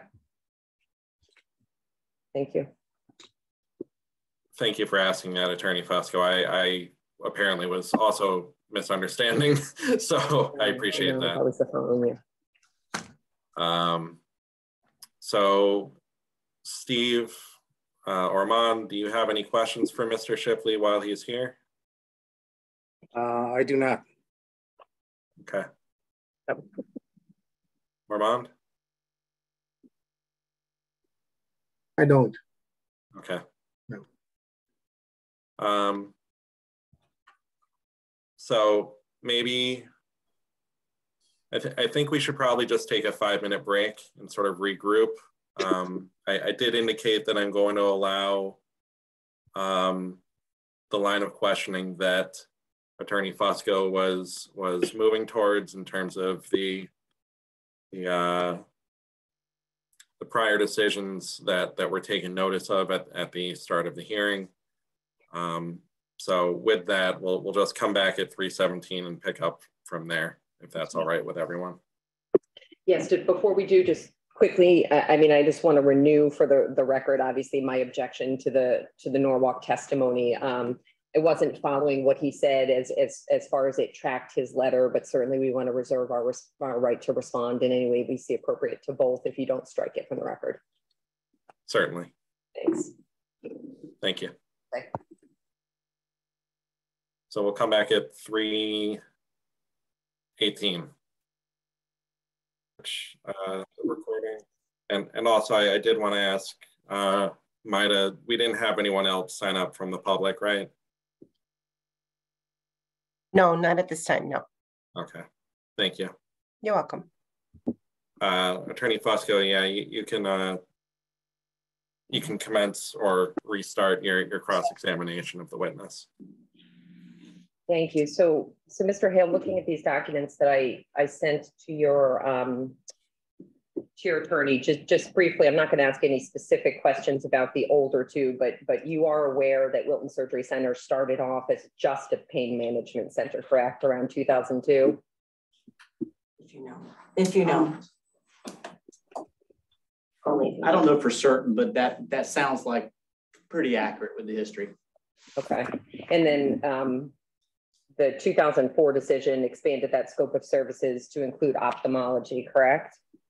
Again, we didn't look at the 2002 or the 2004 because if he knows. Okay. I don't know the exact date of that and exactly what that, how it expanded the center. Okay, but looking at it, and I really just have a simple question about the 2000.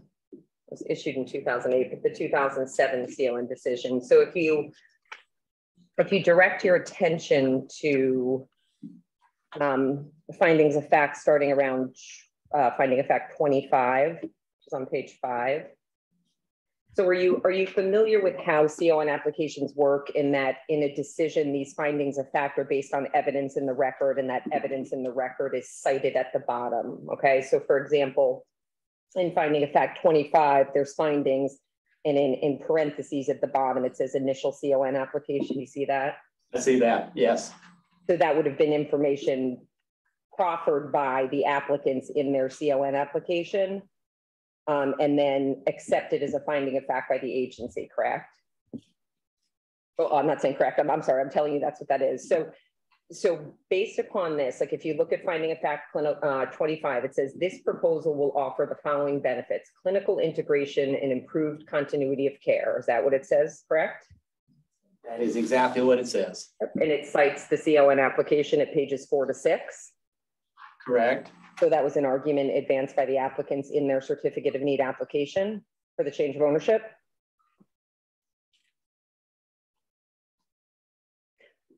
I mean, finding effect again, if you know, yeah, I don't know exactly that. So finding of fact 26 says SHS, and I assume that's Stanford Health Systems, investment in WSC will allow for improved clinical integration between the services offered by WSC and TSH for the purpose of improving continuity of care and providing TSA patients with greater access to pain management and ophthalmic surgical services. Physicians performing procedures at WSC will be able to utilize the resources of a major tertiary hospital in the area for the purpose of obtaining consults and coordinating pre- and post-operative care. Further, affiliation with TSH will facilitate cross-training, continuing education programs, and open up other staffing opportunities between the two organizations. And then that cites the CON application at page 5. Is that correct? That's how this reads, section 26. Yes. Okay. So those based upon, and again, I know you're not an expert in this, and I know OHS staff knows this, but based upon how I explained it to you, those are findings of fact that you see are cited to the CON application, and the CON application would have been filed by Wilton Surgery Center, correct? Objection, if he knows.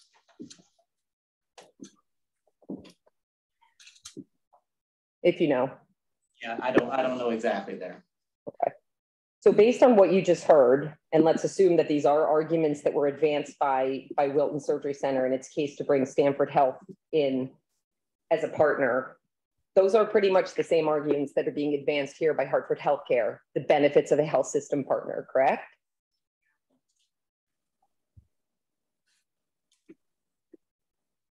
I think it was perhaps the intention of the parties that these services and benefits be provided by this health system, but those have not materialized as we. Well, that's not my question, and that's your understood, and that's your circumstance with Stanford Health. But in obtaining a CON, in meeting the statutory decision criteria for approval of a CON, Wilton Surgery Center advanced these benefits that a health system brings, and the Office of Healthcare Access at the time approved the certificate of need application based in part on those findings, correct?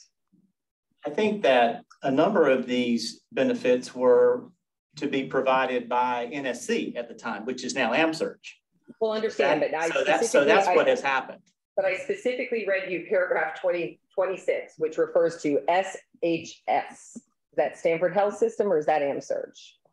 Actually, I don't know what that acronym stands for in this document. Can you tell me? I can, if you go back yes, to that's Stanford Hospital. If you go back to page 2. Okay. Stanford Health Systems, Inc., finding of fact 2, Stanford Health Systems, Inc., SHS. So in finding of fact 26, they're talking about the benefits that Stanford Health System can bring to the joint venture, correct? That's what it says. Okay. And then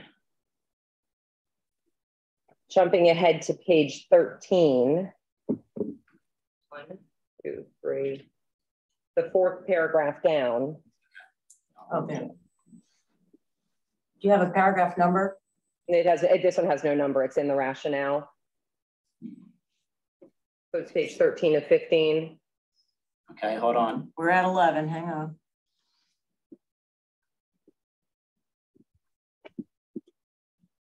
Okay. If you look at that 4th paragraph down, having SHS as a partner, it cites those same things we just read from finding of fact 26 and uses them as part of the rationale to support the approval of the CON, correct? Can you give him a minute to read the whole thing? Because he's... Yep. It's just the beginning of the paragraph. But the rest of the paragraph, I think, is relevant as well. So I'd like him to read the whole thing.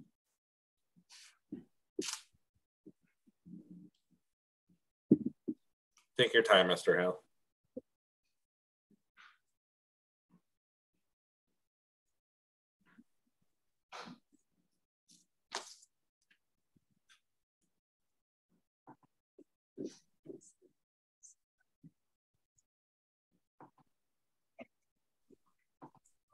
Okay, can you repeat the question again, please? I'm asking you if so, and I'm speaking specifically to the parts of the paragraph about Stanford Health System, which came from the findings of fact that we just looked at before. I'm asking you if OHS, you can see that the top of the page, it says rationale. OHS is using these factors, okay, improved care coordination, clinical integration, as part of its rationale for approving this CON. If you flip to the next page, it shows it's approved. Is that correct? That is how this document reads. Yes. Thank you.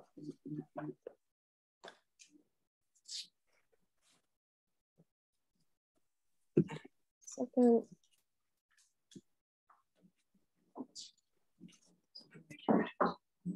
And just briefly, on the 2014 determination, you reported, so looking back historically, we just talked about the fact that the center was pain management and ophthalmology.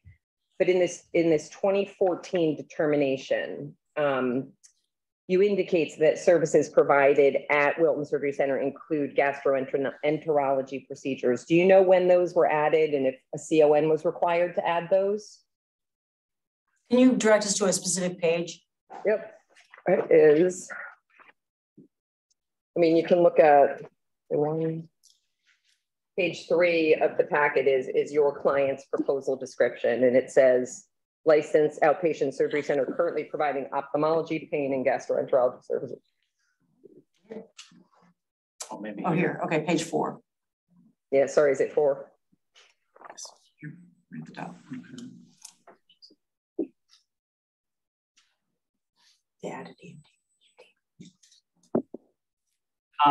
I believe we added gastroenterology around 2011 timeframe. Okay, and was the CON required to do that? Or maybe 2012. Okay. Did you obtain a certificate of need? Was one required? I do not think one was required. No, there was not a requirement for that. Okay.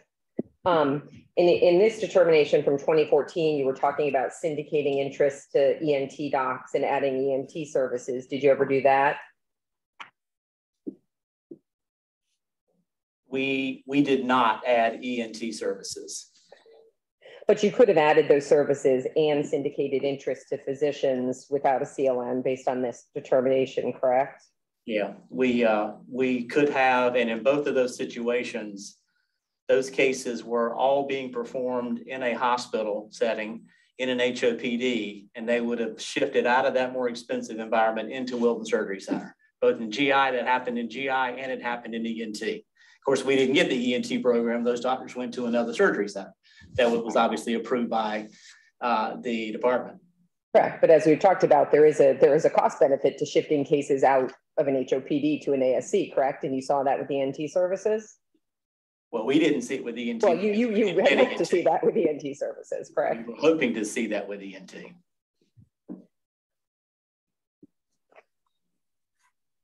So just 2 more questions along this line. So in your testimony at, I think it's page 5. No. You talk about, and you know, I'm asking about this because it hasn't been stricken from the record, but you talk about how Wilton Surgery Center underwent a significant transformation and expansion by going from a plastics only center to one that also provided orthopedics. I think you mean not Wilton. I think you mean SCSC. No. Oh, yes. I'm sorry. Yes. So you say that SCSC went through a significant transformation. What I'm asking you is based on the CON history we just looked at, and the fact that based on this information in the record, Wilton Surgery Center started as a pain management only center and now provides pain, ophthalmology, oculoplastics, GI, potentially could have provided ENT. That's also a significant transformation, is it not? Over 15 years. I know that we have maintained the facility with 2 operating rooms and 2 procedure rooms the entire time. But it's a significant transformation as far as you define significant transformation to mean different surgical subspecialties and different physicians.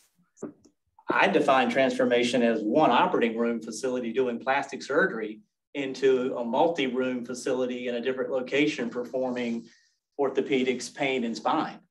Okay, but you transform from a pain-only facility to a multi-specialty surgery facility with 30 physicians on your medical staff, correct? It's yes or no? My organization was not involved when the center was a pain management only center, so I can't speak to that history. Okay, but now Wilton Surgery Center is a multi-specialty surgery center with 30 physicians on the medical staff, correct? That's what's on the website. Yeah, I don't know exactly how many doctors are on the website or on the medical staff. So can I ask just one general question before I move on to another topic of discussion? You filed your evidence here and sort of copious legal arguments, petitions, replies, pre-filed testimony. Why didn't you ever mention in any of those that Stanford Health is an owner of Wilton Surgery Center?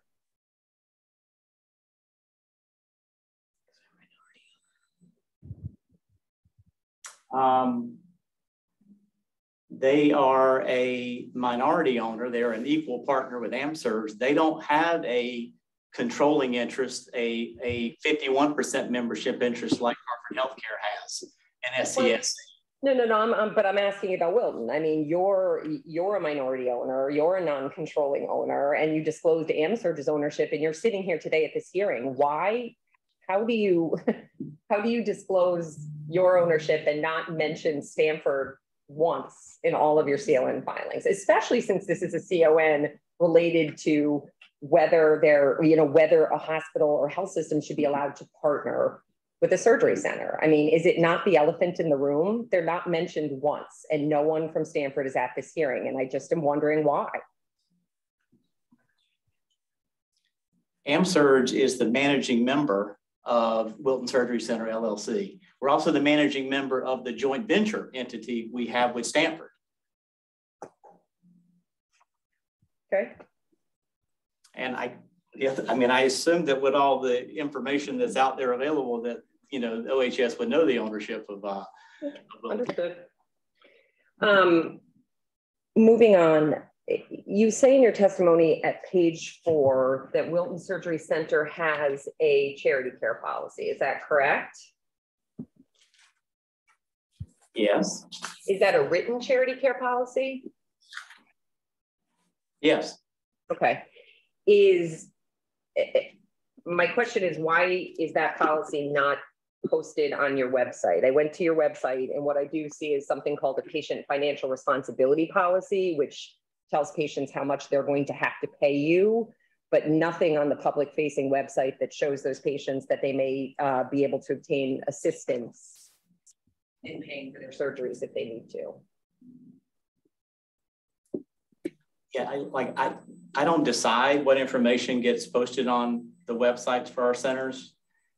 So I really can't answer as to why that's not out there, but we certainly handle those conversations when patients are scheduled at our center, if they need assistance. Okay.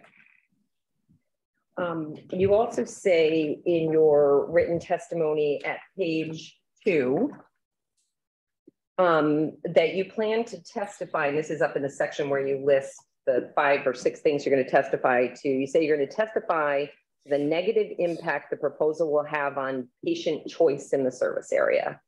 Can you point me to where that evidence is in your submission showing a negative impact on patient choice of the HHC affiliation?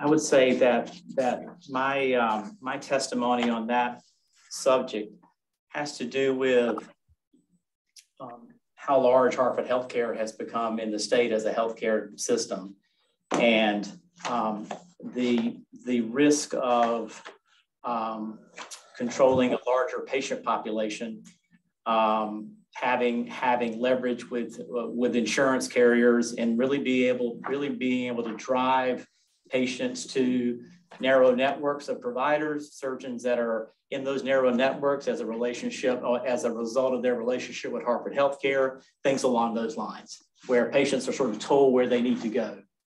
Okay, but you have no evidence, and you've presented no evidence that that's occurring here, have you? It's a yes/no question. Is there a number of other markets? Okay, is there? It doesn't matter. I'm asking: have you put evidence in the record to establish that that is happening here, specifically with respect to SCSC? That have you put that? Is that evidence in the record? It is not in my testimony. Okay, that's it. That you've answered my question.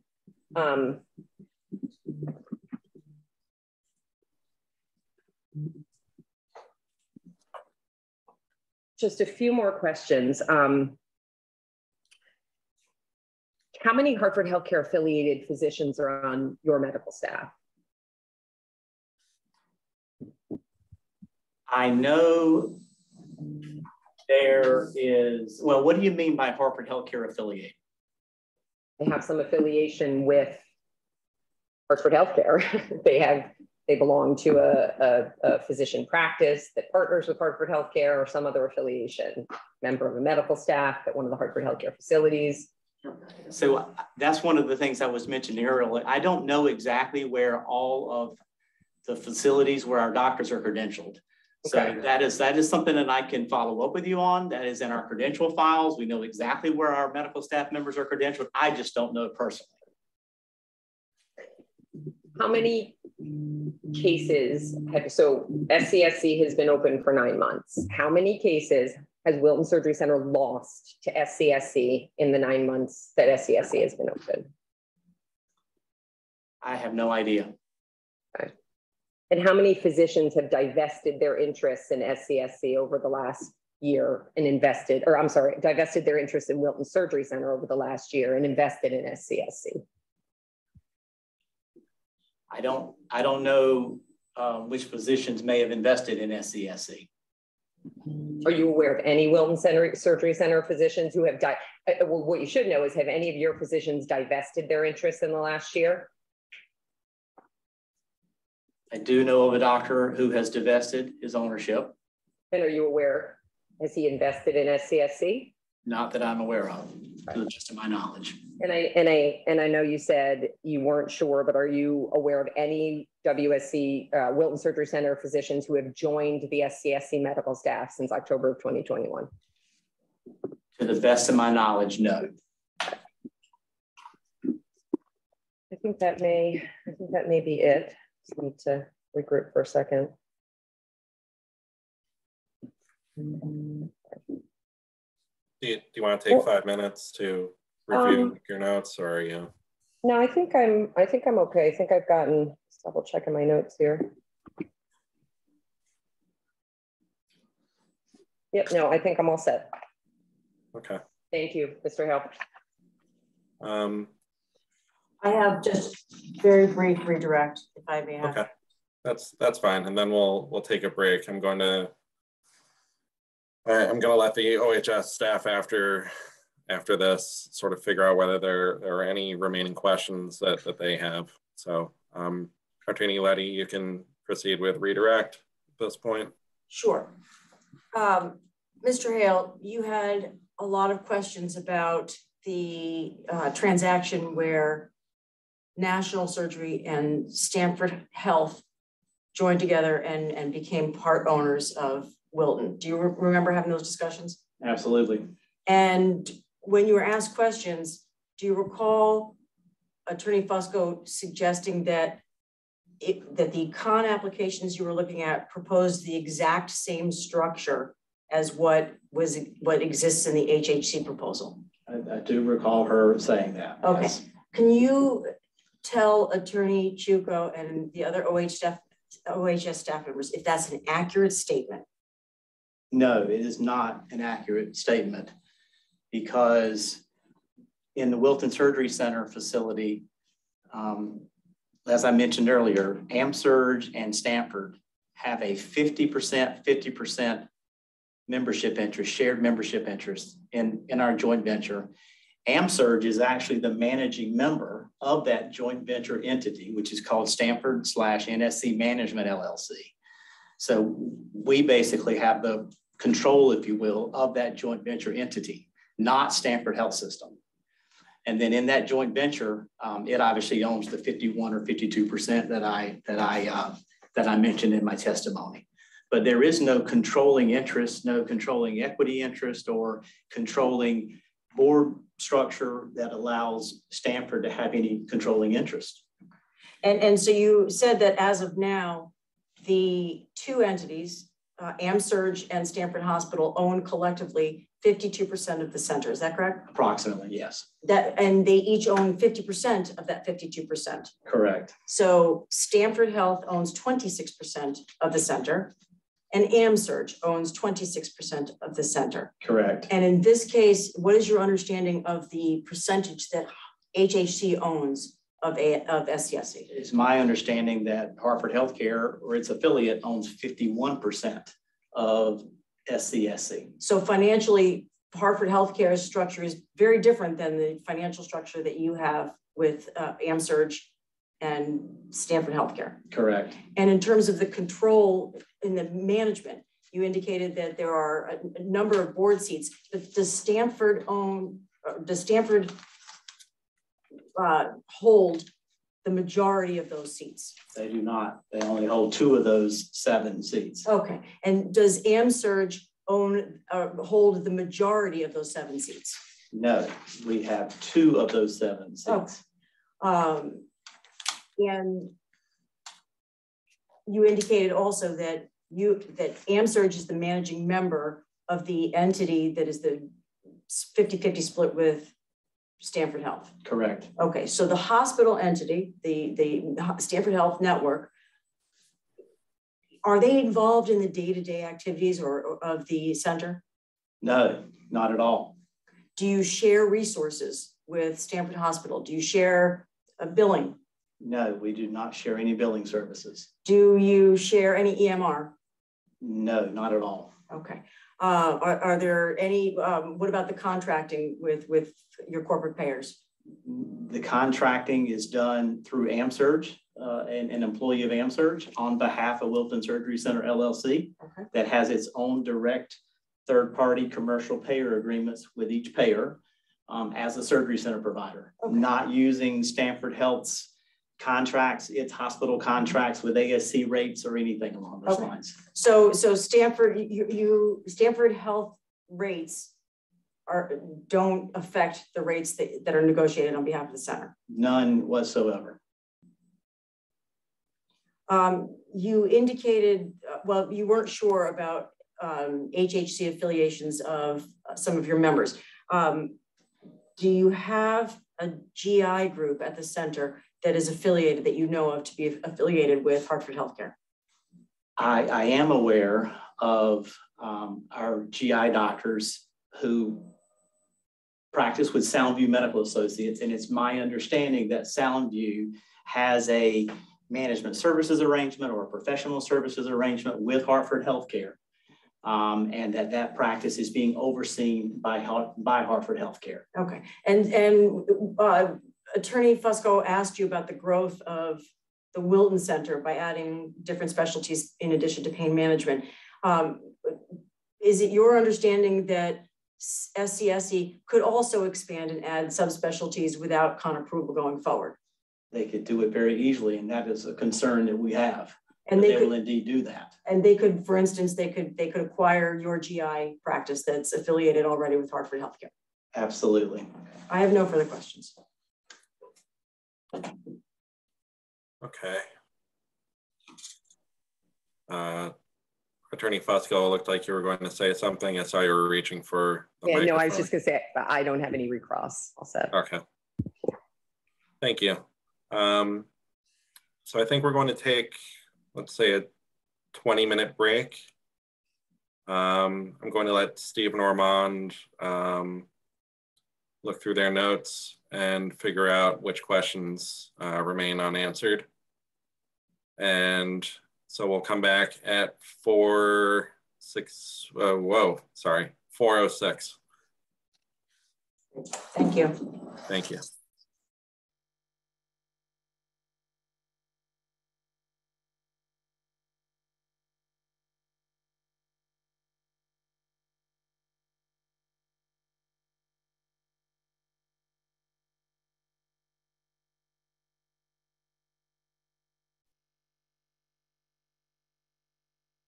All right, so a lot of our questions were answered.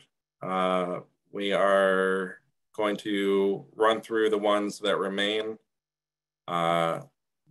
We did our best to sort of winnow them down, but I do apologize if some of them seem repetitive. Ormond, with that, you can start your questions. I think you're going to start with the applicant, right? Yes. Okay.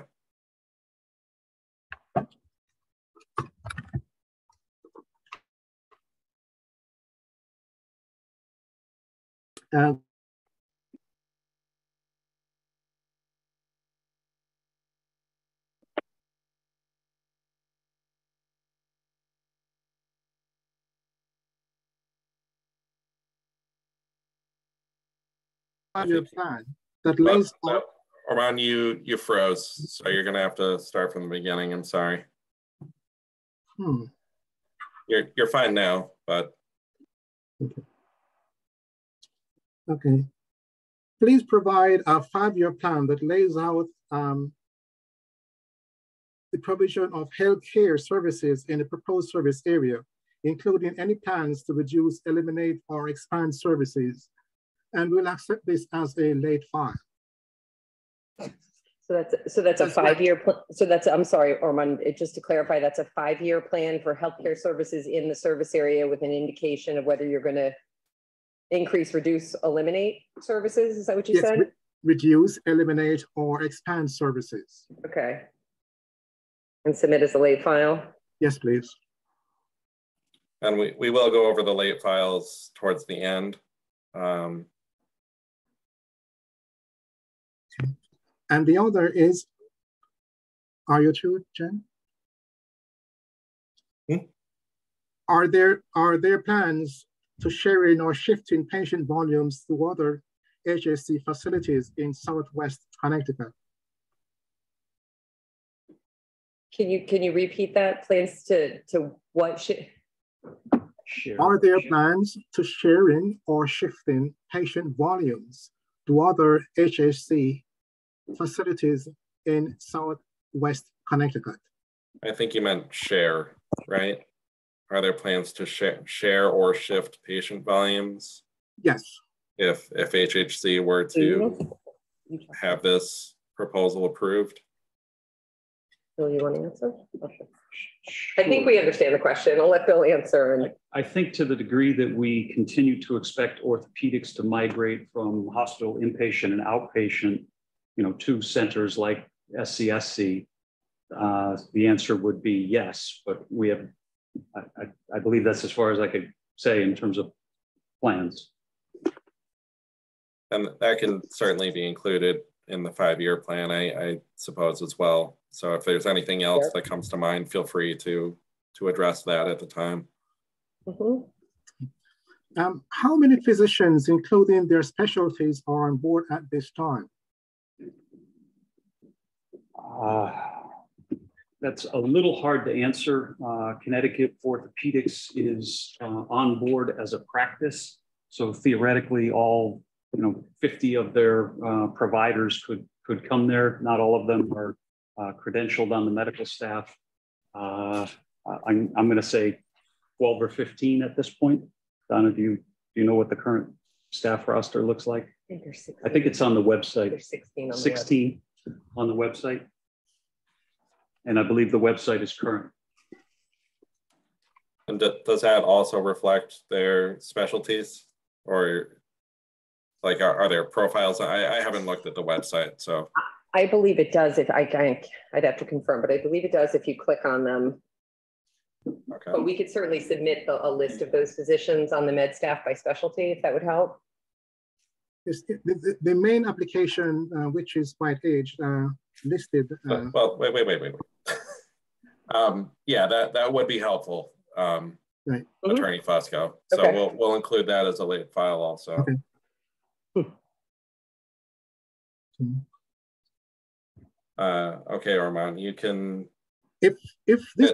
Well, actually, let me just, Steve, did you get that as the late file? Yes, I'm making note of that. Okay. Sorry, I just wanted to make sure we weren't moving too quickly here. Okay, Armand, you can continue. If this proposal is approved, can you confirm that there will be no facility fees per patient visit? No, we can't confirm that. I can confirm the opposite. Southwest ASC has to charge a facility fee. That is, that is the revenue that we get paid to run the center, to hire the staff, to buy the equipment, to buy the supplies. If what you're asking about is an additional facility fee on top of somebody's professional fee, the answer to that is no. But ASCs run on facility fees. And Attorney Fusco is familiar with why we're asking this question. No, and it's. I mean, it may just be the verbiage, right? I mean, ASCs charge, I guess, what would barely be a technical fee for what the facility provides.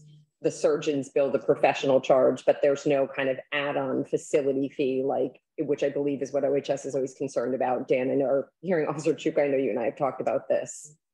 It is the typical ASC structure. That's correct.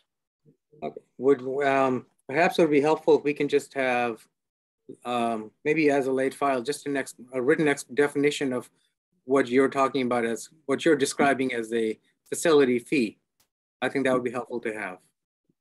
Yeah, it's the distinction between like the facility charge and a provider-based HOPD facility fee. It's a different thing. We can explain the distinction.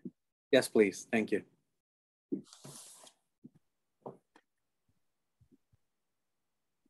And Steve, do you have that marked as a late file? I do. Okay. Okay. And the application spoke of cost savings to the facility as well as the patient. How will these cost savings be utilized? I'm not sure I understand the question. So the cost savings to the patient of using an ASC? Yes, there are mentions of cost savings. How will they be utilized, and how will the cost savings benefit the patients? Hang on one second.